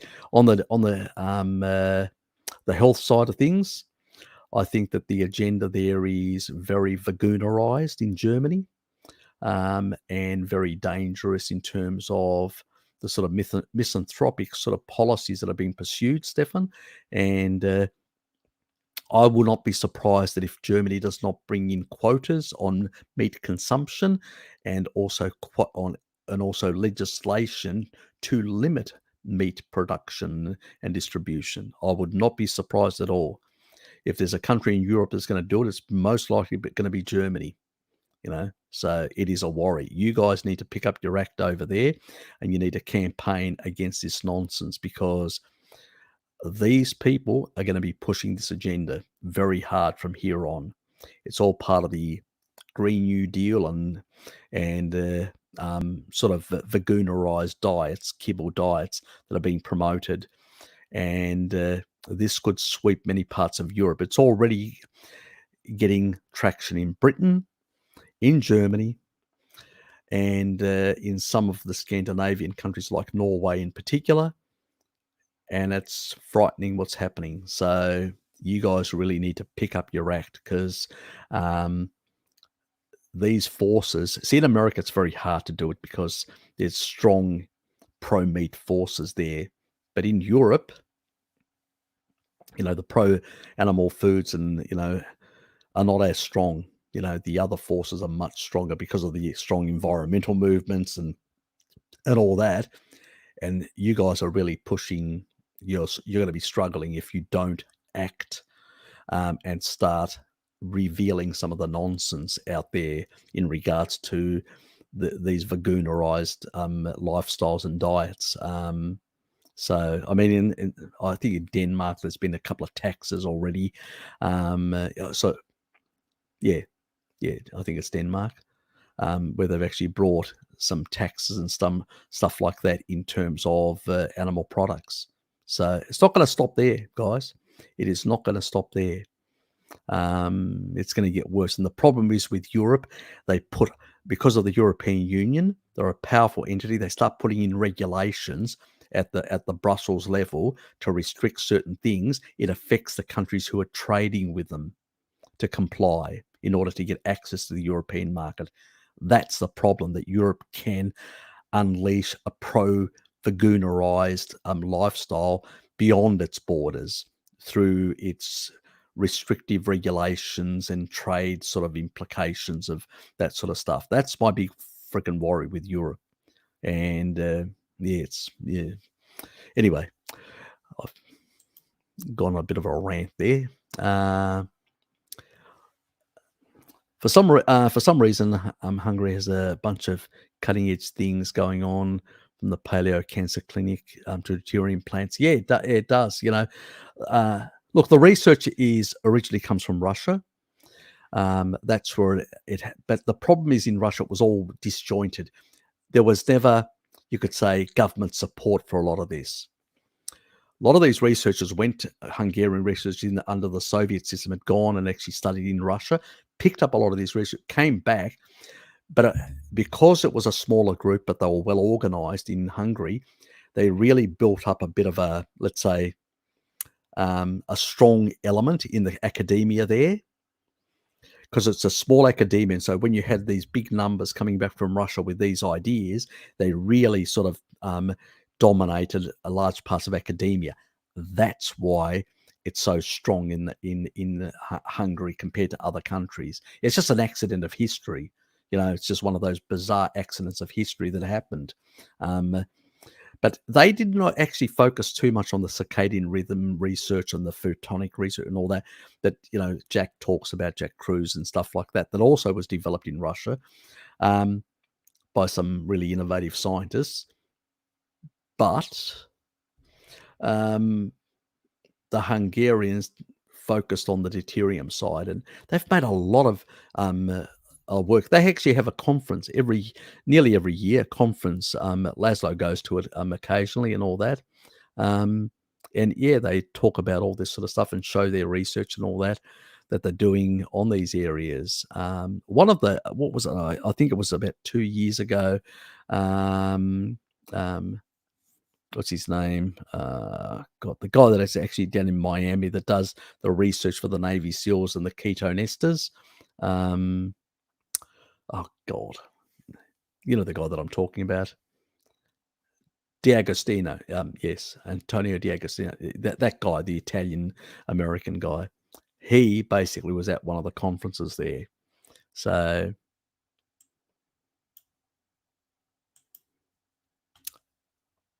but I haven't heard a lot from him after that conference. So maybe he's gone away. Dom, that's right. Dominic D'Agostino. That's right. Correct. Thanks, Dominique. Dom. Yeah. So yeah, yeah, D'Agostino. That's it. And but I'm not. I'm hoping that he's come back to America and he's doing his own research and he's looking into these things and maybe he comes up with something new. I'm hoping. Cross my fingers and hoping that he does, because it's always good to have somebody, an outsider, come in, look at some stuff that other people are doing, go back and actually have a new perspective. Maybe they'll make bigger inroads and have a deeper insights potentially. One can only hope. We'll see what happens, what comes out of it. I haven't heard anything from him for a while now, so maybe he's busy away researching and coming up with some new things. One can only hope. If eating beef and not much else, how long would that take to correct taurine deficiency? I'm sure it varies. Yeah, look, anybody's guess. You actually endogenously produce taurine. So your body, from methionine and cysteine, it actually produces. There are enzymes that in your liver that actually produce taurine. So you actually but it declines with age. After 40, declines, and it literally falls off the cliff at 65 in terms. And that's why your thymus shrinks, so your T cell capacity goes down, so you're more prone to infectious diseases, things like pneumonia and things like that in older age. That's what kills older people, But if you're eating a lot of meat like the Maasai or the Inuit or whatever, or a lot of the tribal people, you know what? That doesn't happen because you're still eating a lot of taurine. And so you can still utilize that for those purposes.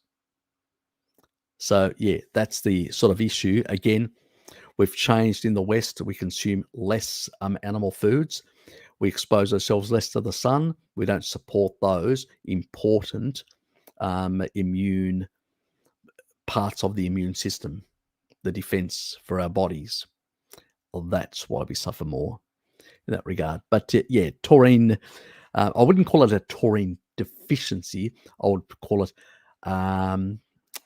in a sense, it's because it's the reason why we can't call it a sort of like a deficiency is because it's not like a supplement or whatever else. It's like you're missing certain micronutrients. It's really basically a taurine depletion that you don't you don't have enough in the body, substantial things. It's the way look, who cares? Call it deficiency. I'm fine with that as well. But the reason why we don't use the word deficiency is because it's not something exogenously you have to take in. You can produce some within your body. It's just basically there may be an insufficiency. That's the word, insufficiency, in terms, because you may have a lot of oxalate that can deplete it and other things. So there may be an insufficiency. And that's the word to use, not deficiency, insufficiency for those cellular processes that are required. So, yeah, that's the right word to use. Anyway, and much less, especially ruminant hearts. Yeah, hearts are very. The heart muscle and the heart and the brain have the majority of taurine is concentrated in, pretty much those two organs. Heart, the more, brain, the other part. And in the brain, it's bloody important, prevents glycating of the beta amyloid. It also reduces the amount of beta amyloid, and together with choline, which removes a lot of it. It really synergistically, those two, again, both from animal sources, and also can be converted through enzymatically. Unless you're one of those 4% of the population like me, unfortunately, that can't convert methionine to choline, you have to get it in the diet. So generally speaking, somebody on an animal-based diet will get enough choline via an enzymatic production and also taurine, but that's because they're eating meat. They're eating a species-appropriate diet in that regard. And that's the difference fundamentally and all that. But if you want to sort of push up the levels you intake, obviously hearts and brains have more, in particular hearts. And it's, I say to people, why not? That's the great thing. Seems people improve their cardiac function into, yeah, exactly. I mean, I got rid of all my fibrosis out of my heart. What do you think I promote? Taurine. It literally, I've been doing taurine now for practically 10 years. So I'm an old hat when it comes to taurine. For me, the more I learn about taurine, the more I love it, So, yeah, definitely deals with a lot of things and fixed a lot of things of mine, my gallbladder issues and a whole lot of other stomach issues and all that. So it took time. You got to be patient, depending on how much damage and issues you got. But it does fix things. Sometimes a bit faster, sometimes a bit slower, depending on how much damage. It's very much sort of nuance. Yeah, it'd be interesting to know exactly what they were doing within that. I would say there had to be some supplementation for that short amount of time.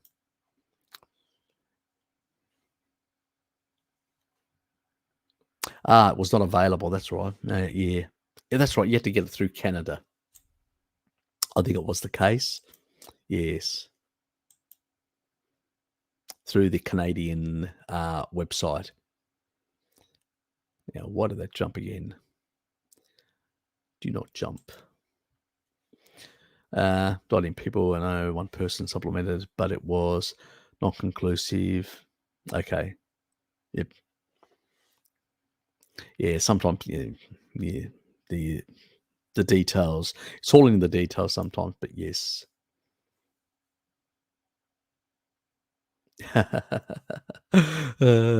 Thanks, mate.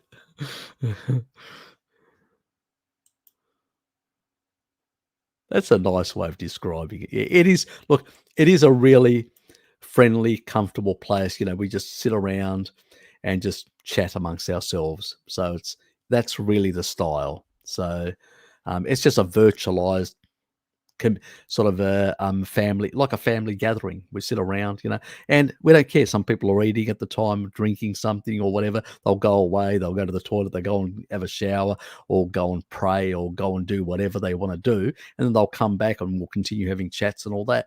And it's a really nice environment where everybody feels just comfortable, enjoys each other's company and talk about all sorts of things. So yeah, everybody's welcome, So do come along and be our friends.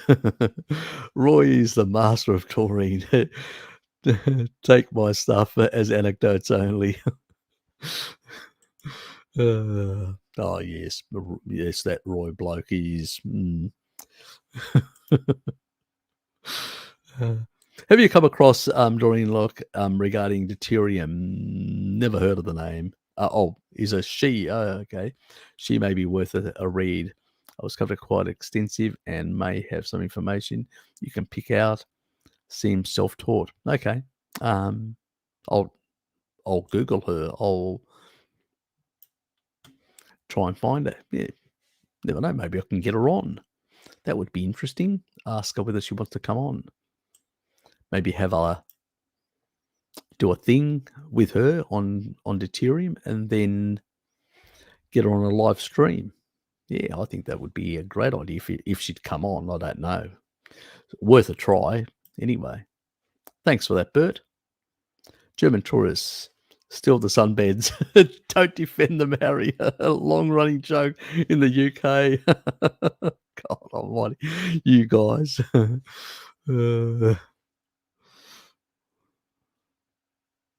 I'm talking about my personal experience because I was actually working behind the, because I could speak English, and there were not many people that So I automatically, even though I was young, I was a teenager, I was getting a adult salary. I could actually demand an adult salary because I could speak English. This is back in the 70s we're talking about now. Not many people could speak English fluently like I could. So I was actually in reception, and so I was better paid, and I was interacting with people coming through. And whenever anybody had an issue, they'd come to me, and I'd translate to the owner and stuff like that, and get things sorted out, or call, whoever needed to be called, whether it was an ambulance, police, or whatever, or taxi or whatever things, and tell them exactly where to take these people and stuff like that. So, yeah, or what tour to get on and stuff like that, and organize things for them and stuff like that. So yeah, so I had to deal with a lot of people, and you know, and when you're behind the counter, the Germans were always very respectful. When it came to the Americans, it was always complaining, just calm down, guys. I'm trying to sort you out. It was just like, I want it now and not yesterday type attitude. And I'm going, yeah, well, this is Greece. Chill out. I'm not German, I'm Swiss, but German speaking. So watching a lot of German politics. So you're from the north of Switzerland. Yep, fair enough. Because of their big influence in Europe. Yep, exactly. Yep. Yes, you guys have some direct democracy, which is nice. I wish the rest of us had as well. We do talk about that as well. Just wake up early and put their towels on the sun. Yeah, they do actually. That's true. Even back in the 70s, I remember that most other tourists would wake up, would always come roll in late. The Germans would roll in the earliest in the morning, and basically you would deal with them. Good morning, Shell. Yeah, you'd always get the Germans coming in really early, and yeah, so it was much easier to organise them. They knew exactly that, everything planned out, exactly where they wanted to go, what time, and all that. You just had to set up all the other stuff and all, and it was much easier. There was no piss farting around. It was all sorted out and in their head, and yeah, it's just the way they do things. So, which is fair enough. But it was easy on my side of the fence, being in the reception, to deal with those people. So. Uh, nice one. But that is true. They used to go out, and yeah, they'd basically be out there very early, and so that's the reason. That is the real reason. To be honest, Bert, you guys just basically were staying up late and drinking like a bunch of skunks, on juice, and then basically wondering why there was nothing else when you turned up at lunchtime. Roy's on point with this one. German universities are at the forefront of the anti-meat agenda. Exactly, they are. You know, bloody hell, they are, and that is a bloody worry because the EU has a big influence on trade, or global trade, and also what can be traded. So yes, it is a big bloody worry, guys. It's a big bloody worry. Currently, I'm living in Poland. People eat plenty of pork here. Nobody could bring them off that. Obviously, yeah, quality is not the best through. Yeah, it depends, but yeah, yeah, like the souvlaki on the little sticks, primarily in Greece, the majority of it. I mean, now it's changed a bit. There's a bit more beef because of the American influence. But back then, when I was young in the 70s and all that, it was just all pork, and then doused in lemon juice with oregano and stuff like that. The way they did it was a bit different. I used to go and get a couple of sticks of those. That was my lunch as a youngster. Used to ride with my bicycle. There used to be this old man. He used to make on coals, really nice, and I like the extra lemon juice because I really like lemon juice. So, yeah. I quote your taurine info, Harry, regarding T cells. It keeps normal people interested and have a foot in the door. Yep, exactly. Yep. Thanks for that. For promoting it. Yeah, it's really important because I don't want people to suffer and die, and a lot of people have got family members and all that that may have issues, and I'm really trying to get the message out about vitamin D and taurine. Um, I'm It's not possible to radically fix people's diets at this time. Let's be honest. Don't try and fix people's diets. But if you can get a taurine supplement into their system, plus, but always remember the blood pressure thing, they got to go slow before they, move up the sort of amount that they take. And the vitamin D, they're going to give themselves a far better chance of surviving, the yes, the sea scourge out there, and also the Jabba the Hutt incidents as well, and the long Jabba the Hutt syndrome. So that also can be mitigated because the strong T cells will clear that out.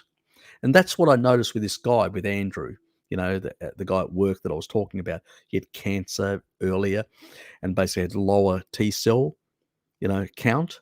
And, basically having Jabba 1 and then having another session with Jabba the Hutt a second time, it put him into hospital because of his system couldn't clear it out. So it's just in there replicating. It just can't be cleared out. You need good T cell function, T lymphocytes to clear it out. And I think this is the issue where older people, even though they have an engagement with Jabba the Hutt, they still basically have issues, so, and can get this extra like cytokine effect where you've got the replicating and then you get the disease and you have this like pronounced cytokine effect that can kill you. Again, this derangement and unregulated. Vitamin D regulates the macrophage, and then basically the combination of vitamin D which is the stem cell activation for the T cells, but also the importance of, the thymus, the storage, and the activation and production of out of the thymus of these T cells for taking on any invader coming into the system is really important to protecting people. So, if there was, those are two supplements that are really important in this current crisis, So, yeah, because Jabba isn't going to do it for you. We know. We just have to look at Gibraltar, 100%. Friends of Jabba not doing it for them.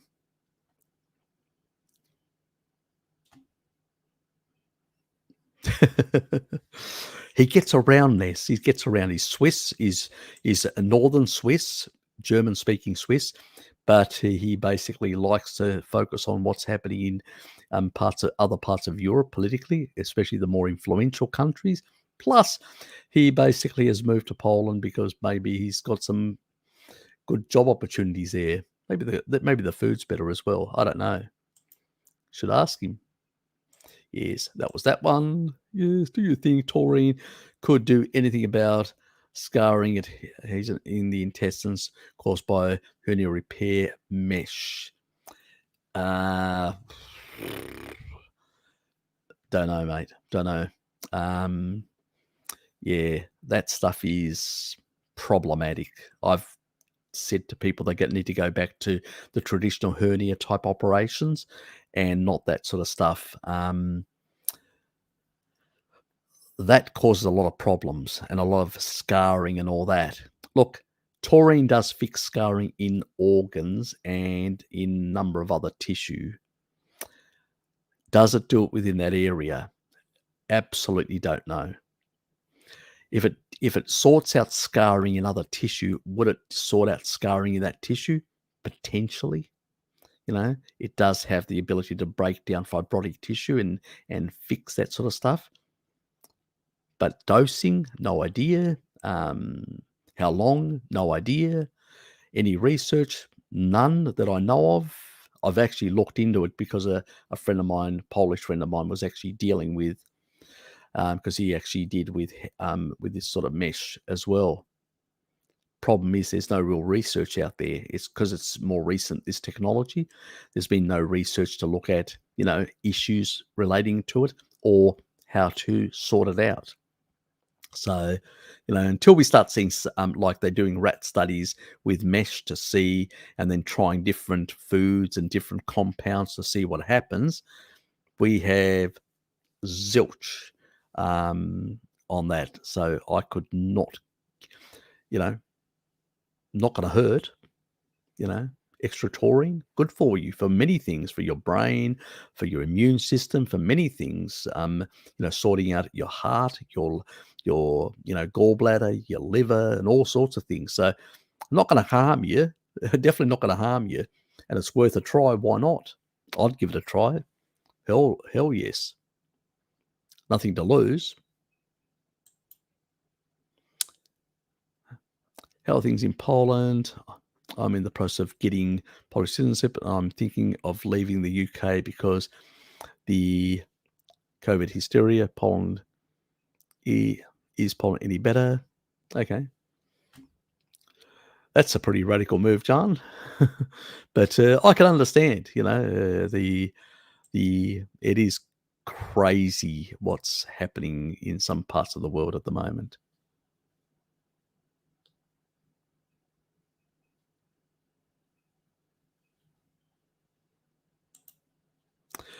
Yes, good to see you, Shell.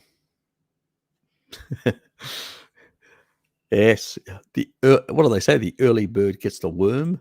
You're up early. I must be the worm. You know me, I'm always kidding about myself. Um, Not many restrictions at the moment. Government said they're afraid of implementing more. Could be a revolution. Look, after the polls went through the other sort of authoritarian regime, they don't want another one. So, unfortunately, our Western populations haven't gone through that yet. And so basically, are more focused on security, security. Yes, until they realize what they're giving away.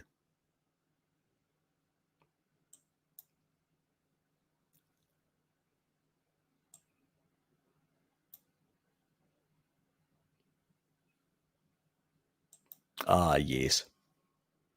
He's a jolly old friend of Google and YouTube and basically Facebook. Oh, look, Facebook and Jabber are like that. Best of friends. I mean, they go out on parties together. Great friends.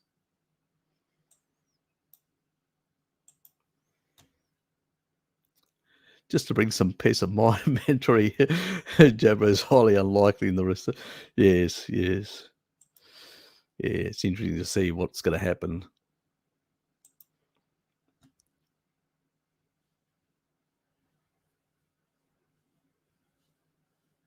Ah, yeah, you went for love. Good for you, mate. Good for you. I hear they're quite attractive women. Anyway, let's move on. Uh,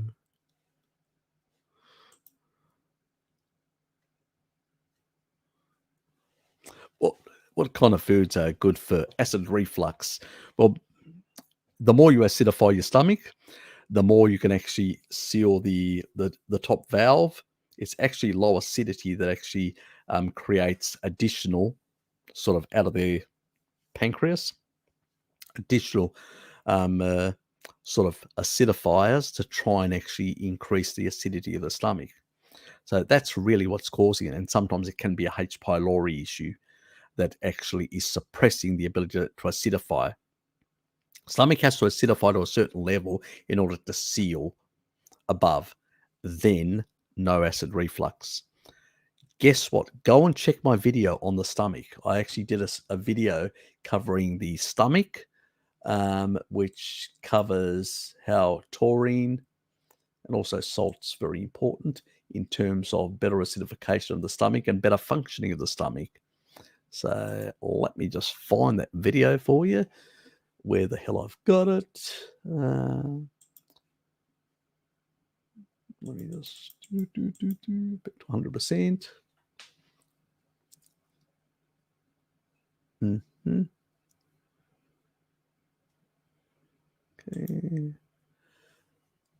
Now, let me find that and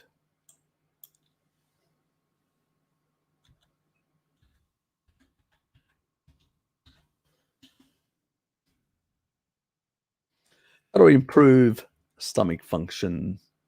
There you go. That was 3 months ago.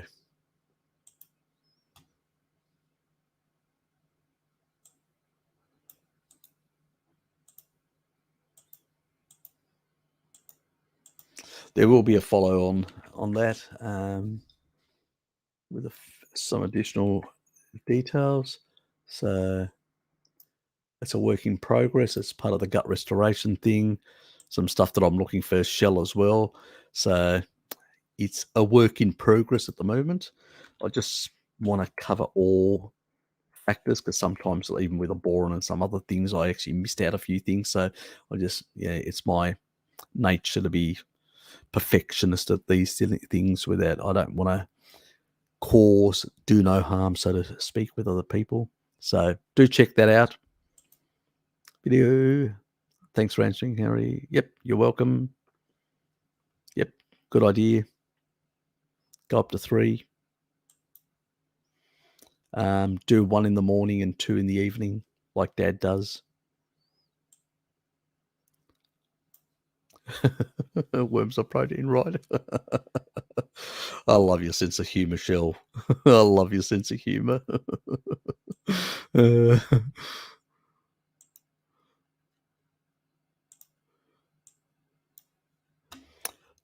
I deactivated my Facebook account, but still have messages. I do not miss Facebook. Break the habit. Read a book instead. Exactly. I've got nieces and nephews. They get annoyed because I ignore them. So I just go through. I spend one day. This is Friday. After work, when I get back and I'm just sitting back and I just go right through and I go like. They go. They do complain that I do. I ignore them for a whole week, but I mean, you're still getting some likes. Bloody hell. Because if I don't do it, you're not supporting the kids and you're not really interested in. Yeah, I get all that other shit. So, yes, potentially. And all that, all my friends or people like that, or people keep on sending me things. Why aren't you actually liking my stuff? Because I've got other better things to do, but you got to be diplomatic sometimes. Ah, good. That's good to hear. Yeah, she needs to get off that stuff. Really needs to get off that stuff, and we need to basically get the taurine in there and basically the salt. We need to but it has to be done slowly. You know that it's a transition. Unfortunately, Shell, it's a transition. It takes time to rebalance that sort of stuff. uh, you're welcome, mate. Yeah. Bart's Discord is a pretty good avenue. That's mostly available more days than my Zoom thing is, but yes, that as well. Yeah, look, I've actually got one, and I don't. The only things that I post is Bart's videos and my videos. That's it, on there, and hope that some of my relatives and friends and all that will look at them. Occasionally I get a few likes and a few people show some interest, but most of the time they just ignore them. So sometimes I just forget to put any. I go, what do I waste my time? Is when even my own family doesn't bother. So yeah. But they're always on the phone when they've got a problem. Oh, what do I do with this? Yeah. But you're not supporting me on any of this sort of stuff. We don't have time. Oh, okay. So I'm on call as your special advisor. Yes. Anyway. Yes. Yes. Yes, you can't pick your family like your friends. You're just born with them. A vegan on YouTube, antacids by the pound. God, it doesn't surprise me. Doesn't surprise me. The more plant foods you consume, the more you have this problem because the higher the pH, and then the body compensates by basically trying to acidify. And because it can't acidify sufficiently, it can't seal the top. This is genetically determined that you have to have a certain level of acidity in order for the valve on the top to seal. That tells you something, that a species appropriate diet can only do that.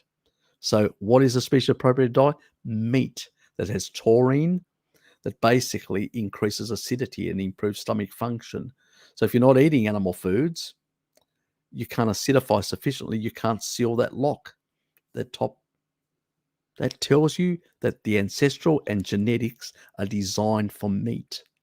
So the actual valves, the sealant functions properly. Yes, another one for the carnies, you know, even our genetics basically shows us what a species appropriate diet is in terms of this. This is why the majority of people are not eating enough, eating too much kibble and all that. That's why antacids usage is endemic. And, all of a sudden, we switched our diet from 2/3 animal foods and 1/3 because we didn't have refrigeration, 1/3 plants, which was mostly seasonal, to mostly plants with some meats and mostly processed in different products and all that. And then we wonder why we have, you know, um, acid reflux and all these other stomach problems and gut problems and everything else. And about more than a third of the population is SIBO. Huh? And exactly, and salt as well. Correct, Dom. You know, and then they wonder. We used to consume up to 10 times the salt in the past because we had to salt all our food because there was no refrigeration back then. So, yeah, crazy world we live in. Absolutely crazy world in that regard. Antacids. I go to stores and I see just rows and rows of antacids. And I just know. I look at them and I just shake my head and go, "Fuck me," And most people are just popping them. You even see commercials on social media constantly popping up about how people talking about something. Oh, you need to take this. This is the best. This will fix the problem really quickly. Just nonsense upon nonsense upon nonsense. You know, just masking things. Crazy stuff.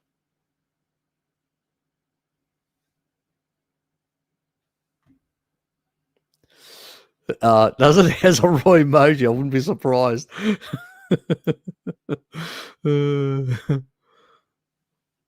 And asset use is becoming very few. I remain hopeful. She's only 19. That's a lot of time. Yep.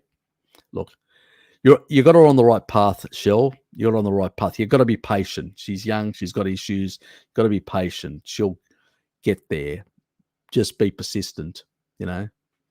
Love and persistence. The two work very well. As long as she knows that you're there batting for her, she'll be willing to go that extra mile with you. As I say, love and persistence. Persistence is very important. You can't drop the ball, my dear. You can't drop the ball. Tough love, but love and persistence, and you'll get there. And don't worry, when you need help, always chat with me. Yep, it does, helps. The chloride part of the, sodium chloride helps with the proton pumps in that regard. And also the regulation, the homeostatic regulation of the proton pumps, taurine. That's why it's very important. So you don't get too much, you don't get too little. It's properly regulated. That's how the stomach is properly regulated. I wonder why we need meat to be consumed to have properly regulated pumps in the stomach, or electrolytes to be properly regulated because it's an osmolyte. It sounds really weird. It must be the right food to eat to regulate all these things, and also to, the regulation and motility of the gut. If it's too fast, it slows it down. If it's too slow, it speeds it up. Taurine has these wonderful things. It's only in meat. Must be magical. It's the species appropriate stuff. That's why. It's crazy how doctors prescribe NS. It's harming the people more and more. Yeah, it's crazy. It's just endemic, the stuff out there. Absolutely endemic. Yes. I have to be a bit humorous because I don't like to be, rather than being angry, I need to be humorous because I just need to show how ridiculous it is. And and I think you guys get it. That's why you're here, because you get it. G'day, Elizabeth. Hi, Harry. True that people say about metabolic flexibility, we need to eat sometimes carbs to do and not lose the ability to metabolize carbs. Just a pretext, basically. The Inuit and the Maasai don't consume any carbs, well, unless they get them from tourists, but generally speaking, no. It's a pretext for their own addictions. When you've been on carbs for decades upon decades, let's be honest, we all succumb to cheats. What does that tell you? That it's highly addictive. That's why I say to people, if you find yourself cheating too much, go and subscribe to Pim Johnson. She's in my list of, and not enough, the diabetes one and all that. Not many. There's only 445 people that have subscribed. I don't know why more people haven't subscribed and don't go and watch her videos, because she covers some of these addiction issues. And people need to learn about some of these addiction issues and deal with them, because it's quite profound. These sort of statements and these things that people say come from those underlying addictions. I mean, sugar is more addictive than heroin. I'm not joking. They've done experiments on rats. They've put sugar and heroin and cocaine and stuff like that, and the rat goes for the sugar, not for the other stuff. Tell me what is more addictive, the sugar water or the other stuff? Why do you think kids are drinking so much soda nowadays? It's so bloody addictive. It's not surprising, you know. It's people not being able to deal with their, metabolic flexibility. God, give us a break. It's like that garbage that the guy that I can't remember his name now, that Ron Rosdale argued with and basically told him sugar is sugar, and that's bullshit. And that guy basically was trying to argue, oh, you need a bit of sugar for your thyroid and metabolism. He said that's garbage. He said TSH goes down at the same time. It doesn't go up. If it went up and the other one, and he had to agree, then it would really be hypothyroidism. And he goes, no. So it's just basically working at a much lower level, but there's no there's no pathology there. And even a lot of the centenarians are running at that lower grade. So what do you want to do? Run at that lower grade and be a centenarian and live longer? Or do you want to run at a higher grade and have derangements and all that? It's just garbage. These people are just reductionist nonsense and bullshit and harming people with absolute. So we've had a number of these people. That guy's gone away, and I haven't heard of him for a very long time.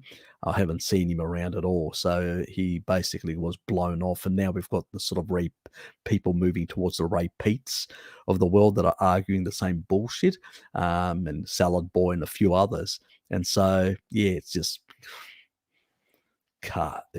metabolic flexibility. They just come up with bullshit sort of labels, and they can't back them up with any real physiology or any real proper science, except reductionist nonsense. So next level garbage, so. But unfortunately, the average person out there has no idea, because I always say, you got multi-generational tribal people like the Maasai, like the Inuit and others. They don't seem to have had a carb insufficiency or a carb deficiency or a carb requirement, you know? So actually the Maasai consider eating carbs as basically only the lesser tribes do that, or the weaker tribes. They consider it as a food that makes you weak. So that's why they reject it quite correctly. Yes, that stuff that I mentioned. Yep. Hi Harry. Okay, good to see you. Been a while. What are your thoughts on the O? Yes, the O one. Yes, the O one. Is there any cases in Tasmania? None that I know of. A few in the other parts of Australia, but none in Tasmania as of yet. We're opening up on the 15th. There should be a big crowd coming down south because not many of them can go overseas very easily. So they're going to be flooding into Tassie. And I suspect we're going to probably have some outbreaks then after the 15th, which is so tomorrow and Tuesday. I'm going to be going off to do a bit of additional shopping, store a few things, and basically sit back and let the mayhem begin. I'm going to give the world. I'm going to do my own things, go up and do some bushwalking, some hiking, do some YouTube stuff and other things like that, and let the madness out there do whatever it likes, So, yes. So I'm not too bothered. And as long as I'm maintaining, I've upped my levels up to 3 grams now of taurine.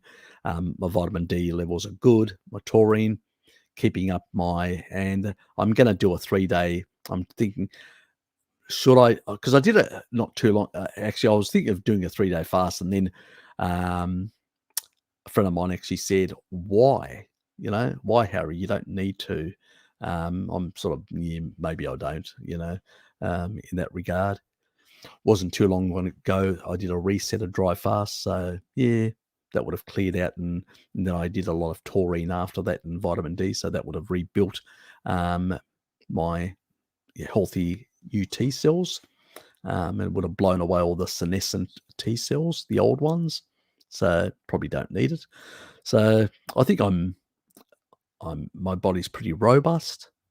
I mean, even Hello Kitty, she had a bit of she's, because of stressing, she's been run down, had a bit of not being able to get rid of a bit of a cold that she's had picked up at work. And she's been really a bit run down, but she's been stressing like mad because under pressure. I just told her, and she's feeling better now since I had a chat with her and said, you need to get angry and stop basically fearing. These are arseholes, they're wrong, and stop fearing and be angry about the situation. And she sort of changed her perspective a bit, and that sort of helped her, and she felt much better today, which is good because we had the conversation yesterday. So she felt much better today. She went to church and she was much better.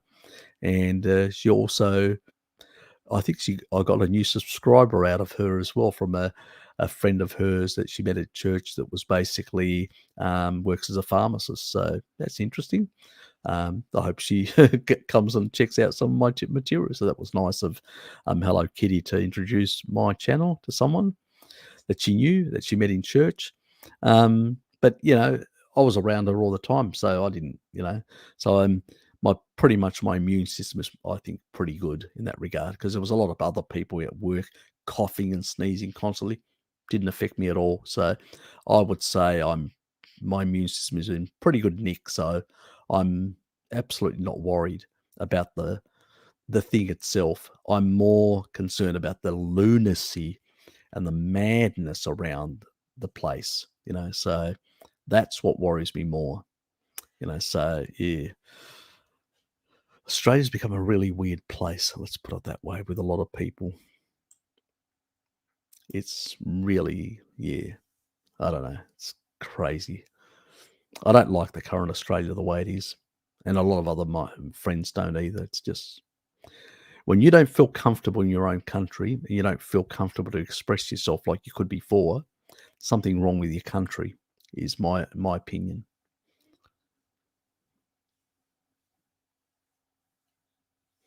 That's what it feels to be in an authoritarian state.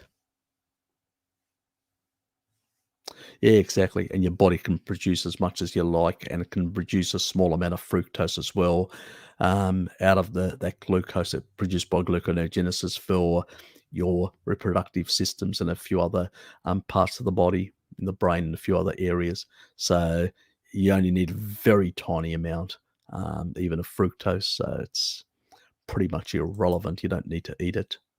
Even the USDA knows, Shell, and you know because we've talked about it before. Even the USDA, the United States Department of Agriculture, says there is zero requirement because the body can synthesize. It's not essential. It's only essential amino acids and essential fatty acids. Well, that's it. Yeah, salt, chloride. Yep, exactly. Precisely. The vegans drank a bottle of wine at lunchtime and a couple in the evening. Ah, yes. It's vegan after all. Uh, thanks, Shell. Not a problem. Being an ex-sufferer myself, I'm just trying to help people around me, sort of give back to society from, I think when you've taken, at some point you realize you got to give something back. It's the right thing to do. G'day, Trouble. Good to see you back. You're back again. Yes, I'm still on. You know me. We're up to 5 hours. What's new? This is the Roy show. It just goes and goes, and I don't work tomorrow. I'm not working tomorrow, so it's probably gonna go out to 6 hours anyway. So, yeah, so we've still got an hour to go. Lies, it was damn lies, and constantly metabolize glucose. All humans are having glucose in them all the time. Yes, yes. Doctor told me that. We can't avoid the Randall cycle. Yeah, for bloody cockwombles. Because it was something biological that we can't avoid in by the diet. It's true, we can avoid it by mixing carbs and fat together. Ah, yes. Nothing like Mr. Randall. Ah, yes. Philip Randall, such a gentleman. Yes, elucidated an important biological process in the body. Unfortunately, most people have ignored it since 1963. It's surprising how, I mean, it's late now, and I'm just wondering how many, 2021 minus 1963, 58 years. I mean, it's probably going to take 100 years before another, nearly 40 odd years before people wake up to the reality of the Randall cycle. 58 years and hardly anyone knows about it. I mean, in YouTube, up until Bart and myself emerged on the scene, pretty much nobody was talking about the Randall cycle, deuterium, a lot of these other things. They were talking about, like circadian rhythms, light, blue light, and all that. There were other people that were talking before I was on YouTube because they had earlier channels. But on the deuterium side, no. Beyond Laszlo Boris that had some of his material from the UCLA University and some of the Hungarian stuff, the rest of it, and a lot of it's actually in Hungarian, so it's not translated, so you don't know what they're saying. So up until, yeah, it's only very recently a few have jumped on the bandwagon of deuterium. I don't think some of them understand it a bit better than others. It's a wide range in that regard. I don't think they sort of truly understand it in the complexity of light, water, magnetism, all these sort of complex interactions. They sort of understand in a very sort of reductionist way, but some of them are progressing along that path, which is good. That because we need more. The only way people are going to realize that we need to stop eating the kibble is by more people understanding deuterium. So my mission is to try and get more people to understand deuterium, not less, more. Um, you know, this is not a popular, and I actually say to you guys, get the message around. And I know some of you guys go around it on different sites, and actually when people are saying things, you go, well, have you looked at deuterium? And I've seen some of your comments around, because I do move around, look around and all that, and I'm going, oh, that's good, you know. So that some of you people are going around and talking about these things, and it's really important, because unfortunately people aren't talking enough about deuterium, about light, and they're not talking about some of these issues that are affecting directly our biology and all that. It's really bloody important, because once these things, I, you know, when I'm going to be really happy, not if my, like, you know, this channel was to go like a million or whatever. That would not make me happy. But if deuterium and the understanding that carbs are so damaging to the mitochondria went mainstream, bloody hell, that would like be a revolution in our society. That would be fantastic. It would basically mean, you know, pretty much most people then would be able to, yeah, I mean, they may still come to, you know, probably me and Bart would grow quite a bit as well, because people would still come to get the more nuanced stuff on these subject matters. But at the end of the day, what it would do is it would literally, for the first time, awaken people to the reality of how to prevent damage to their bodies, you know? It would be, you know, it would just transform. Obviously, you know, Meet Rex and Sean Baker, myself, and many others would explode in size as channels, but that's not the main thing merely. It's that there would be like a paradigm shift in our societies, because for the first time you would see massive, a lot of these areas at the moment that are you know, rugged areas would be populated with ruminants all over the place. You'd even see in some areas people, you know, going for the bison option, you know, and having large areas, hectares of bison.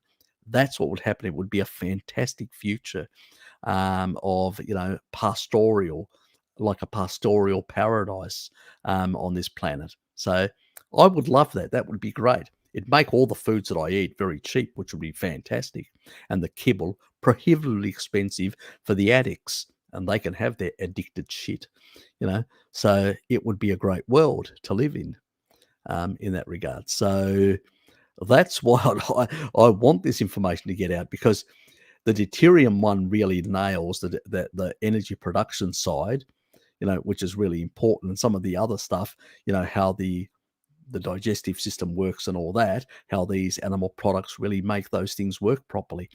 That getting out, the immune system, you know, how these animal foods compared with the sun improve the immune system, is the fantastic stuff. Once people get that and realize, you know, vitamin D and animal foods and all that are so important in basically their health, you're going to get a revolution in basically the eating styles. And the vagoonerized lunatics will be completely and utterly marginalized, completely and utterly crushed. You know, that will be a day to celebrate. So keep spreading the messages, guys, around the place. Vagoonerized. You see, sometimes even I go around posting things you may come across on vagoonerized sites. I do it deliberately, all the myths and falsehoods. Many times they get deleted, unfortunately, but I do put them around. I've noticed the vagoonerized brigade at my dear friends at YouTube have basically taken down a lot of my comments on the vagoonerized sites, especially the myths and falsehood ones. And even from my community channel, they keep on removing it whenever I put it up. Pack of bastards, basically. Yes, very annoying. But the more you guys spread that sort of stuff, the better, because it all bloody helps. And it basically, you know, gets the message out. It's sort of just, it's a matter of numbers on our side to try and get the message out. I can't see any other way of doing it.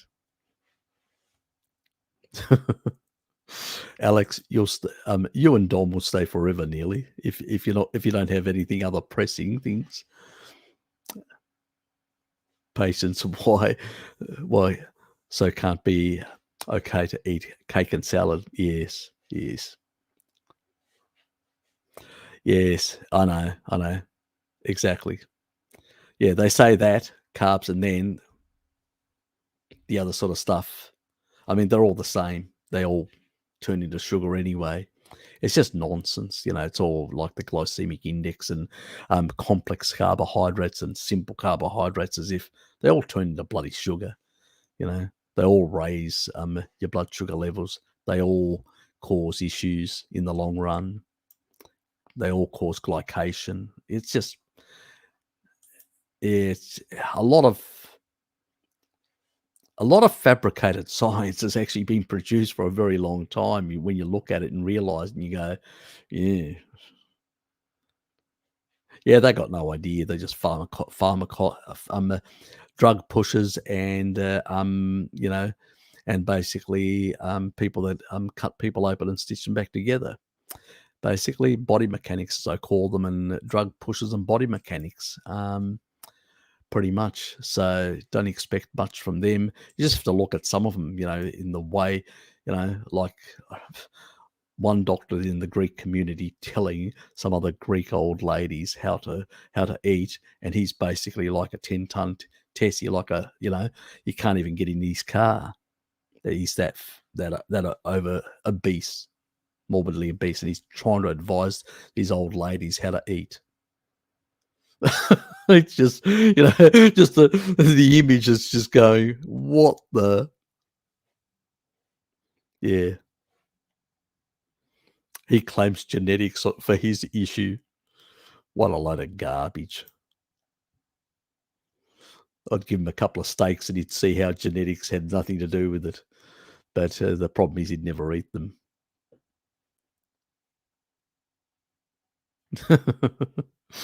Yes. Yes. Sorry to ask again, Harry. That's okay. That's why we're here.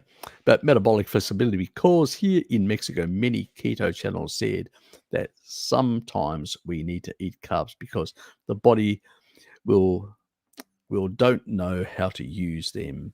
Nah, that's just garbage. Absolute garbage. Completely and utterly unnecessary. The biggest problem with the keto community, and always has been, is not enough protein. That's where the problem is. And in the ultimate day, when they don't eat enough protein, they think, I need carbs to protect my thyroid. No, you need more protein to basically um, protect those metabolic processes and to normalize those in the body.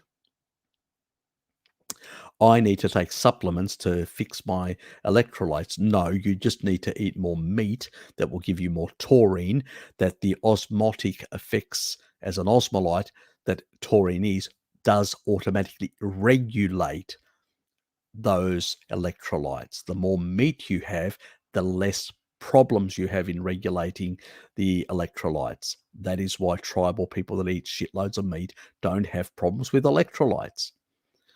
And also because they're getting more from the animal foods, they're also basically getting more hydration from the animal foods, and the carbohydrates dehydrate, which means they require less water, less sort of flushing out of, you know, of minerals. And that's why you don't see that, you know, like Mary, when she went and with a Hadza, they weren't drinking water. She was carrying water.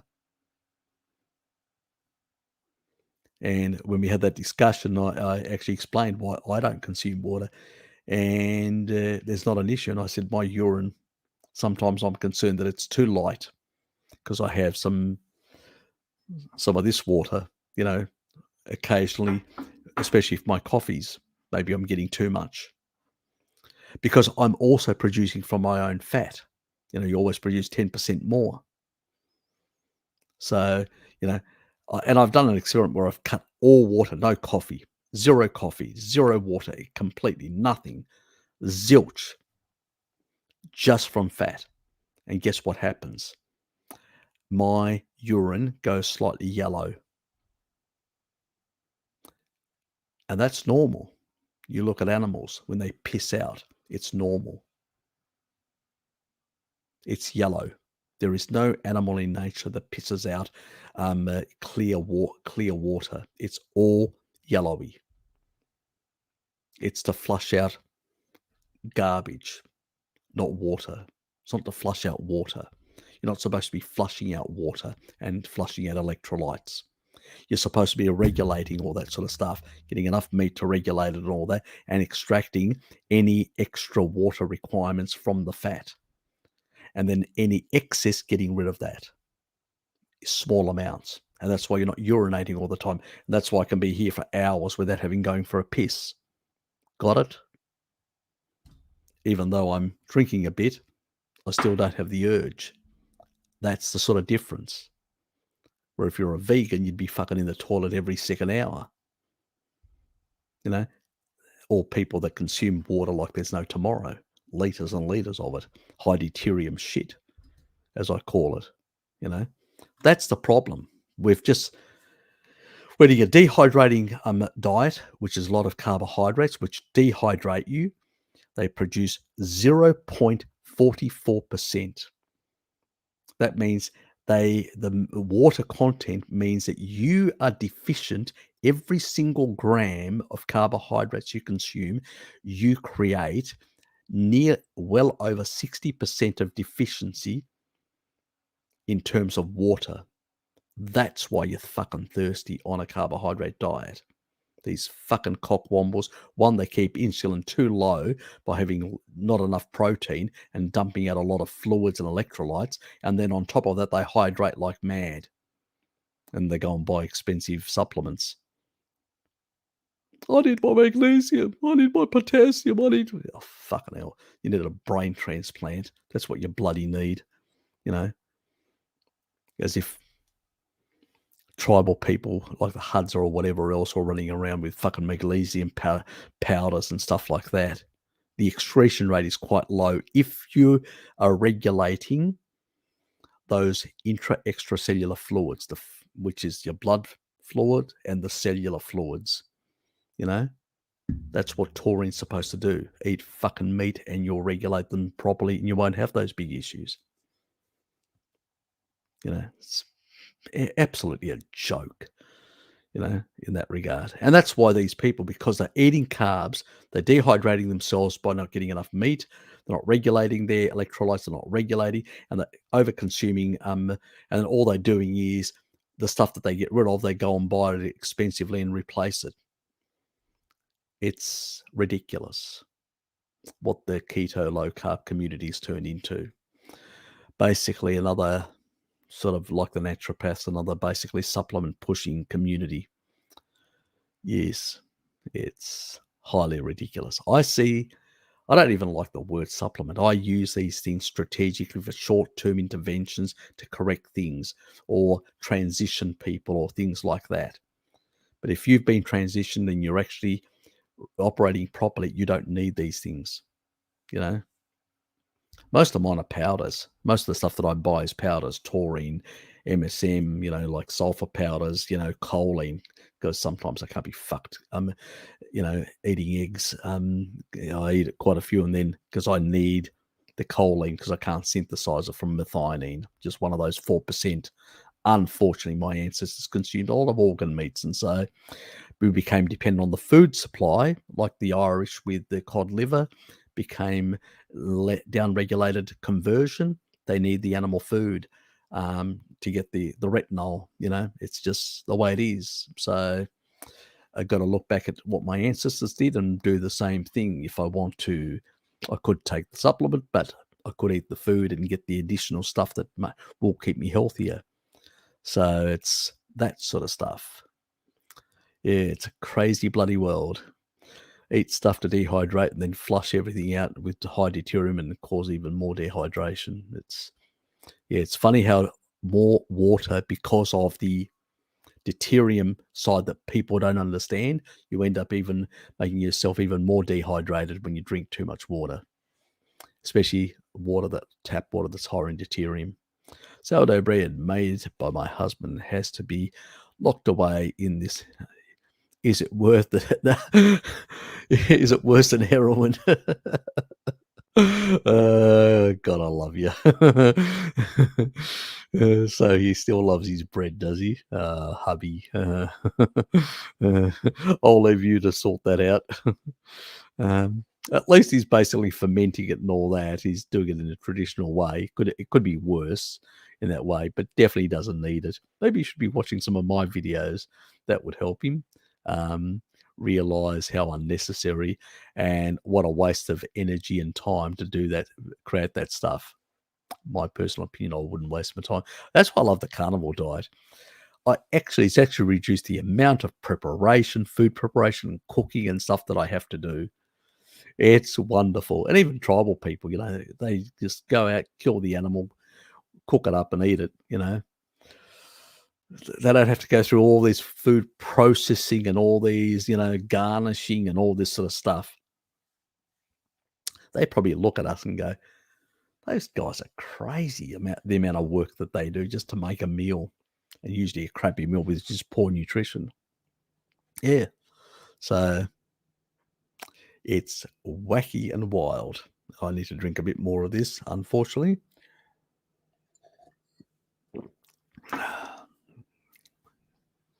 Because of the throat when you chat too much. Anyway. Luckily, it's lower in deuterium than the tap water, but yes. And that's all, that was about half. It was about there when I actually started. Oops, about there where my finger is. And it's just there. So I've just zipped a couple of times and that's about it. Especially when I choked myself earlier. That was so you don't need a lot. I primarily, this is what I use it for, my coffees. I'd love to be able to, but unless you've got cancer and all that, you can justify that expensive stuff. But, probably should cut back on my coffee consumption. That's probably my real problem anyway, in that regard.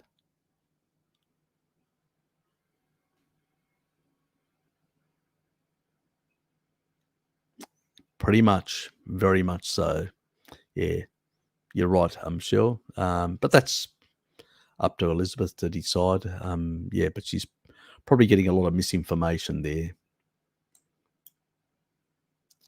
Nope, you don't need carbs. Those keto channels need to watch more Harry and Bart. Yes, they definitely do.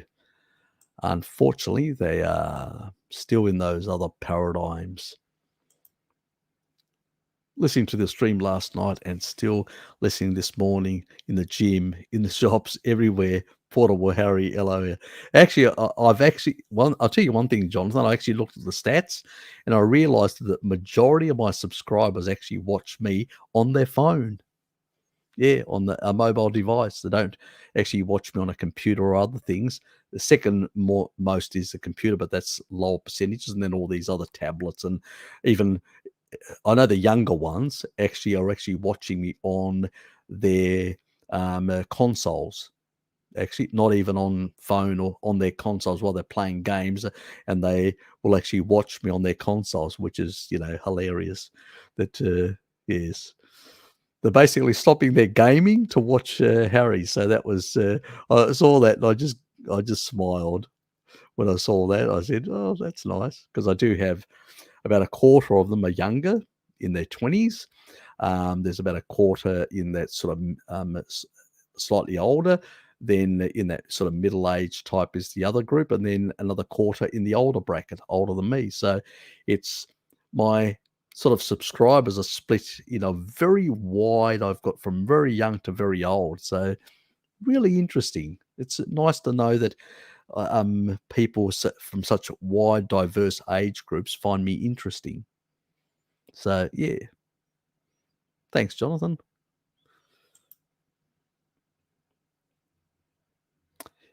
Definitely. My I'll tell you my pet favorite is all the cured, traditionally cured sort of like bacon or beef, like really thin sliced beef and really cured, smoked. Yeah, I'm a sucker for that sort of stuff. I literally will pay premium. I don't care. I just love that stuff. So yeah, I do get around and all that. And some of the sausages and all, I will buy some really expensive, really fatty sausages and traditionally made, no crap, no nothing, and all that. And, uh, oh, well worth it. Well worth it, I think. You know, I buy regular stuff, but I do spend a bit extra for some of this other stuff because it's, so it's got flavor. It's really nice. And actually, when I do, I undercook them because I just want the flavor coming through. You know, some of this, some of this argument I heard about metabolic flexibility is about, they say that when we are running most of the time in sugar, the body though loses the ability to metabolize or use fat as energy. Is it true? No, absolutely garbage. It's another myth. I'll explain to you why it's a myth. Steve Volek and basically, sorry, Steve Finney and Jeff Volek, they are low carb type doctors, and they did experiments. Yeah. See, Alex, I just noticed you're further down. Yeah, see you, mate. Thanks for being here. They actually did experiments to see what happens when you become truly fat adapted over time. And what they noticed is, the filaments, I won't go into the details now, the actual filaments, in the muscle fibers, those filaments that go back and forward, that do make those movements that are basically, you basically got that creatine that basically is involved with that. So there is energy. So if you're in let's say you're glucose adapted, the actual pool that is close to those filaments where that energy is required is glucose. And fat is further away. But when you become fat adapted, they swap. You get more fat translocated around those filaments and sugar over here. Now that sugar can still be used for excessive burst, like an absolute, like that, like a burst you may have that literally you feel like you're lifting in the air, you're like exploding, and that can be only sustained for a very short amount of time. The majority of people will never get to that level of intensity. That will never happen at that level of intensity, that explosive. It's only when you see a car coming and you have a fear of death, your adrenaline, you literally will go into that absolute hyper. That's when you'll use that. You'll still use some sugar, glycogen in there, but basically that geared system that's tied together really can work on very efficiently, can be made to work with, at the end of it, with fat.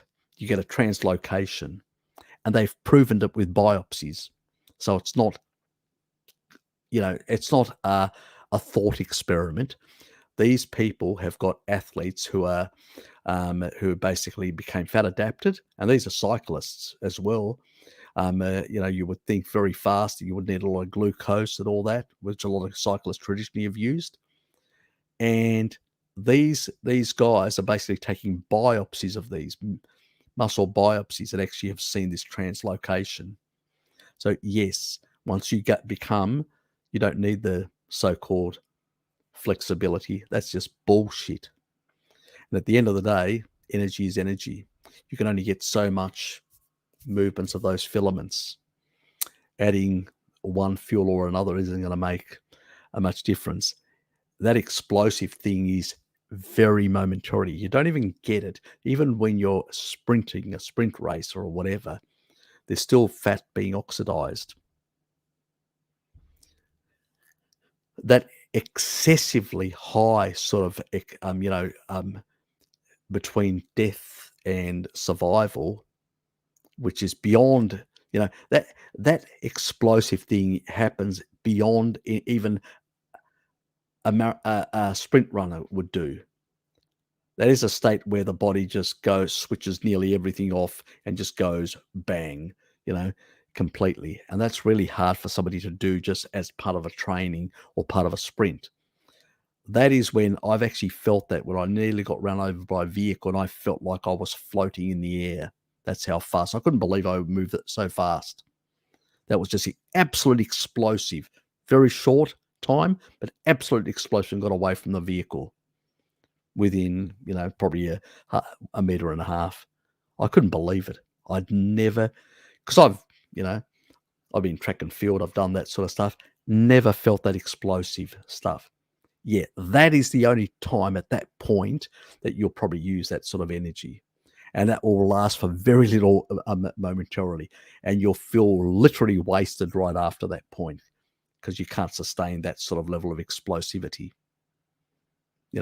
And that will also create a lot of oxidation as well. Let's put it that way. So, yeah, it's really interesting what happens, in human physiology. But a lot of this stuff is not known by people. But this is absolutely mechanistic. Why is it mechanistic? And I'll explain to you why. Because I've done biopsies and seen the translocation. These people that are talking this nonsense have not seen that research. And they are talking out of their asses, not based on science, but opinion and how I feel, or N of ones. Who gives a fucking shit about your N of one? Just because you've done a whole lot of other things, not enough meat, not enough regulating those electrolytes and all that, and you're not feeling that fantastic. You take a bit of basically carbohydrate, you increase your insulin, which retains those electrolytes, and sort of you feel a bit better. Well, if you ate a bit of more meat, got a bit more taurine, you would regulate that in the same way. You wouldn't need the carbs. Got it? The difference? So they've had an N of one experience. They've gone, oh, and then they've made a whole lot of assumptions and a whole lot of arguments to justify that, rather than recognizing that their low protein intake on their keto diet, where they're avoiding like the plague, lowering their ketones, because of the meat, because you're too catabolic, they are, and they're not getting it because they are basically in the, what I call the guru keto cult, rather than an ancestral way of thinking. And that's why they get into that sort of mess.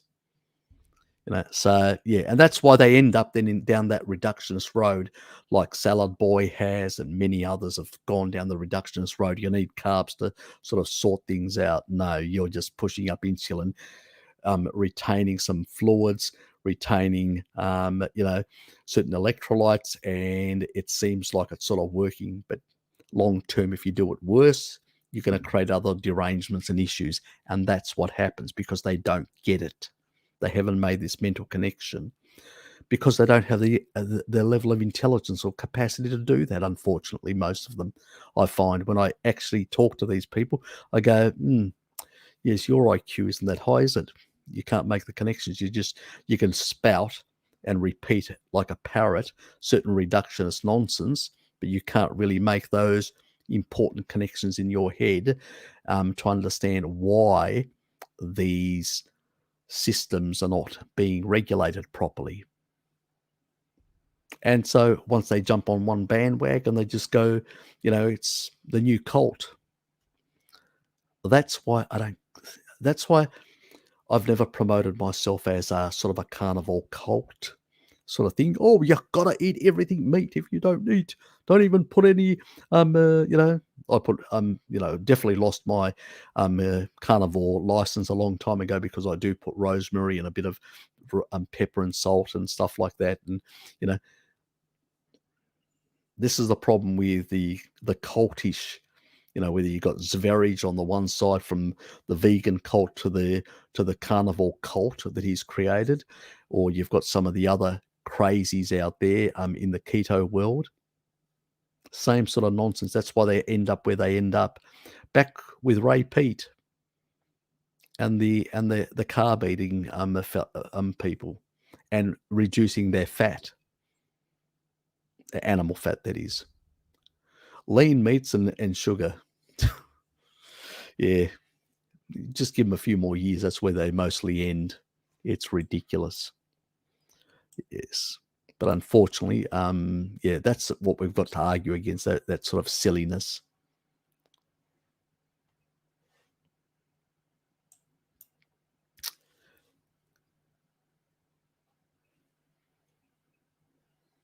They definitely aren't. And they definitely haven't changed that much in evolutionary history, so, yeah.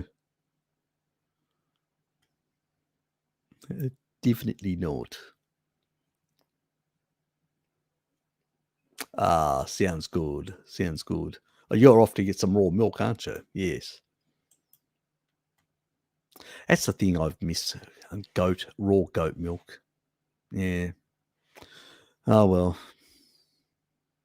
some point I gotta find a way to get some goat milk.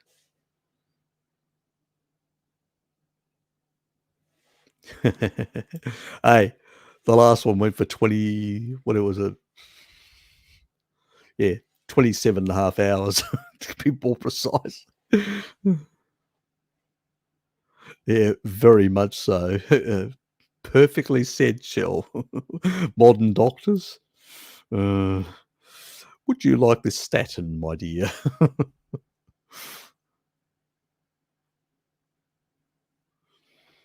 Yeah, look, I actually Dad created a pepper garlic paste, and I did try a bit. It wasn't too bad. It was actually quite nice in that regard. It was a bit on the hotter side, but Dad, God, he can eat just raw peppers like that. I mean the hot ones, the red ones. Just crunch away like that, or garlic, raw garlic. He's God, he's the old boy. Ah, sounds good. Sounds good.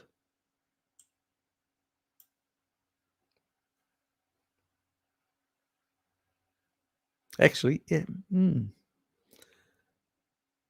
Actually, that wouldn't be too bad if you look, without pushing the ask, but yeah, I'll actually look at some of those Hungarian videos. There are some there because I've just seen some of the images. They really seem very interesting, and I'd really like to know what they were saying.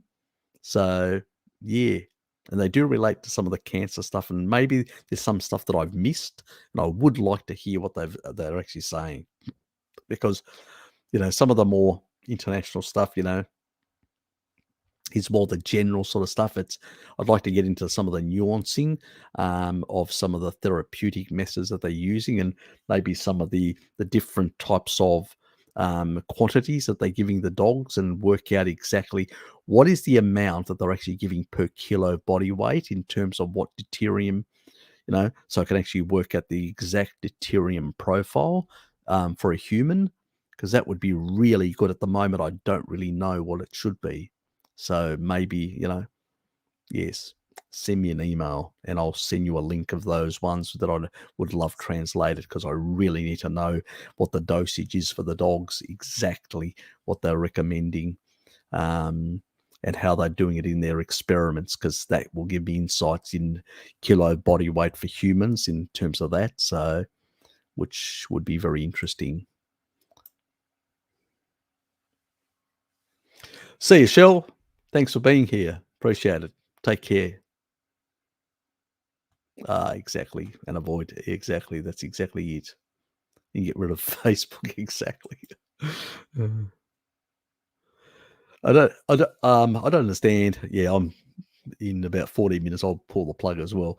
I don't understand what difficult to understand here in nutrition regarding what your body burns for few oxidizers, Jonathan, oxidizers. It will oxidize whatever you feed it in the ratio near enough of the carb to fat. Um, Look, the body will oxidize everything if you it can actually, it's like a Swiss Army knife. It can convert a lot of things. Um, you can recycle lactate. It can do all sorts of things. It can find ways of energy, but it can also degrade some tissue to find energy if it requires, if you're in a starved state. Body can do a lot of things. It's very, but when we're talking about optimal here, it's really important to recognize the sort of Randall cycle. It's really important to recognize the deuterium side, the health of the actual mitochondria. We don't want it damaging by putting too much deuterium content, because even when you're, you know, you're forced to, um, uh, you know, convert some of the proteins, they tend to have higher deuterium. Not as high as sugar, but they do have higher than fat. So, you know, we don't want to be doing that. We want to be focusing on primarily getting our energy from animal fats, more than anything else in that regard.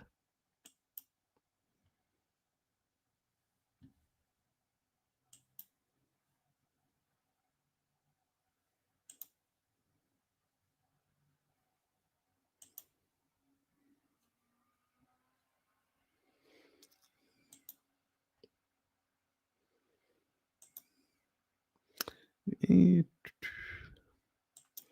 yes.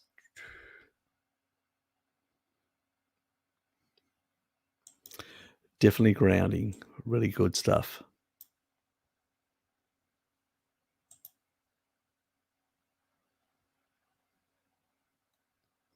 Sounds pretty nice.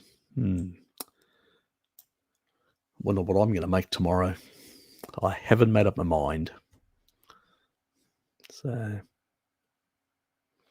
because I've had all the other stuff. I've had bacon. I had that. Eh, I do have a lamb. I make it. Well, maybe I make a lamb roast tomorrow.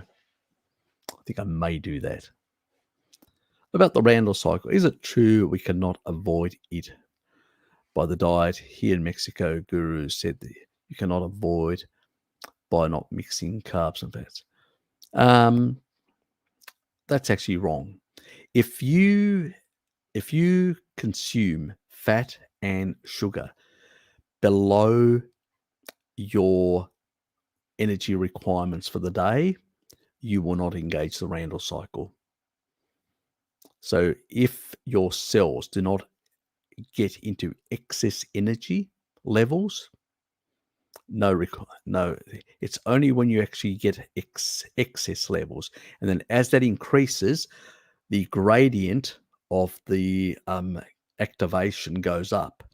As those energy substrates reduce in the bloodstream, that gradient comes down in terms of, and the receptor sites come up and actually can take in more energy. So it all has to do with basically the energy flux in the system and how much it's increasing or decreasing in that regard. So in the past, people basically were doing outdoors, they were more physically active, and as a consequence, they were depleting, from meal to meal. First, they weren't eating as much. They had, food was expensive and more limited, so they were eating less and they were depleting.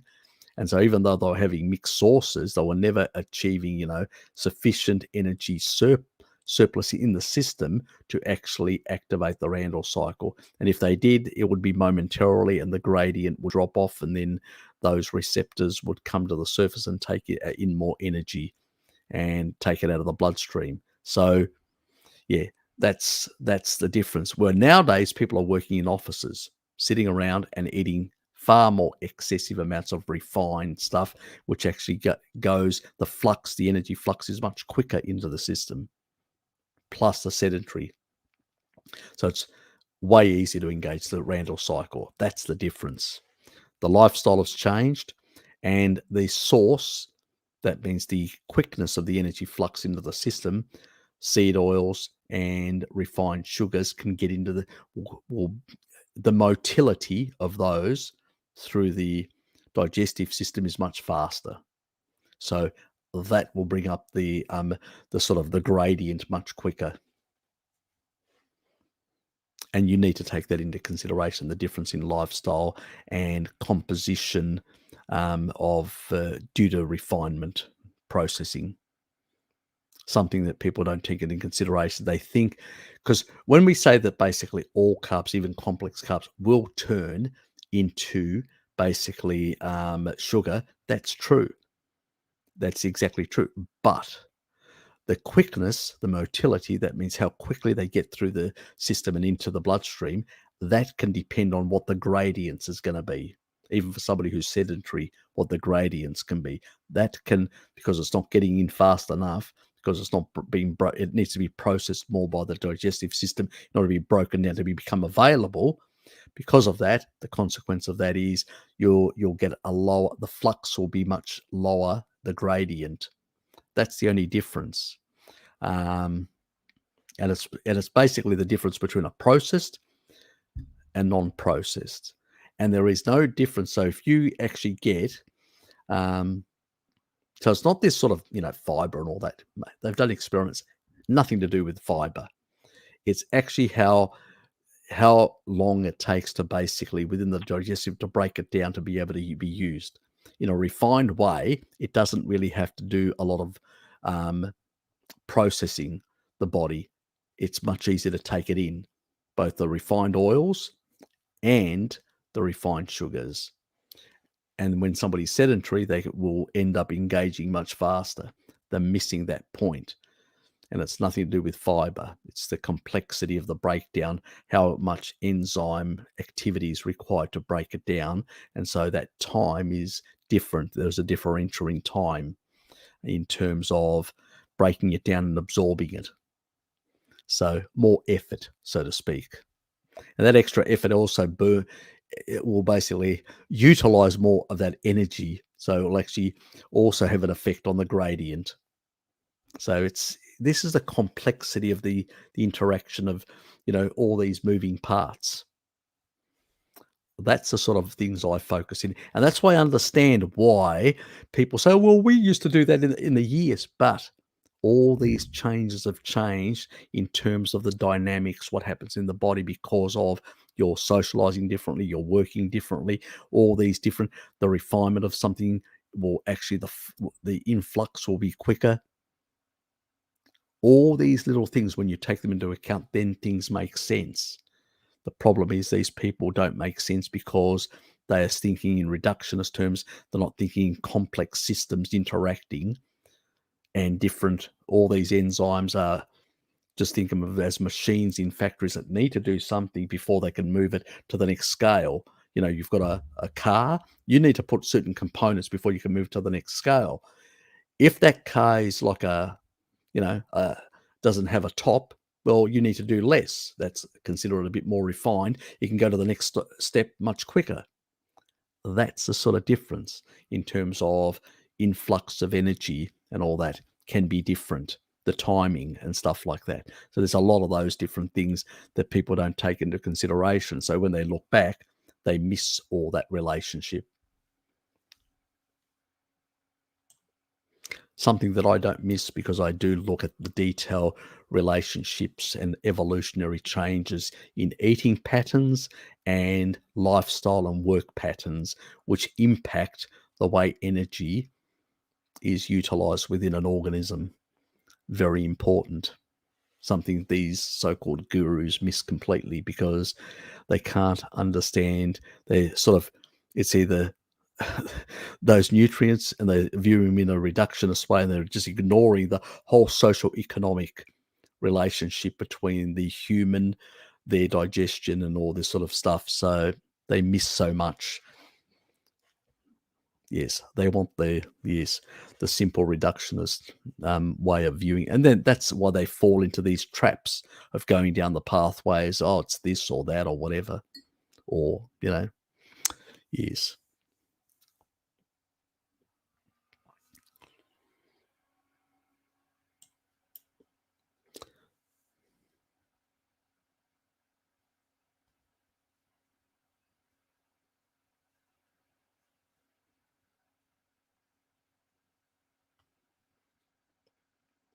yep,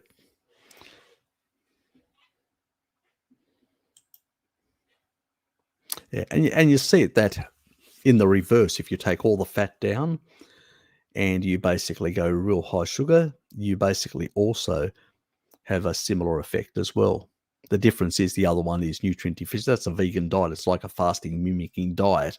Eventually, you start breaking down tissue, and it's very catabolic and very damaging in the long run, and very affects negatively the thyroid and all that. But initially, you get some benefits, and even Walter Kempner saw.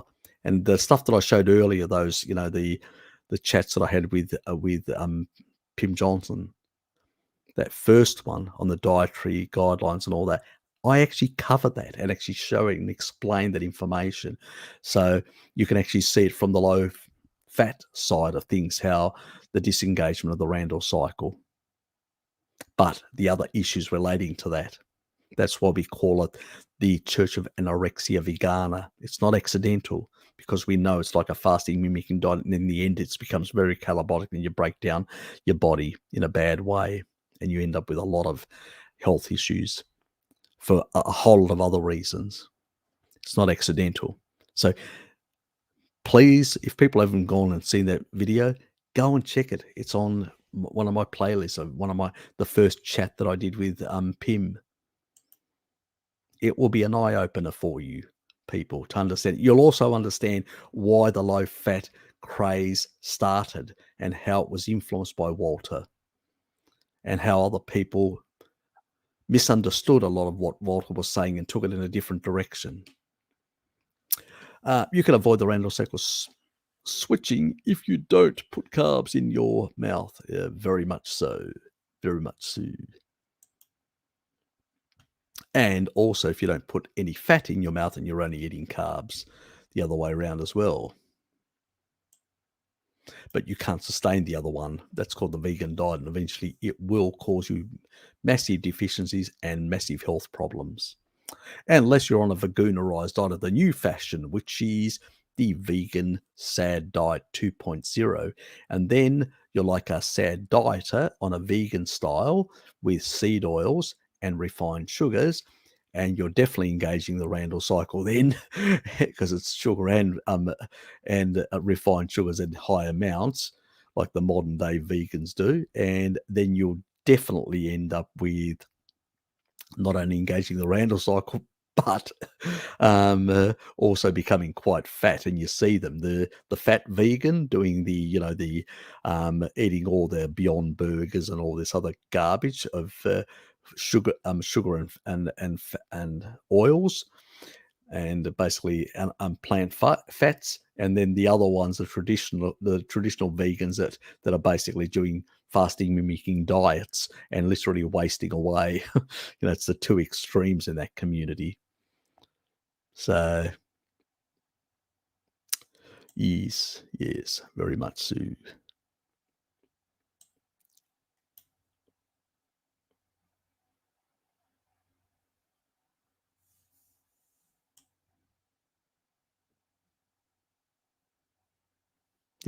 Yep, because you would have re-engaged the Randall cycle. It's not rocket science. Our ancestors knew that, because remember, our ancestors only had to consume a small amount of seasonal. Remember, all the berries, it's just small amounts of fat. A lot of them are tart in nature. We're not talking about domesticated fruit here. Tart, and most basically even other plants and all that were a bit sugary were also very tart and had very fibrous. Even when you look at the Okinawans, like the sweet potatoes, they're all those purple ones. They're not our sweet ones domesticated. They're the old ones that they used, which are purple, very fibrous, have very little sugar, and are very tart as well. So it doesn't take a lot of sugar to eventually gauge the Randall cycle at a low gradient, especially if you're not, you're not working outdoors continuously, you're indoors. So it doesn't take much to sort of, because remember, gluconeogenesis is really creating new glucose for glycogen. So at that point, when you add some back in, immediately it's got nowhere to go, especially if you're an office worker, you're not doing much activity, and immediately you can re-engage the Randall cycle. and that's what can happen. So, unless you're doing a lot of physical stuff, you got to really be careful about, any carbs. One, even people that are doing a lot of physical, they don't need them, but people that are specifically office workers and more sedentary in their lifestyle definitely need to be very careful. That exactly thing will happen. Exactly what Bert said. I agree. But we need to nuance it about the lifestyle component that has the effect on the gradient.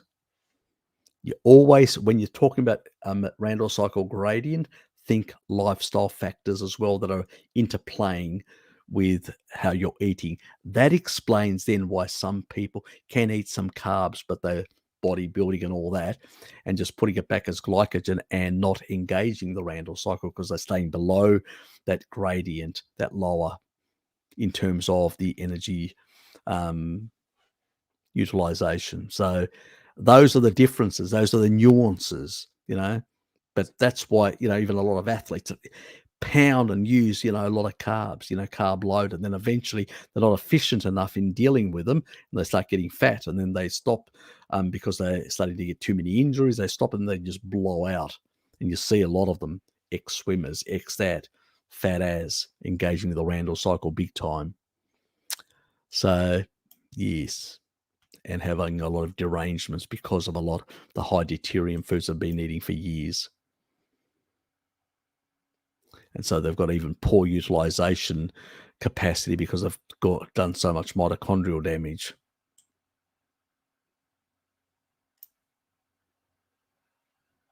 Oops.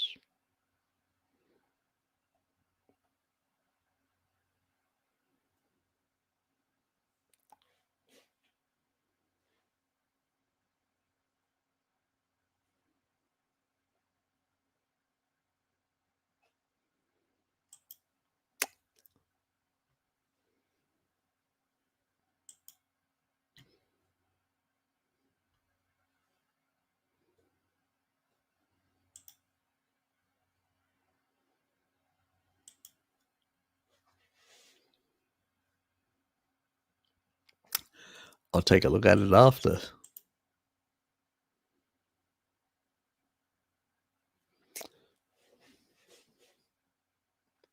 Yeah, me bacon. uh, yeah, we've all got our little pet things.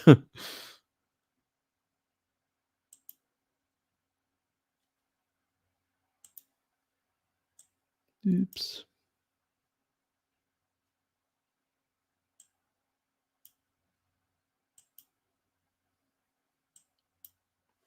I just got to float through because I'm about to pull the plug anyway, just so I can put things up. So it's been a pretty long session, about nearly 6 hours. Interesting, quite a few different things that have sort of come up and all that. I don't know why, but 2 weeks on Carney are helping my gastroparesis. Obviously, it's still, and I know it will require time to heal exactly. And look, the taurine is the thing that is actually normalizing a lot of that sort of stuff. That's what it is. So, as I said, I think I mentioned to you a bit of a supplementation additional would help to move that along a bit faster. But as I said, always patience, Mike, always patience. You've done many years of damage like I did. It took me, about 11 years to get where I am now from my cardiovascular days and other issues. So, yes, I've gone through a lot of health issues as well.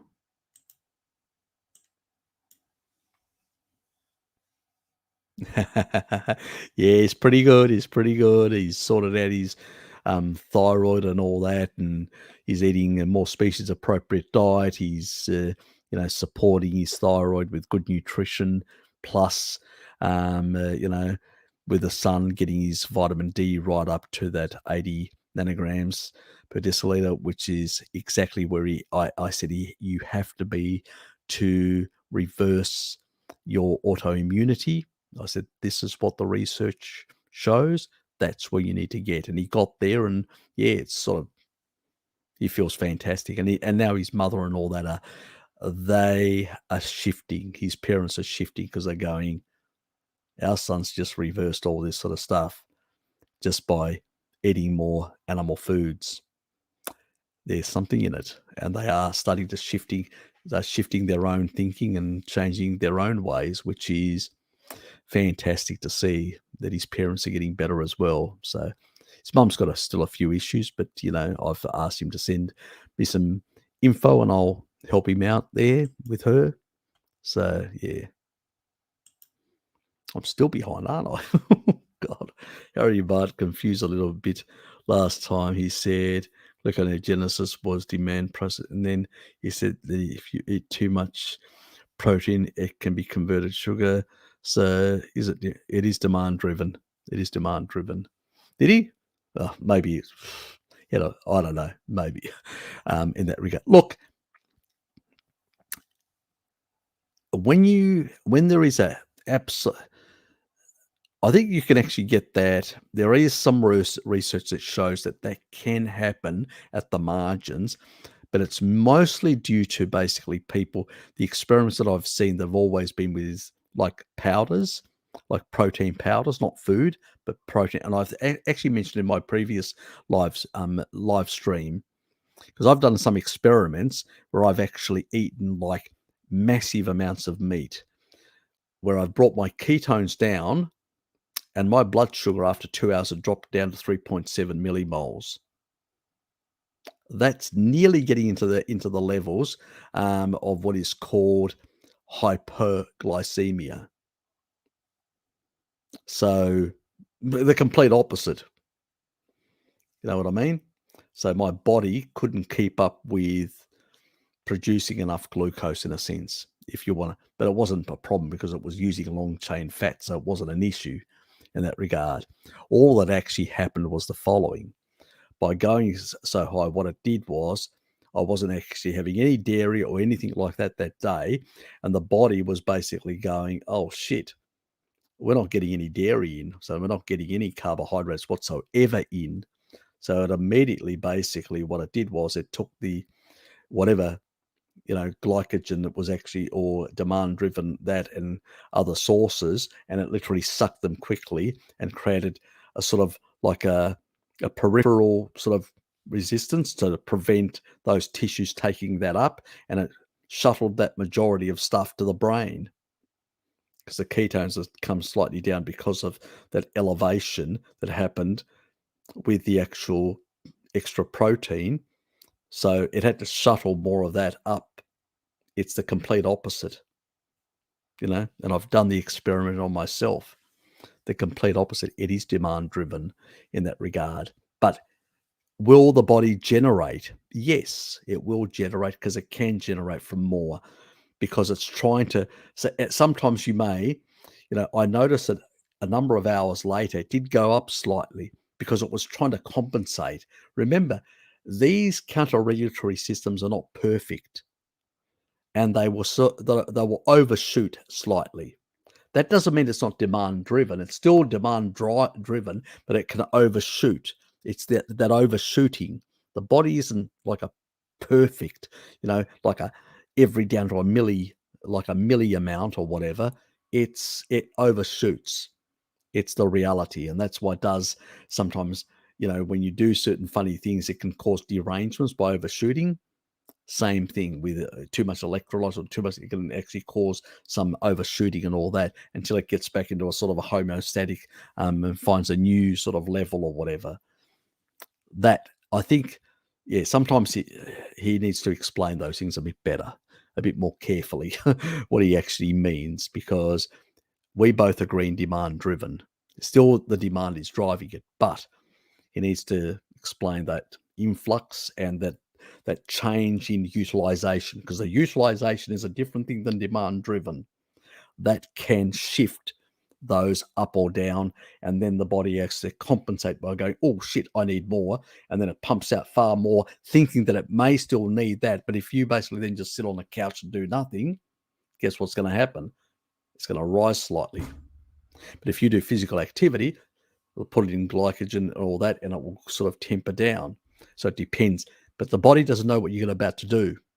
So it has to compensate and goes, we're a bit on the lower side. We probably need a bit more demand driven. It creates a bit more, but it's actually overshot this time in the other direction. It's not a perfect system, and it can't anticipate the future. Otherwise, it would, the body would be a god, or it would be basically like a guru. I can tell the future. No, it can't. That's why it overshoots. These overshooting. That doesn't mean it's not demand driven, but you can get overshooting in one way or another, depending on how much, when you eat, and all the other things. It's complicated in that regard. That's why it's very easy for many people who don't see this complexity of interactions and relationships between the environment, what you eat, and what your system is trying to adjust to. When you take that into consideration, you have this understanding, then you understand why this is happening. But when you don't take that into consideration, then you go down the reductionist pathway and end up in crack pottery like Ray Peat, like many of the others have. Again, because they're not deep thinkers, basically. As my brother said, you're trying to explain, the difference between you and them is, I'll leave it at that without bragging too much on my side. But yes, I'll let you ponder on what you think about their IQ and my IQ in that regard, without bragging. Because, yeah, you know what I mean.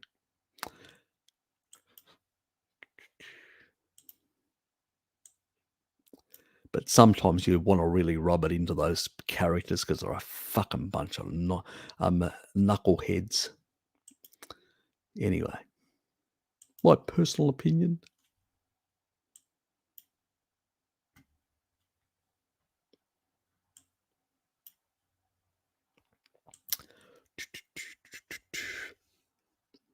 Yeah, he's gone. He's gone.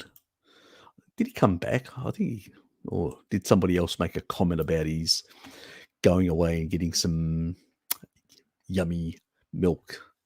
Anyway, I watch you on my TV, Harry. Yeah, look, I actually sometimes watch certain things on my projector. I use a projector. I give it up on the TV for the blue light thing, but yeah. Sometimes I do that. I just sit on the couch and back and just watch some YouTube stuff that way as well. So I'm, computer, phone, that I vary it. Depends on where I am and how I want to be relaxed or whatever. So, yeah.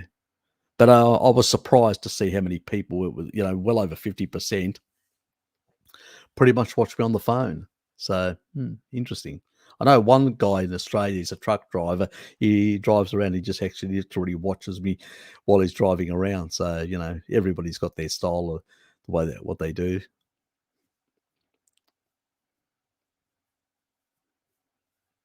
Yep. We're not. But the Inuit gene is not that. Yep. No, the Inuit, that's not all the Inuit have that gene. That gene has nothing to do with, if you eat enough meat, you will cycle in and out in this pulsar. You're in and out through ketosis and you'll stay in a low grade ketosis like the Maasai. Low grade ketosis isn't a problem, and the actual Inuit that don't have this gene also stay in a low grade ketosis. That gene, that's Chris Master John, and he's a wanker. He has no idea and basically doesn't understand the Randall cycle. And the other thing is, he basically thinks that these genes have to do that are anti-keto. Again, another rape. He's going down the Ray Peat pathway. Nothing to do with that. The reason is deuterium.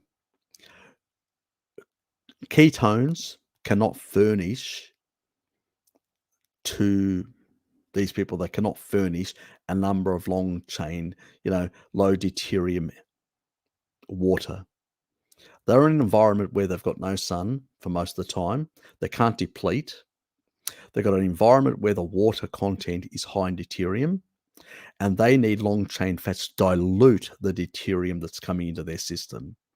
That's why those who are closer to the Arctic, even though the other one's further down, that are less closer to the Arctic also just eat a pure animal food, they don't have that genetic. It's not and they run a low grade ketosis. They don't have a health problem at all. It's the other ones that are close to the Arctic, nothing to do with ketosis because they're eating the same diet, but it's the different fractionation of the water that they're consuming. The water further down, because it's coming from, they're accessing it from alpine water, which is lower in deuterium. The water that's being off the ice is very high in deuterium. And because it's much higher in deuterium, the problem is they are actually getting too much deuterium. They need long chain fats, more of it. And that's why they use more long chain fats to basically dilute the water in their body so they don't get mitochondrial damage. That's the real story. It's my hypothesis, and it's more plausible than what the nonsense they're saying because they can't demonstrate mechanism.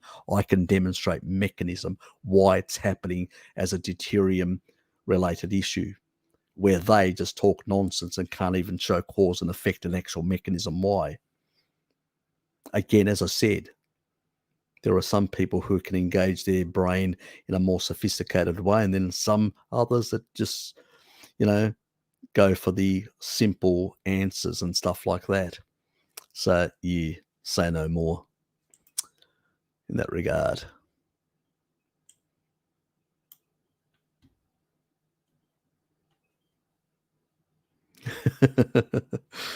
Yeah, well. Troy, g'day, mate. Yeah, exactly. That as well. Exactly, mate. Good good to see you've got an AC/DC. Yeah, I'm pretty much an AC/DC fan as well. I used to be from a young age, actually, from the 70s, actually. I was when I was a teenager. So I started pretty young with AC/DC, mate. Yeah, bloody hell. I'm actually starting to feel a bit stupid here. You guys learned the teaching of the Roy Well. Uh, yeah, most of these guys have, they've been Shell and many others. Yeah, they've picked up on a lot of this sort of stuff. I've said it so many times and sort of explained it to explain in a bit more detail. And the whole thing is, I want you guys to understand it. If I'm not getting through, I'm failing. It's not you guys, it's me failing, you know, because then you can take that message and sort of awaken in others the realization that all this nonsense about carbs being required and all that is nonsense. And then we can start making some traction in the real community to realize that they really need to have a low deuterium diet if they want to live a long, healthy life. And they need to be out in the sun, and not fear the sun. We need to go back to our ancestral ways. That's what I'm trying to promote. But to explain that, it takes a bit of effort as well. But I'm always trying to come up with how can I make the message more simple and understandable. Even I'm struggling with that, because there's so many moving parts. So let alone these other people that just don't want to look at all the moving parts, and they just want to look at the simplistic sort of reductionist approach because it's easier and they can sell a product, as Troy said, so that's part of it as well. Yeah, exactly. It could be very dangerous. Yeah, if you're actually putting 150, like, salad boy, 100 grams of fructose down his gob. Yeah, bloody crazy. And with fat, exactly, on so-called low carb. Exactly, yeah, definitely pushing up inflammatory pathways. Not a good thing at all, But yeah, it's. And then you know what? They won't blame their ridiculous reductionist nonsense. They'll blame the diet, you know, like Salad Boy did and many others. Yeah, exactly. Sure. Precisely. And they did all those experiments and they actually showed this translocation of the pool of fat closer to the filaments and the pool of glucose further away from the filaments. that was really interesting. That really showed that the body can fat adapt. Another bit of proof in that relationship. So I'm still struggling to convince Bart on the issue with the experiment, the Cahill experiment, and that potentially there's more fat, long chain fats that can get into beyond the blood-brain barrier. And I think we haven't done sufficiently good research to prove that, because the Cahill experiment isn't, because the energy levels don't make sense. If you suppress with insulin very low, and these people are still fine with only 18% of basically of ketones for energy, where's the rest of it? It's got to come from long chain fats. So yeah, I don't think, because I did have a chat, and I don't think I was convincing enough on that one. I still need to do a bit more research to convince him. So I think I'll get him eventually on that one. Yeah, it's just a struggle trying to find anyone. We need certain specific research on that one. I would love somebody to bloody do it, So, because I think my hypothesis that more fat can get through the blood-brain barrier, I think there is some truth in that. But there may be certain enzymes we're not aware that can actually allow that to happen. So I'm thinking about palmitate, because it can be cleaved into 4, and it's potentially that when you deprive, you're actually forcing the body to cleave off those, and actually push more through. Yeah. Anyway, it's a thought experiment. I could be wrong, but I hope I'm not. We'll see.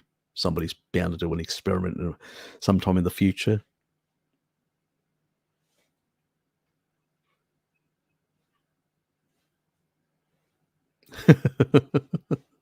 I like your humour. I'm meat-based.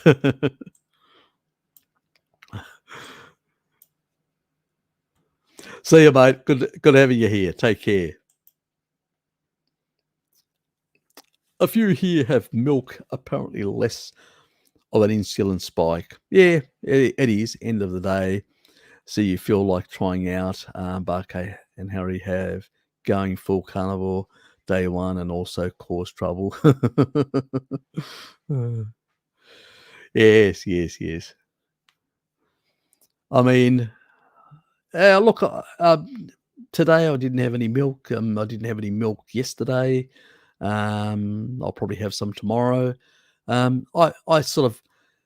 was having nearly milk every day, and then I sort of dropped off it, and it sort of varies. So, I mean, I don't have any consistency to this. I mean, if I feel like milk, I'll have it. If I don't feel like milk, I won't. I'm sort of far more flexible now, and I just listen to my body. If I feel like something, yep. Um, I just suppress the naughty emotions for chocolate. No, Harry, move on. Be a good boy. Or ice cream.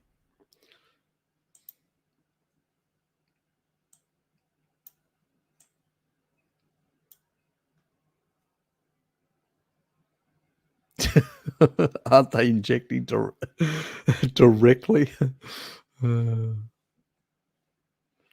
Actually, that's a good point. I think I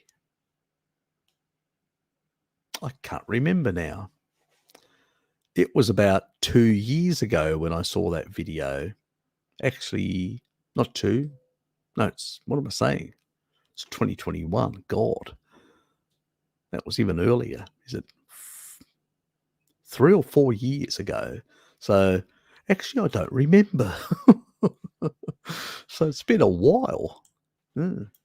Anyway, it was way before I even had a YouTube channel, so it's been a while. I probably should go back and take a look at it. Because I'm gonna be making another follow-on video with the cancer stuff. Yeah.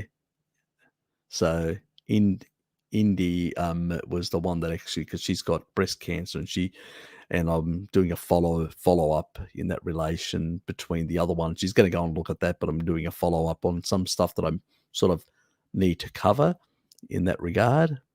And I was going to look at that video as well. So, and there was the other thing is Ness was going to he's going to send me an email, and I'm going to I'm getting him to translate the portion that I need to understand the sort of the amount that they're actually using. So yes, that would be part of it as well.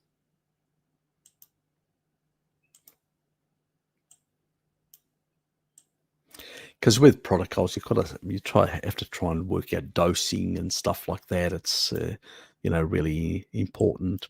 So Neff, how are you, mate? Yes, exactly. Please hit the like button if you haven't, or if you're a Vagoonerized, friend of the channel, please hit the dislike. I'll take anything. Is that right, Trouble? I will take anything.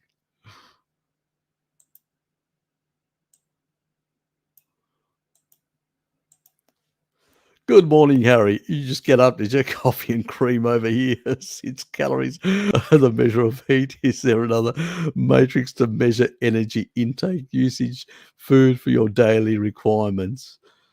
Oh, look, you got to listen to your body. I think Bart is right when he says, and I sort of agree that, don't eat if you don't feel like it. We tend to basically eat ritualistic, so we eat as a ritual. We don't eat based on what our body is signaling, is saying, I feel hungry. If you're not feeling hungry, don't put anything in your mouth. I've had cases where I've had one meal and the rest of the day I've had nothing because I just didn't feel hungry anymore. And I think that's how you have to approach it and all that. The other stuff, the excess amount that we usually have and eat and stuff like that, is usually a ritualistic thing. It's a habit, basically. That's what a ritual is a habit that we've got into. So, yes. I know some of that stuff can be quite yummy and all that, and sort of it's sort of, as we said, the addiction side, the sort of the you know. But at the end of the day, do I feel hungry? It's like I've got all this pork rind here, and I'd love to devour the whole lot of that. But do I actually feel hungry? I don't feel hungry. But mentally, I'm saying I'd love to devour all that. See the difference? Yes. That's the problem with our modern food environment and the culture around food that we've created. And a lot of Europeans and other parts of the world where especially there's been a lot of warfare in the past and starvation and famine and all that, food is very important in those cultures and pushed. Finish your meal, clean your plate, blah, blah, blah. And that's been indoctrinated from a very young age. So we have these habits that are addictive habits. And if you can't control them and you've got difficulty controlling them, I always say, go and see Pim. She's got a fine channel on addiction and she's doing some really good work. So check her out. She's in my featured channels and a lovely lady. Do you think fish can contain high deuterium? Nope. Actually, fish is one of the lowest deuterium sources. It is very good at depleting deuterium. So forget about just because it's in the water. Nope. The water may have it, but not the fish. So it's actually, even its fat is much lower than any other, even the land animals are much higher than the fish. So actually the opposite in terms of deuterium. Probably maybe another reason for certain populations that eat fish, again, lower deuterium. So it does vary with the fish as well, but you may be thinking about mercury and stuff like that. But deuterium is much lower, but it does, even deuterium does, like with ruminants, it does vary in that regard. The larger the fish, the higher the concentration of deuterium. The smaller the fish, the lower the concentration. So that's sort of, it's not exactly that, but it's sort of approximately that, but not exactly. So, so sardines better than some others, but the difference is very marginal. So I wouldn't get too wound up. I'm not having tuna. I'm going to have sardines. No. I like tuna, and as the margin is, bugger all.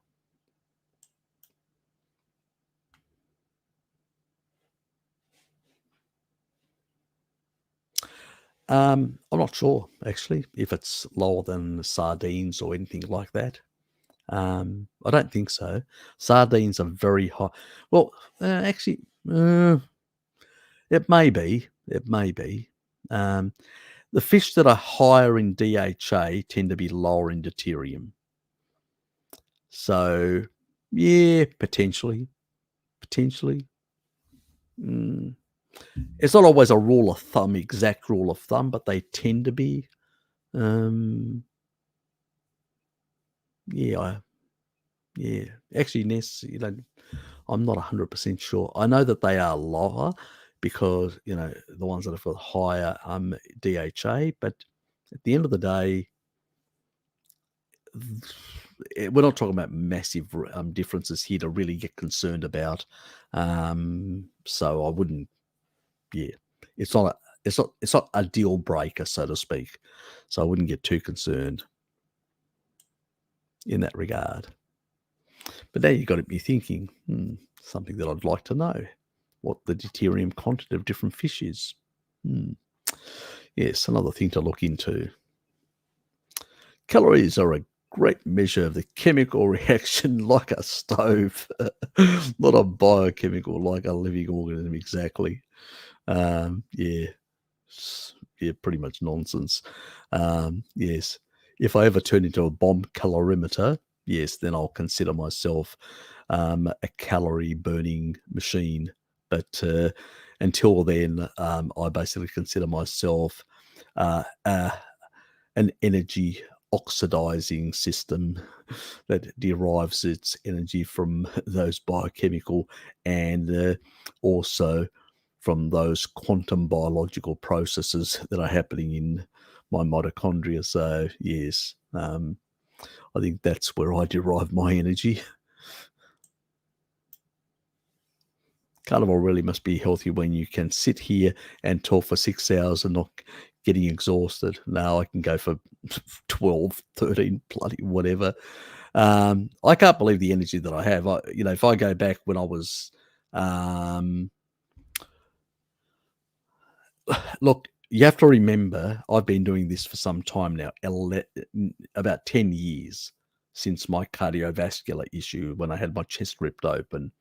So I've been doing it for some time and biohacking all the way through, not only doing low carb and all that, I've also been doing biohacks.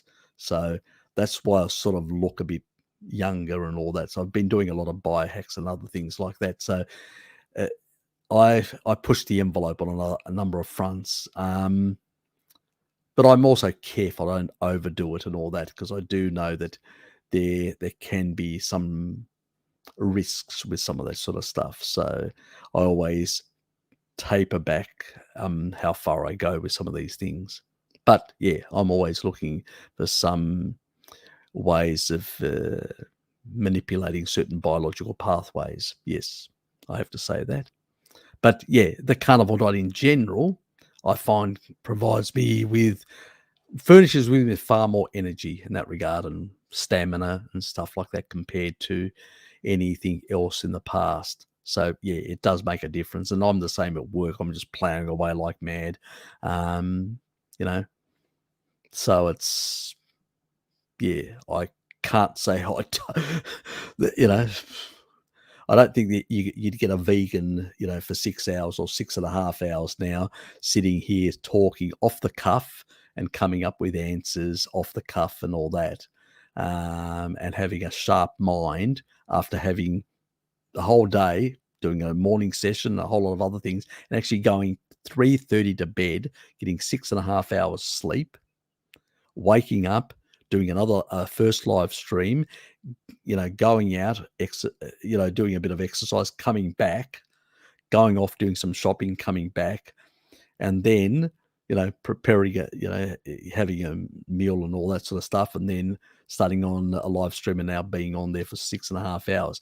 I don't think there are many that have got that sort of endurance. So I've come a long way in fixing a lot of my mitochondrial health issues. You know, this is why, with Hello Kitty, I actually said to her earlier, just tell them, because, I don't like showing her phone, what messages she sends me. But I used to was sending her all these, where my blood sugar levels were and all that, just bragging. Was annoying her. She said, "Stop doing it. Stop sending them. I know you're pretty good." I said, "This is what you can achieve if you basically stop all those other carbs." And eventually she did stop them all, and she's happy that she's where she is at the moment and getting better. So, but that was just me being annoying, because she's a friend, just to point out, you got to stop doing this, and you will stop those derangements and those differences. But yeah, it does make a difference in that regard. In the past, God, I used to, like, at work, I would be sort of yawning. This would be, we're talking about 6 o'clock. I'd be yawning. I'd be basically, um, you know, like really slow working and all that. And in one case, I nearly fell asleep at work. So yeah, so not a good look. So a very different person than what I was. You can ask my work colleagues; they would say the same thing. He's just like a different person. Where is the old Harry? Yes, exactly. So if you do it long enough, you make the changes and all that, you will get the benefits. You know, I I will I get to the level of these ancestral people? Like, the guy that actually could outpace 80-year-old outpace Mary up a hillside, and she's in her mid-40s and quite healthy by Western standards. I have no bloody idea, but it'd be interesting to try. And I think we can improve our health. But see, I'm doing a lot of this sort of stuff, and I'm making sure that I'm basically pushing the deuterium levels down. Those camels, and I'm not kidding, don't show their age, and they do this, and this, and they drop dead. That's why the old Arabs saying, take a horse if you're going alone, don't take a camel, because it may just drop dead on you, because you can't tell their age. Low deuterium. It's really basically, if you've got youthful nanomotors, if you've got mitochondrial density with youthful nanomotors, you can generate as much energy as a young person. You will have their stamina. What I'm trying to do is reverse the damage. That's why I do these senolytics. That's why I do certain fasting. That's why I use basically taurine at certain doses, because it also has stem cell. And also, not only that, it can do another thing. It can actually keep stem cells healthy. So when they produce, new T cells or whatever, they're going to be healthier. So that's another component there. It's a biohack, basically, in that regard, that many people are unaware of. And as you get older, that you're, keeping your taurine levels, your sulfur levels up, and you sort of have to regulate to basically not have too much sulfur in certain tissues. That's where choline comes in to methylate any excess and keep the sort of the homeostatic relationship in your body at that tight, at a much even keel. So that's the other side. I talk about it now and then, but it's very important that, especially for me, that I can't endogenously produce it from methionine. I've got to get it in the diet, or supplement it, is another important element, which is choline, that many people neglect. It also exports fat out of the liver. It also is very important, as I said, choline as a neurotransmitter and many other things. It breaks down beta amyloid. Wonderful, isn't it? It works synergistically in the brain with taurine when it deals with beta amyloid for glycating and breaking down. So there's all these sort of things that actually improves the sharpness of your mind, because you've got Alzheimer's and dementia stuff from much younger. But if you're dealing with these things, and clearing these things out and avoiding certain things. I avoid seed oils like the plague, like an absolute plague, because they're so high in deuterium. I won't buy anything that has. And, I look at anything to make sure there's no seed oils in them as well. Even when I have cheated, which is very rare, but when I have, I will check, you know. So about 3 months ago, I had a craving, and I went into a place and I looked at all the actual ice creams, and none of them, because I couldn't find my regular brand was sold out, doesn't have any seed oils. All the other ones had seed oils. I bought none. I walked out the door. I felt really pissed off. But, I didn't buy because I won't put that shit in my body, you know. I won't damage my nanomotors in that regard. So that's the sort of difference. You have to be disciplined on that front, you know. And yes, don't put the stuff in that is going to age you faster and damage your energy production. I am trying to build energy capacity closer to a younger person because then I can repair much better. That's why young people can repair their bodies much faster. You got to create energy density. And there are other things like stearic acid, like a supplement that can actually force new biogenesis. And you can combine it with senolytics and combine it with fasting and all that. I haven't actually elaborated on my protocols yet, but there are going to be videos to explain all that, how I do it, how I modulate these biohacks to basically get better results. Dog is harassing me for a walk. Fair enough, mate. Fair enough. Sorry. Fair enough. Yes, I know you're a lady. Fair enough. You take the dog out. That's fine. Maybe take hubby as well. Tell him to throw away the sourdough and go for a walk with you. Uh, anyway. The RDI protein requirements are a joke. Exactly. Absolutely a joke. When you see like the sand people of Kalahari, the Bushmen, 3.92 grams per kilo body weight, and that is average. Sometimes even consume more than that. It's a joke. And then there are experiments about the high protein affecting your kidneys, supposedly. The rat studies, 70% protein. Massive. Not even humans will ever eat that amount. And all that happened was big fucking rats like that with big kidneys and big other things possibly as well. Yes, we won't go into that because there's a few kiddies around and it's probably not appropriate. But you know what I mean. So Bjorn loved the idea when I said it. Uh, but, it just, these people say, oh, this will happen. Well, we've done the experiment. Well, we can't do it on humans because it's not ethical. But, you accept the rat experiments in other mammals when we do certain things, but you won't accept it here. They create bigger kidneys as well that function better with more protein. If you look at most of the people who are actually having kidney problems, one of my colleagues at work is a vegetarian. He had atrophy.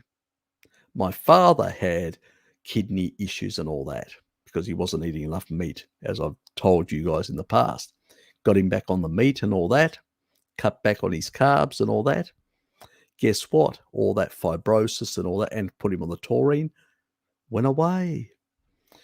The recent scan, much better than the previous one. And the kidneys are healthier and bigger, and that's what you want. You want healthy, big kidneys that can do their work.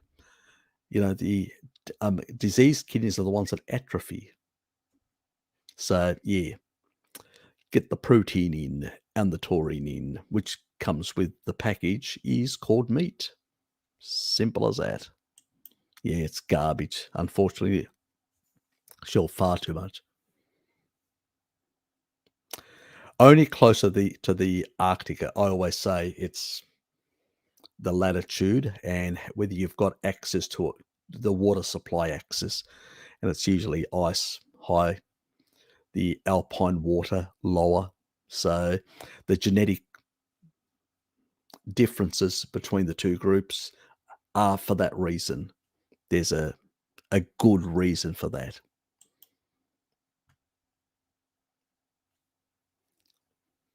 I don't know why nobody else has thought of that.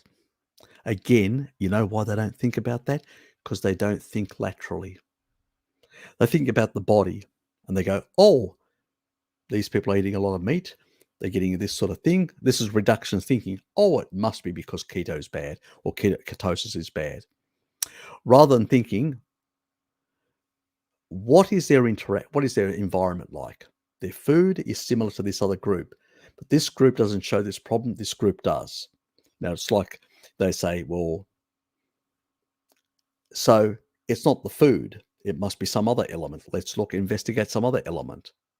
The deuterium, obviously, when you think laterally. But when you are an ideologue will always look for the simple and say, oh, it must be this, because it fits the narrative as well,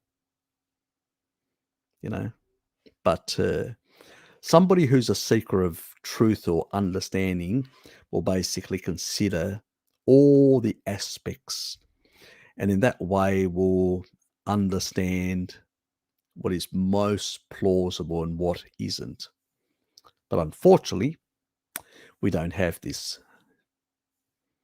way of thinking, and the way people are taught now in academia is just sort of like, robots, what a joke. What about refinal complex? Yeah, it's the same. It's the same. It's just the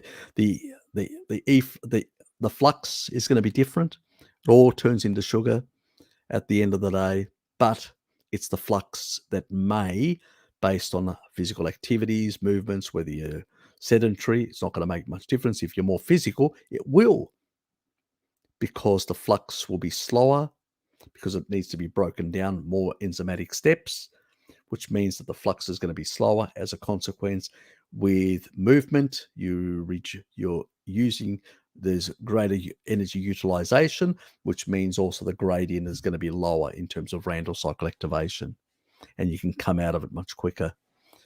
Those are the sort of difference. That's why in the past, people who had reduced intake, but at the same time more physical, they could never really, because they were always undernourished. Yeah. So there are all these factors. But that's how to see these things in a nuanced way.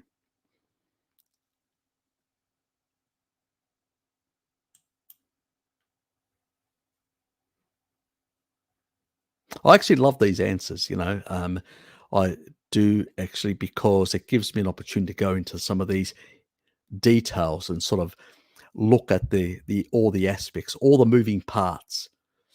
I'm just hoping that if I explain all these moving parts many times, you guys will go click, click, click in your brain. You go, yeah, I get it now. I understand. You know, these variations in a state of what is physically, my physicality, the way it operates in the environment, whether it's how physically active and other things, and then this influx of energy and the form it comes in and how much processing and all that, and all these variables that can actually affect slightly this or that, the gradient or whatever. And then it sort of starts making sense why certain people seem to get away with it a bit more. And then you see certain people that fidget all the time.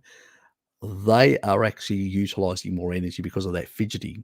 So all these little things, even somebody who's two people that are sedentary, one fidgets and the other one doesn't, that one's going to have, even if they eat exactly the same, one's going to have a lower grade of the Randall cycle activation, again, because of fidgeting. So there's so many aspects, so many moving parts. So when you think in those terms, you immediately realize that there are so many bloody moving parts, why these things are the way they are. And it sort of demystifies all this sort of stuff. And then you realize, when you have that understanding, how freaking simplistically thinking all these other so-called gurus are. They're just a joke, in my book anyway. Thanks, mate.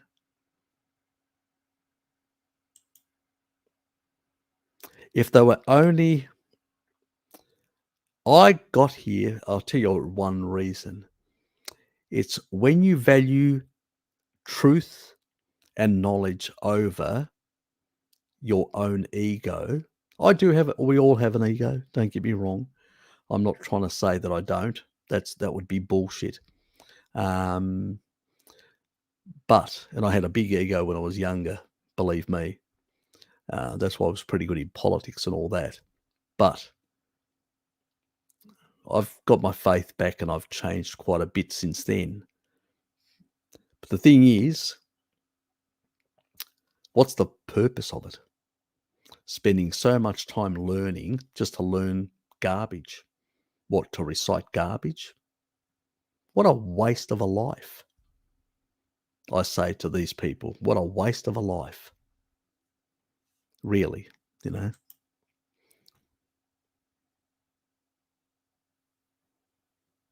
Thanks, mate. I appear. Can't tear ourselves away from you. Oh, well, thanks a lot. Appreciate it.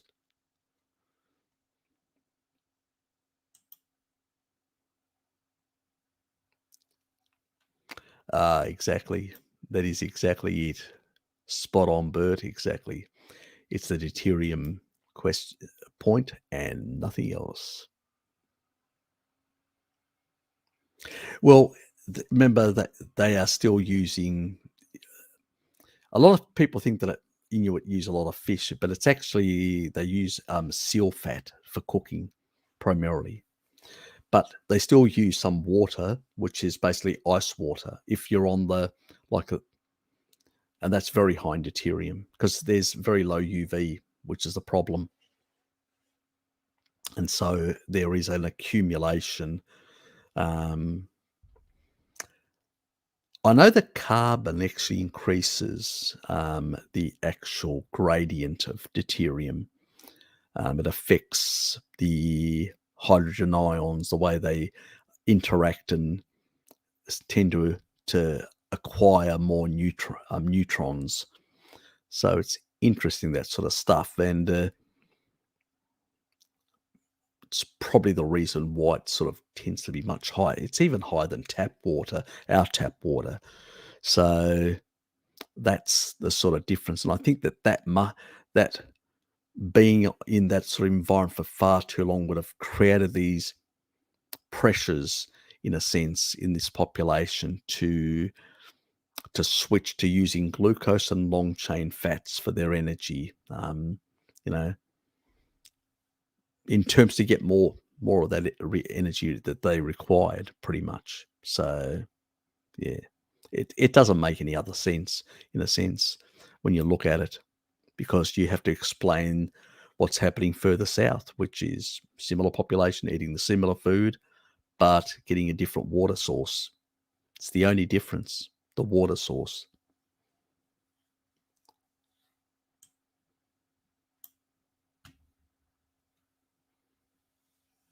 Were you? Oh, that's pretty good. Yes. How did you manage that trouble? Oops. Good to see you. Good to have you here, mate.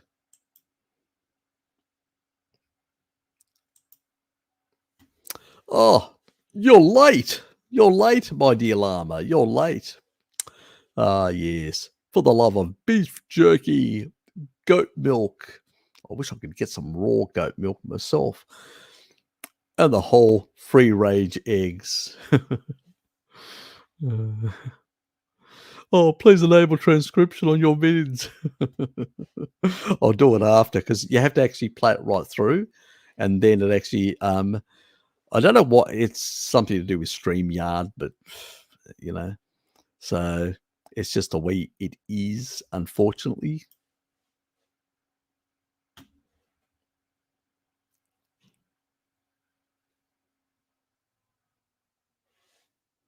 Nope.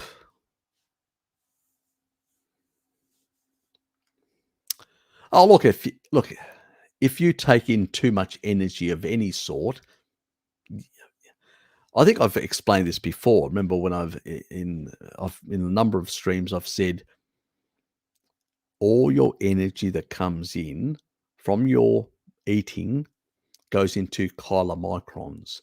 Those chylomicrons come through the thoracic duct into the heart, then go around, and then eventually end up as chylomicron remnants that actually end up in the liver to be recycled and re-exported out.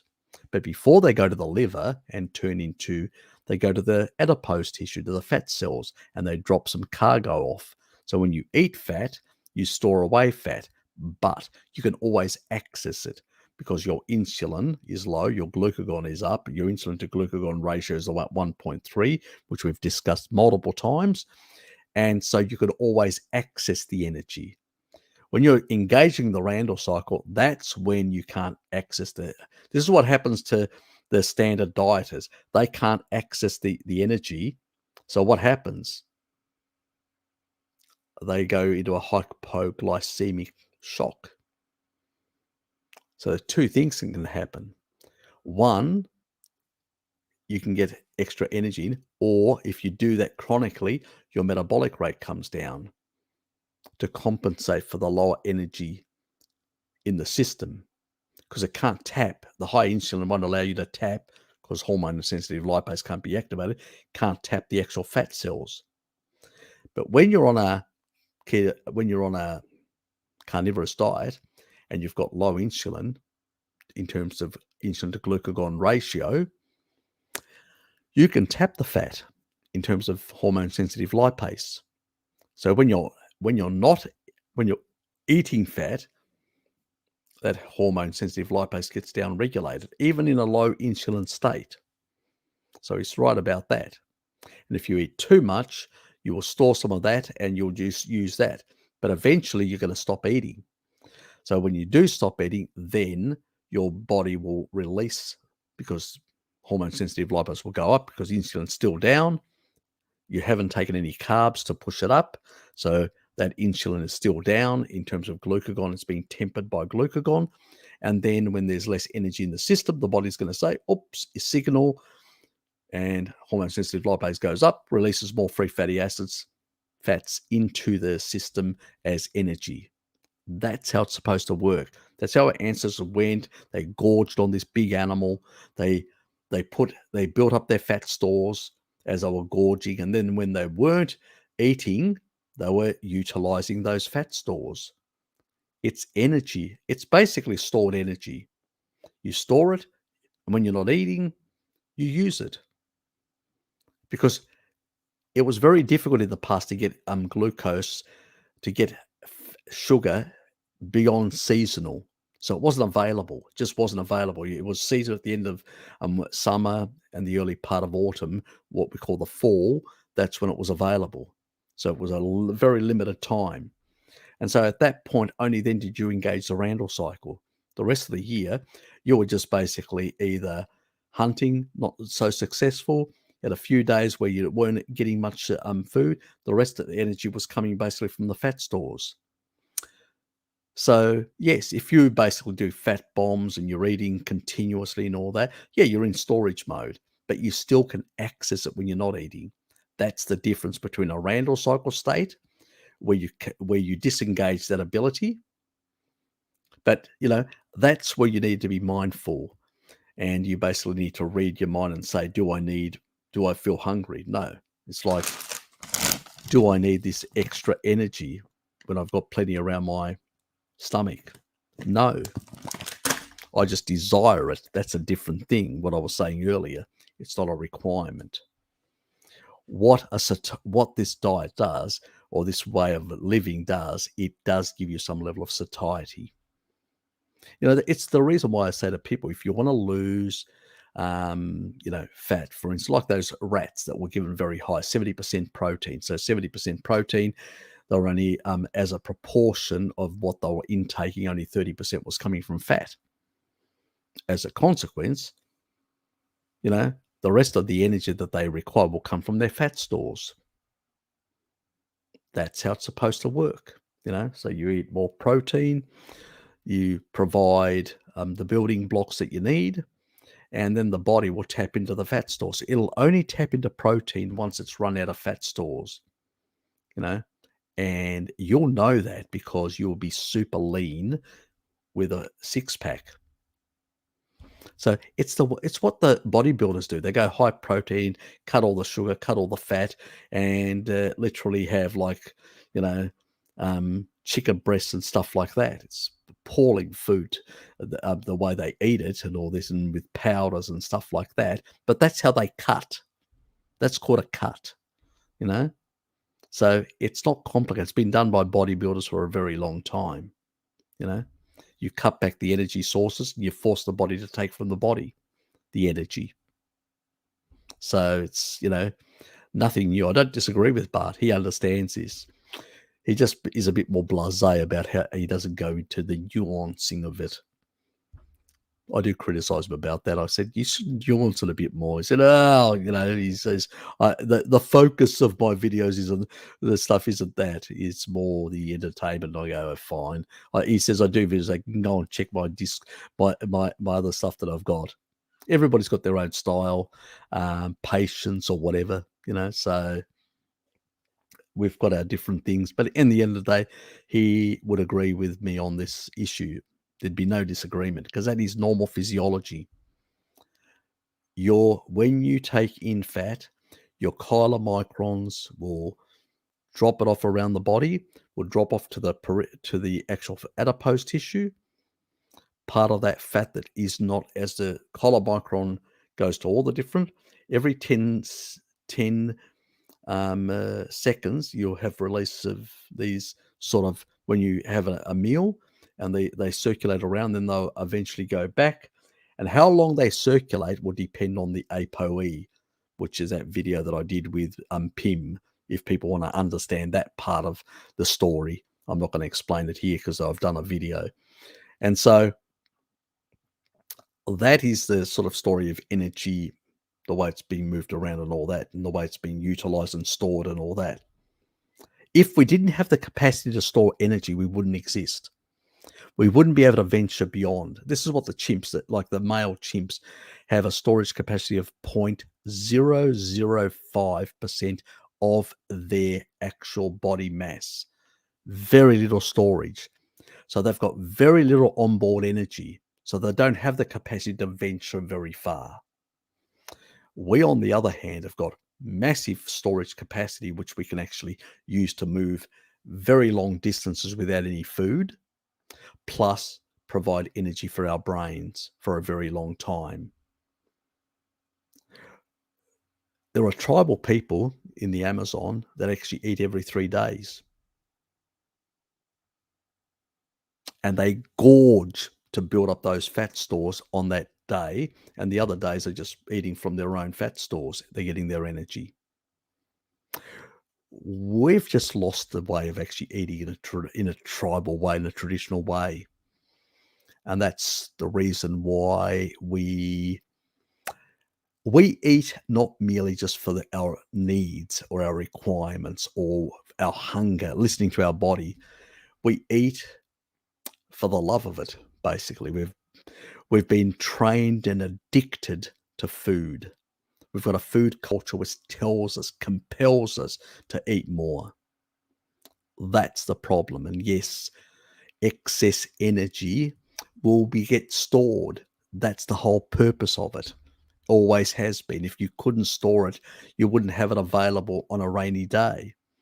The only difference is between a low carb and a mixed diet will prevent you from accessing it. So you'll end up becoming fatter and fatter and fatter and fatter and fatter and becoming obese, morbidly obese on a standard Randall cycle activation. But when you're not ever engaging the Randall cycle, excess energy coming in will be, part of it will be stored, part of it will be utilized, and then when you're not eating, it'll re-access it because it can.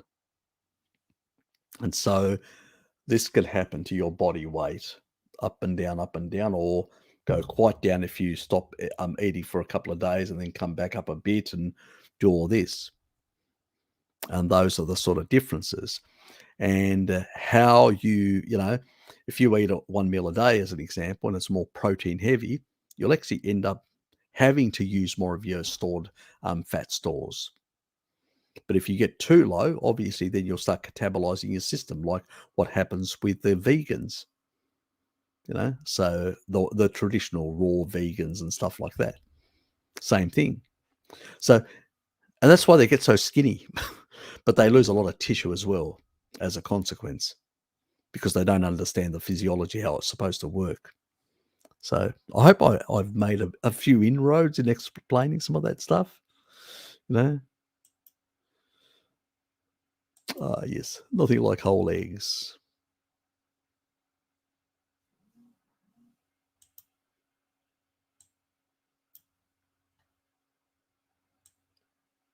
Yes, we definitely are. Yeah, I will check, that lady out. I definitely will.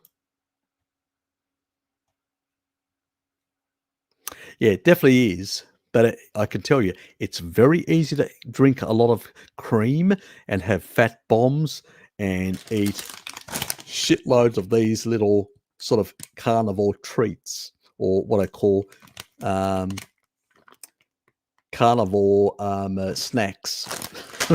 Very easy to eat like that, and they're not necessary. Again, I'm indulging, but they're not necessary. So it's very easy to eat that sort of stuff. But if you're only having a steak every day, like Kelly Hogan, she's a house, a mum, and all that. Teacher, mum, you know, it's nothing. She's not a biochemist. She's not a physicist. She's not anything like that. She just did steak only.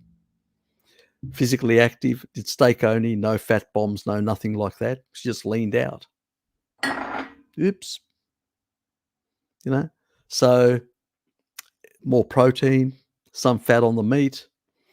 The rest of it was coming from the body because the insulin was low, and so you weren't she wasn't activating the Randall cycle, and she's basically, and now she just eats a bit more fat when she feels like it, and so she does what the tribal people do: eats a bit more fat or less if she doesn't feel like. She listens to her body, like those tribal people are, and she sort of stays in that really nice level of having a bit of adiposity, but a very bit, because it's very important. It's healthy to have. Even tribal people are not completely ripped. That's unhealthy.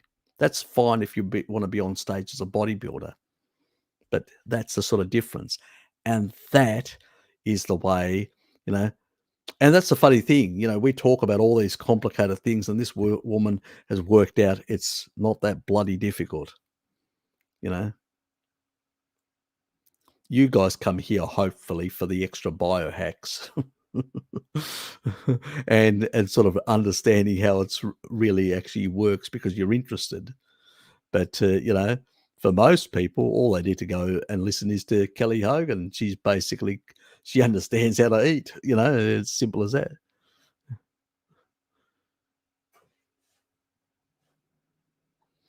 The GAPS diet doesn't recommend eating mackerel or tuna. Is a tier? Nah, it wouldn't be the deuterium. They'd have no idea about the deuterium.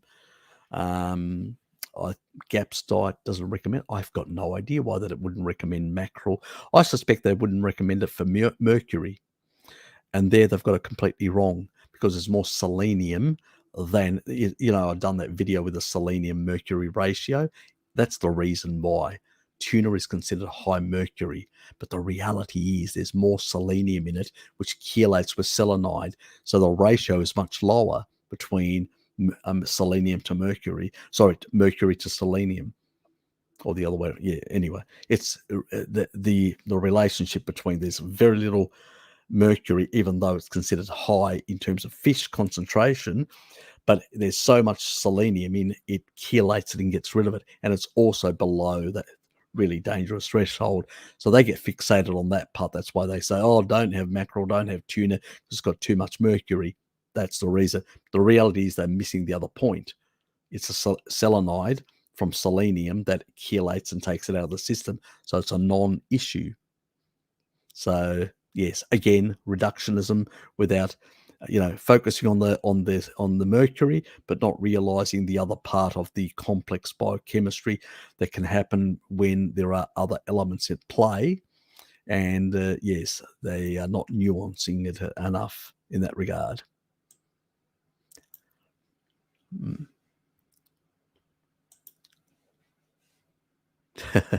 Thank you.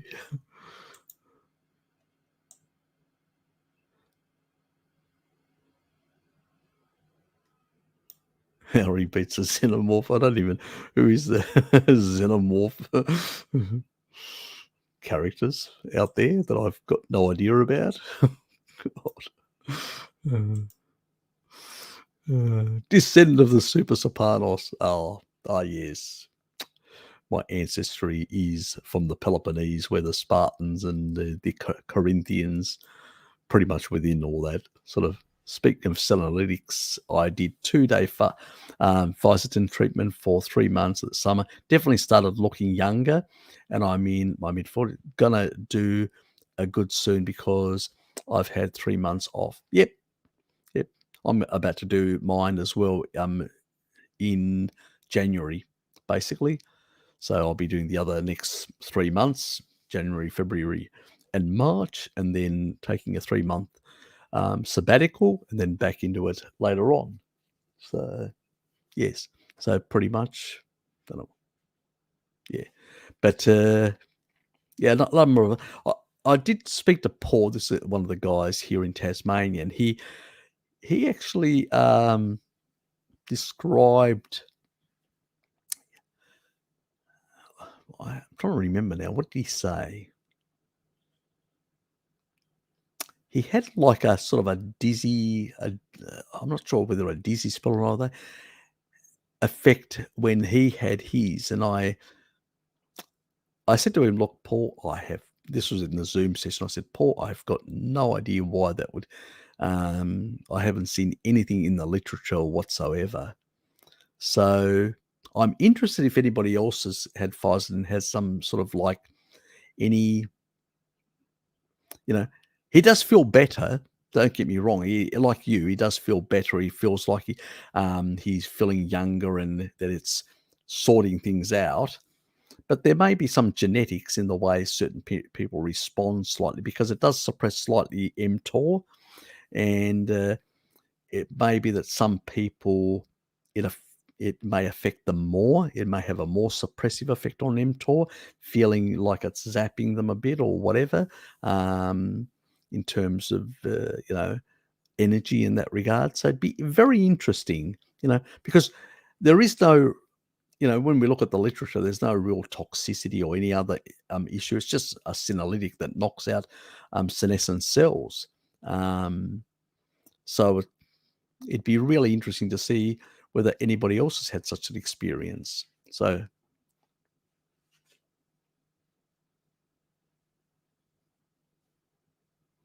they say that one you suggested on eBay is fake.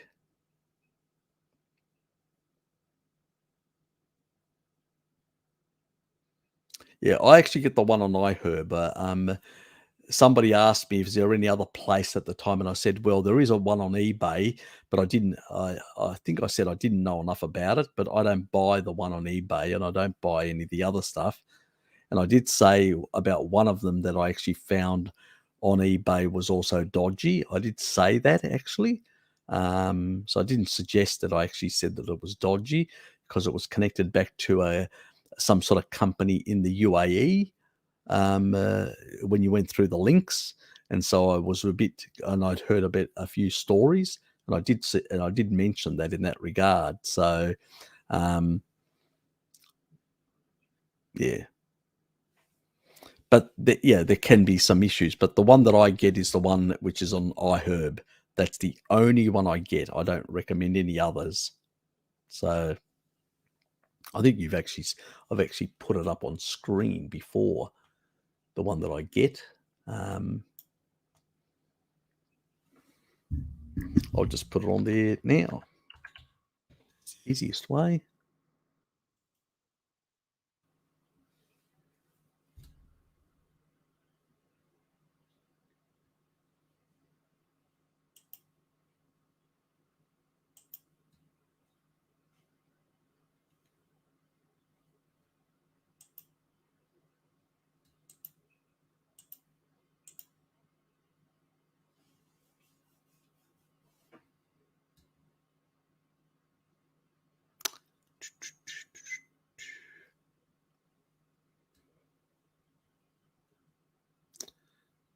Now, where was it?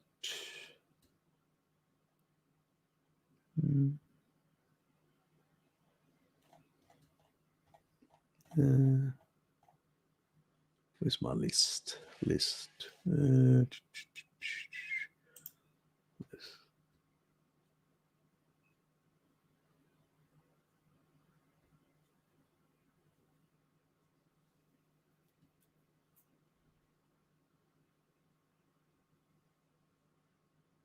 Just bear with me for a second. My list isn't coming up quickly enough. Come on.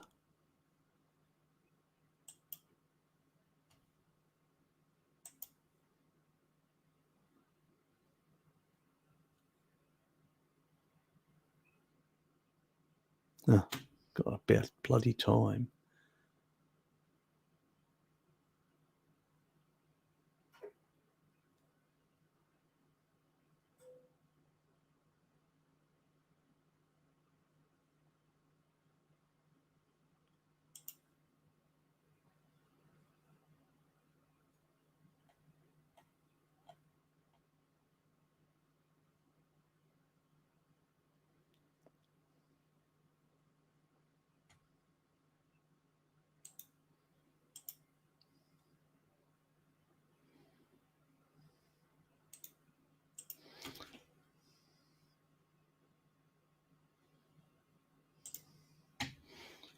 Let me just bring that on the screen.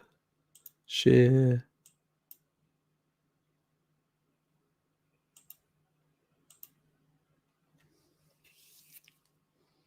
See, that's in my list. I even had that. That's the NAC that I used to. Somebody asking me earlier. That was the one I used to basically recommend in the past. The NAC detox regulator. So, as I said, I used to and I said, or cysteine, but I go now, well, because it had selenium as well and stuff like that, and molybdenum, which is, fairly good as well. So it's pretty good with sugar regulation, stuff like that as well. Has that other thing. And I used to recommend that, but this is the one that I buy, the Physatin. That's the one, So that's the one I've always recommended, which is, basically from the stem, and the stem is the best source. And it's got basically cellulose, modified cellulose, vegetable capsule, and has nothing else. It's just pretty much a bit of plant cellulose for the actual the storage of it, and the rest of it basically is that, nothing else.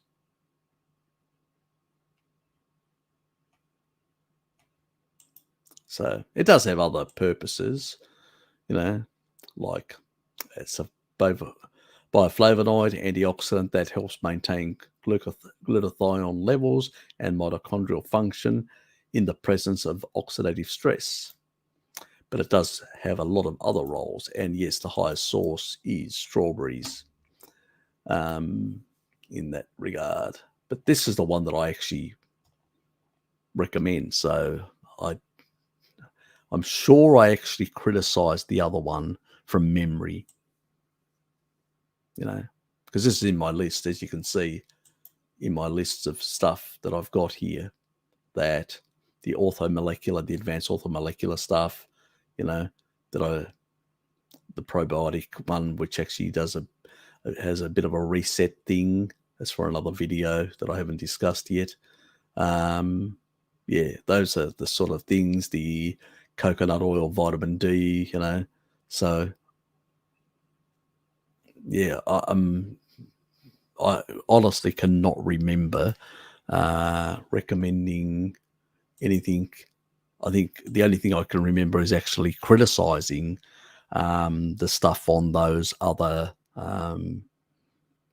because I actually said it, because one of them actually had a UK link, and basically, but it was a source back in the UAE. So, United Arab Emirates, and there'd been some scandals about some fake stuff coming out of there at the time. So, yeah, anyway. Maybe I didn't explain it well at the time. I don't know. Yes, I know. Yes, it's just when you walk past, you sort of, get out of the gutter, Bert. It's my job.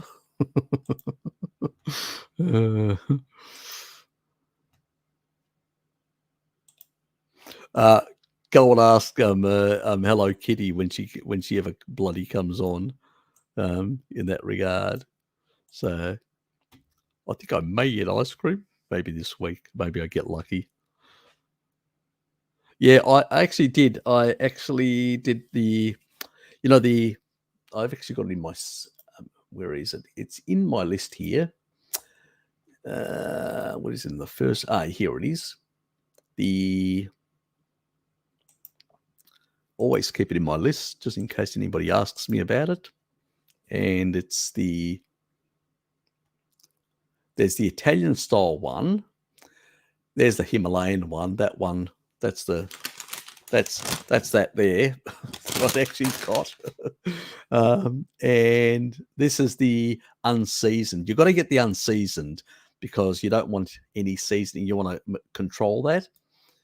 And that's the pork rind that I actually buy specifically, which is that one there.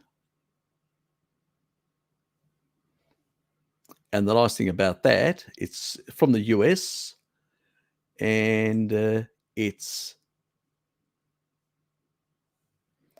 basically, as you can see there, pork rinds cooked in pork fat and salt.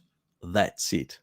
So they're actually cooked in lard, basically pork fat.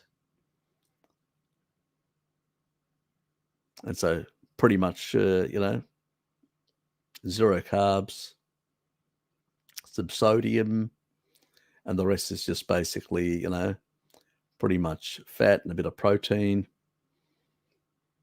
And that's pretty much it. So I've used that as well. I've made, and I've used like some cheese as well. Yeah, mozzarella, obviously.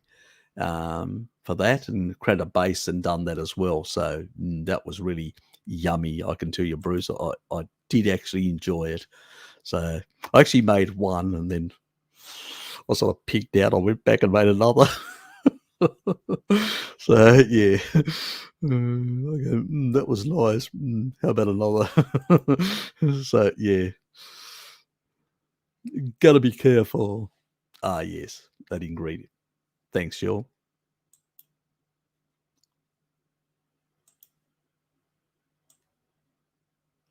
Blend or shake, yes, exactly. I've got one of those whipper things.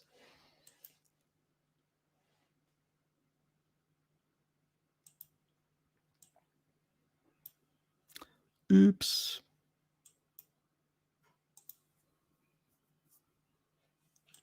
Yeah, but if you're going to do Synerlytics, that's the brand to buy. Do not buy any other brand.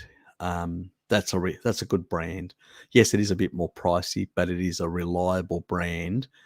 They don't put any fillers in. They don't put any other things into the Fisertin. It's just pure Fisertin in a capsule, which is made from the cellulose of plants, nothing else. So it's, Merry Christmas. What are your 3 favorite Christmas songs? We won't go into that. There was one that was a bit on the rude side, but that, yeah, as I said, we won't go into that. I'll probably forget about demonetizing. I'll probably get a spanking, and after a 7-hour thing, I don't want to lose that one. I have to record it after a severe spanking from the YouTube, and I do want to upload certain other things. So yes, they're colourful. They can be colourful. I don't know whether they're Christmas appropriate. That's a different thing. Oh yes, mate. Yeah, this old dog can keep going. and going and going. It's like an energizer little rabbit, you know, can keep going and all that. So, yes. Life changing, scientifically sane insight into what makes us and what destroys us. What a champ. Oh, thank you, my dear llama. Uh, With no hunger. Yeah, yeah, I don't feel hunger, when I do these sort of indiscretions, that's not hunger. It's just basically, oh, I love that. It's again that where we've been, our lives, how we've been. When you look back and you go, God, I've been brainwashed just to have this desire to eat, even when I'm not feeling hungry. So it is crazy, you know. But the worst thing is when you're on a kibble diet and you're like a mixed diet and stuff like that. You're not only hungry, but you've got the desire multiple times, and it's just, yeah. I just remember, God, late at night I used to cook pizza.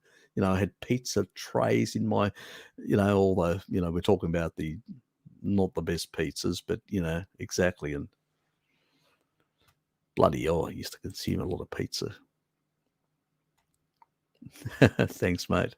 But I will be shortly pulling the plug. I need to get to bed as well because I do want to go and do something tomorrow as well. Play Hercules with Harry.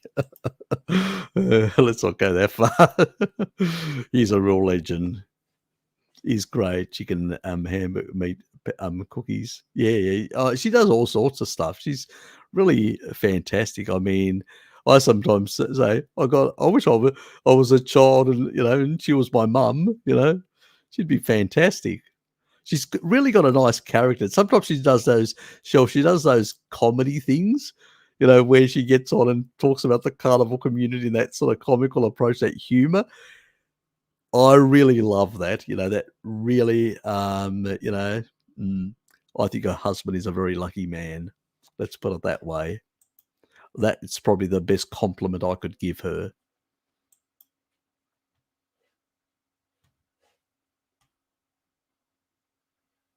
Yep, they definitely do. Back again, mate. Yeah, I'm still here, but I'm about to shortly pull the plug in that regard because I should basically get a rest because I will blow my my account, my StreamYard account. Otherwise, yeah, got to keep that in mind as well. Yes. Before Harry made his video on them, I was very too focused on animal omegas and high heavy metals in fish. Thanks, Harry. Yep. Look, I was as well. And until because everybody just accepts the narrative, it's just told, the reductionist story is told. You go, yeah, it must be that. And then when you look under the hood, you go, hold on, there's no machine here, there's no engine. I've been duped. And then you realize all this nuancing and stuff like that, and you realize now I get it. Yeah, sort of.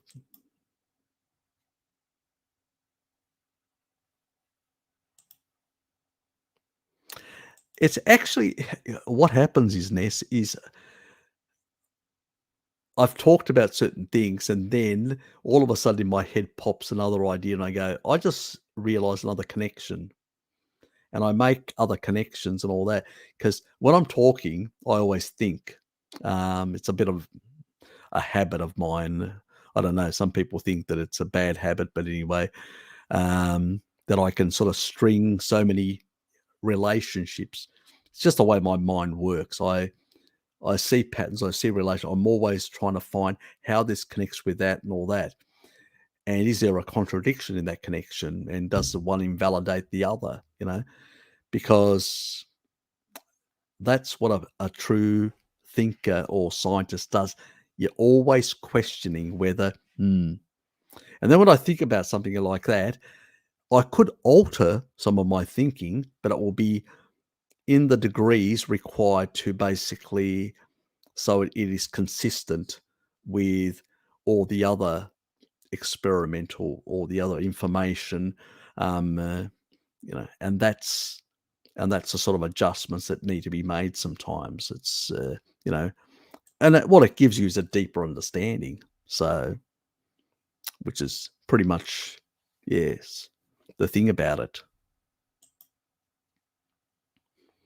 Got your point with on selenide? Where we something with mercury, mm, and use activated charcoal. I love your humour.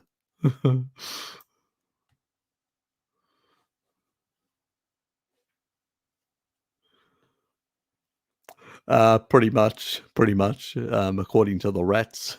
We don't have any human trials, but according to the rats and some of the bodybuilders, if the body's got energy on board, it's not gonna utilize protein.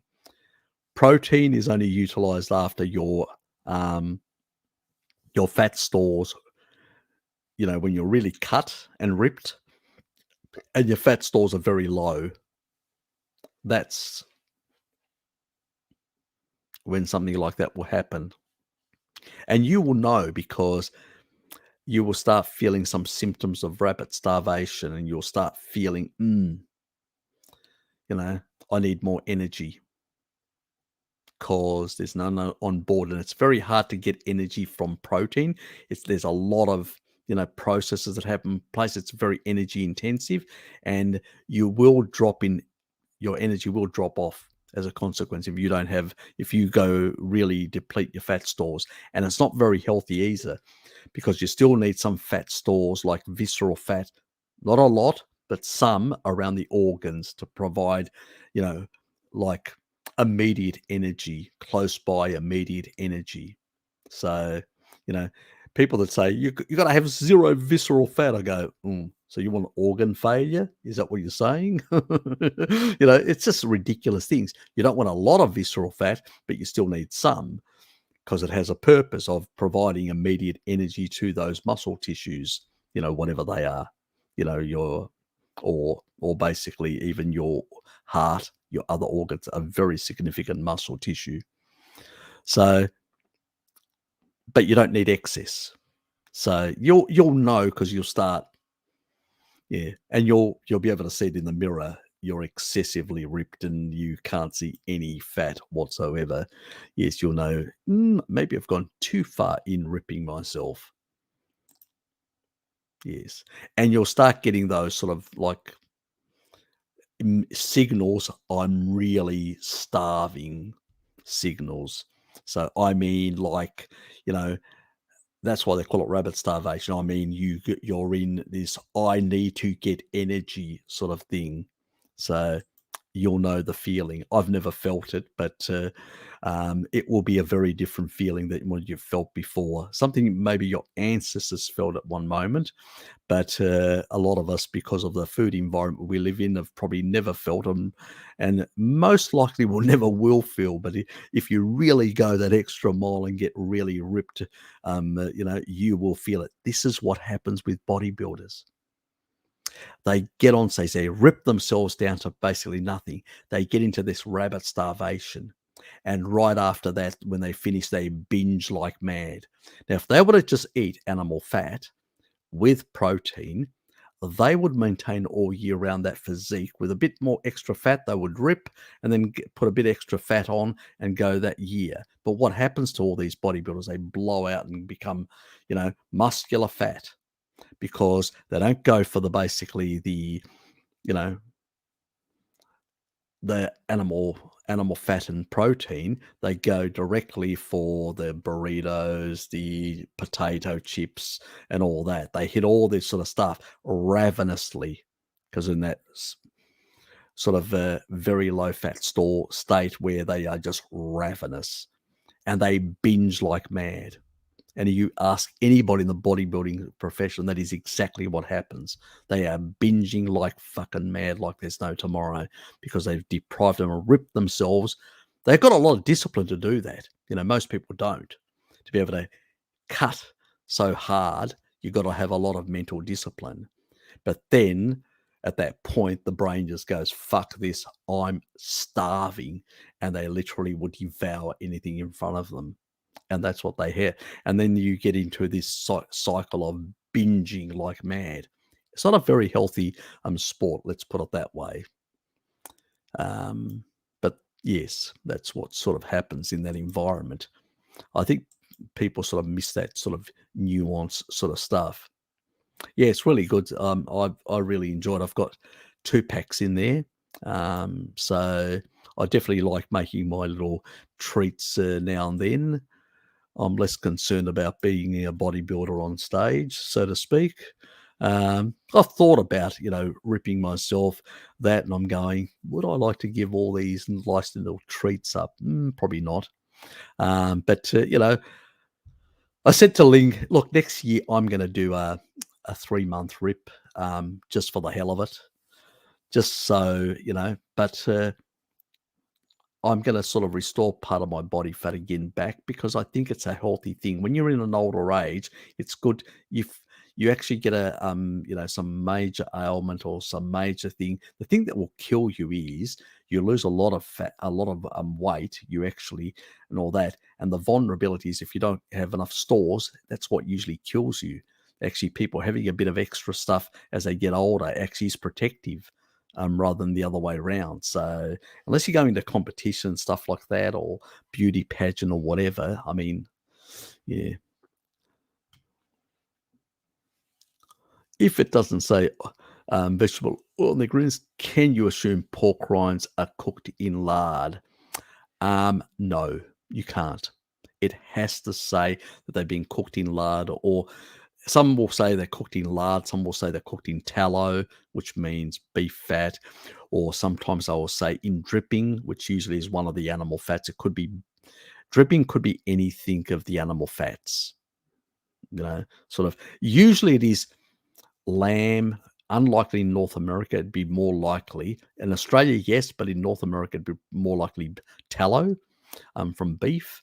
But it can, or sorry, dripping from beef, or it can be basically from lamb, which tend to be a bit in Australia, or a mix. I think they used to do a mix, because we used to, when we had a fish and chip shop, we used to do basically this back in the 70s. It was basically dripping. Dad used to buy a big block of dripping, and I used to help him to put it into the actual fryer. So, yes. That was, yes, a long time ago. So at least back then we were using animal fats until, yes, everybody switched to the other shit. Unfortunately, yes.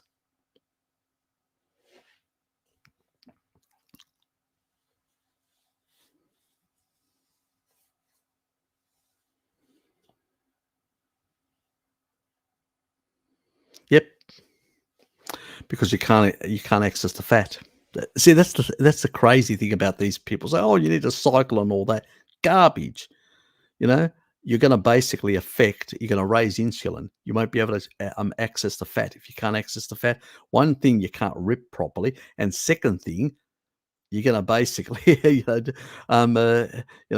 up catabolizing, because you're not getting enough sugar. You're taking in some sugar, but not enough. But you're preventing to access the other energy, and you're not giving your body enough sugar, while you're depriving yourself of the other energy source by raising insulin. And then what's left? Muscle, you know? So, yeah, people just, it's simple physiology, and the hormonal systems, but yeah, it sort of just surprises me that people just don't make these connections, it's, or maybe I understand it better, and I don't know. It's sometimes just, it really bloody surprises me. So-called gurus. What of a joke. Bunch of tossers, to be honestly. I could literally play them around my finger. That's how ridiculous they are. I can't believe they've got so many subscribers. Even Bart says, he says, I can't believe you've got so little subscribers, and absolute idiots, morons, have so many subscribers. I go, yeah, well, it's a strange world, mate. It's a strange world. I told him, so yeah, what can one say? Anyway, I think, oh, if I find a really good one, nah, I wouldn't be. I wouldn't be. It's bugger all. You know, very much irrelevant. Yeah, a few of your bacteria are gonna say, well, he's given us a bit of fibre as well. Why not? So big thing. Very, it's so little. It's like insignificant and irrelevant. So I wouldn't be too worried about it whatsoever in that regard. Ah, yes, pork belly stuff.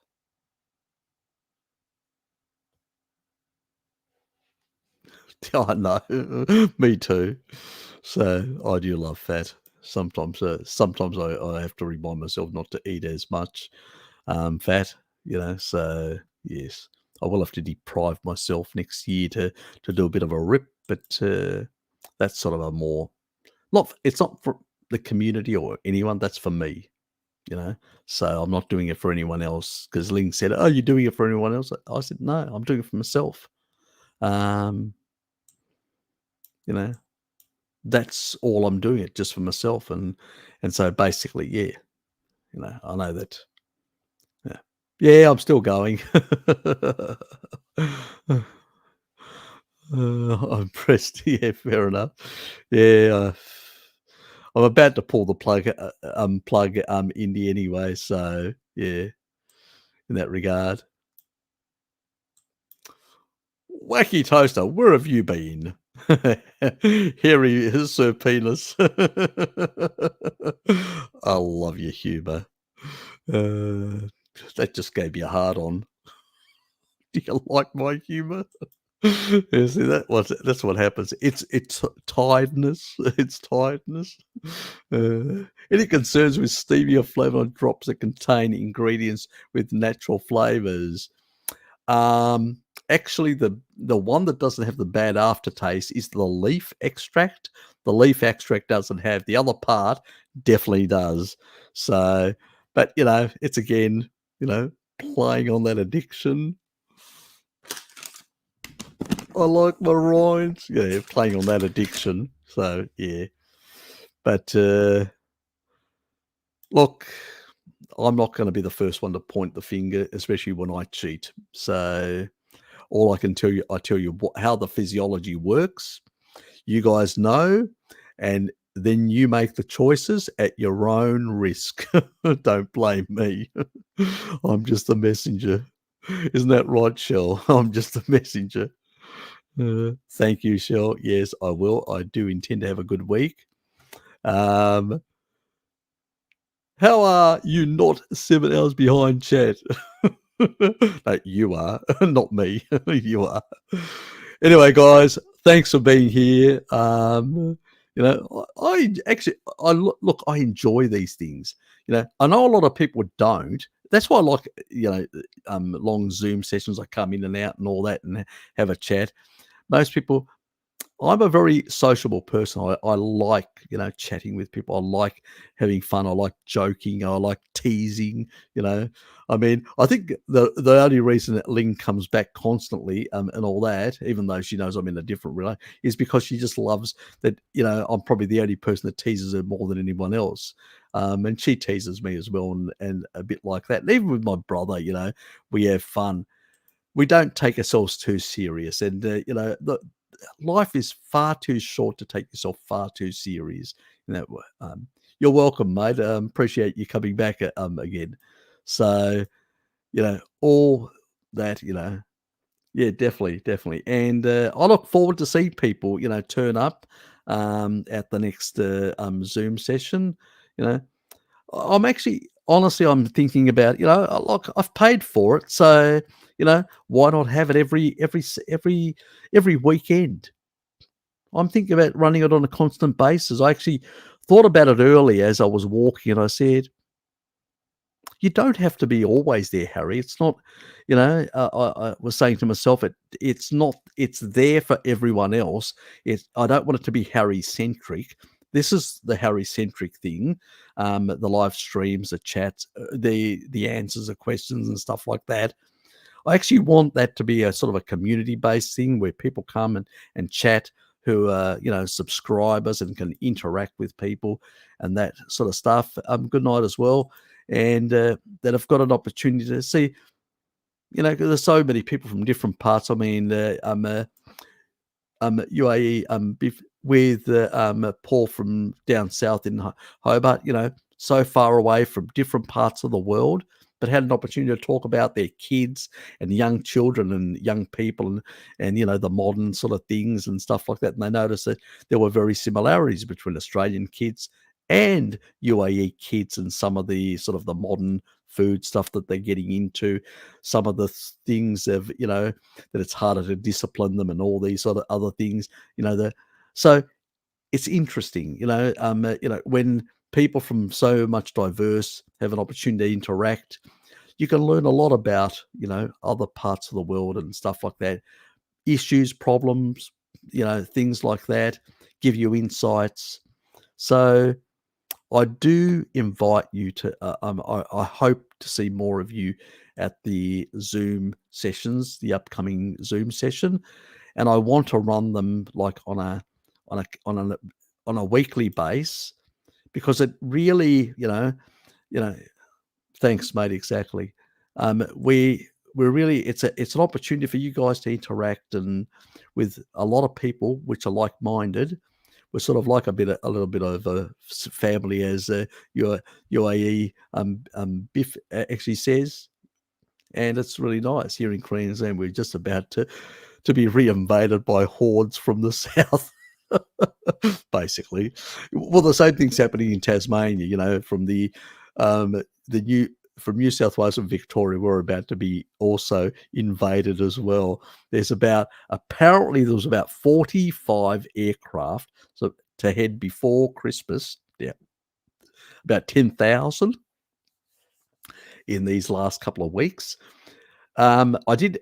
From my brother Sean, he actually told me one of the coach people said that some people last minute were cancelling because they said, "Oh, they're coming down for 2 weeks, but if there's some sort of incident, then I'll end up in lockdown for the whole my holiday thing." So a few people have sort of that thing, but I don't think. Look, most people are going to get in, and it only will be after the fact, before towards the end of their holidays and all that something eventually, something's going to happen. You can't have so many people, but it's going to be interesting to see.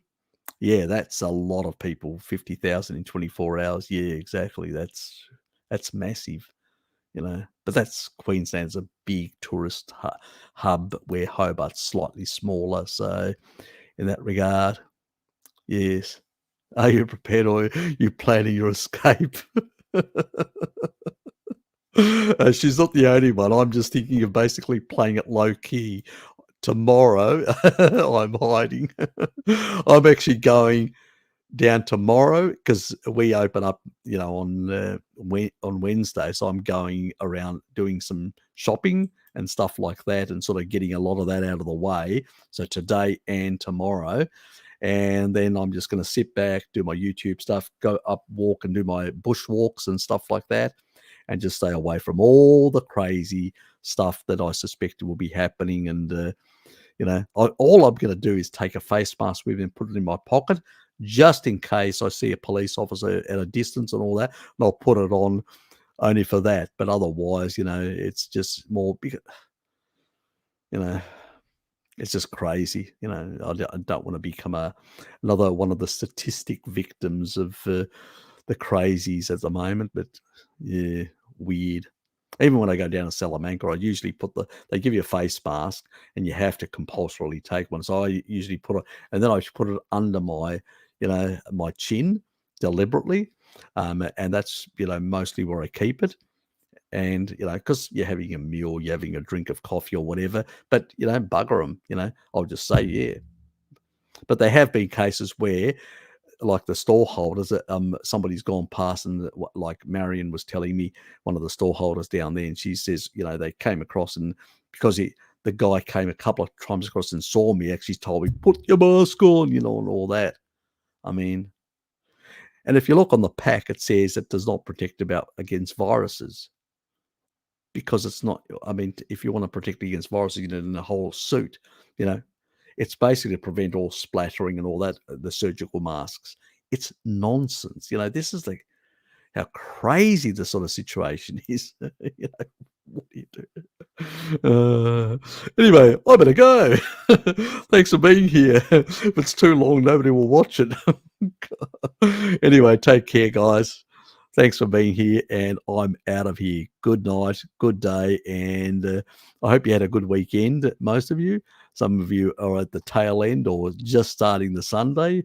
So take care, and I will see you lovely people in the sometime through next week on the weekend, definitely, and hopefully some more people turn up at the Zoom sessions.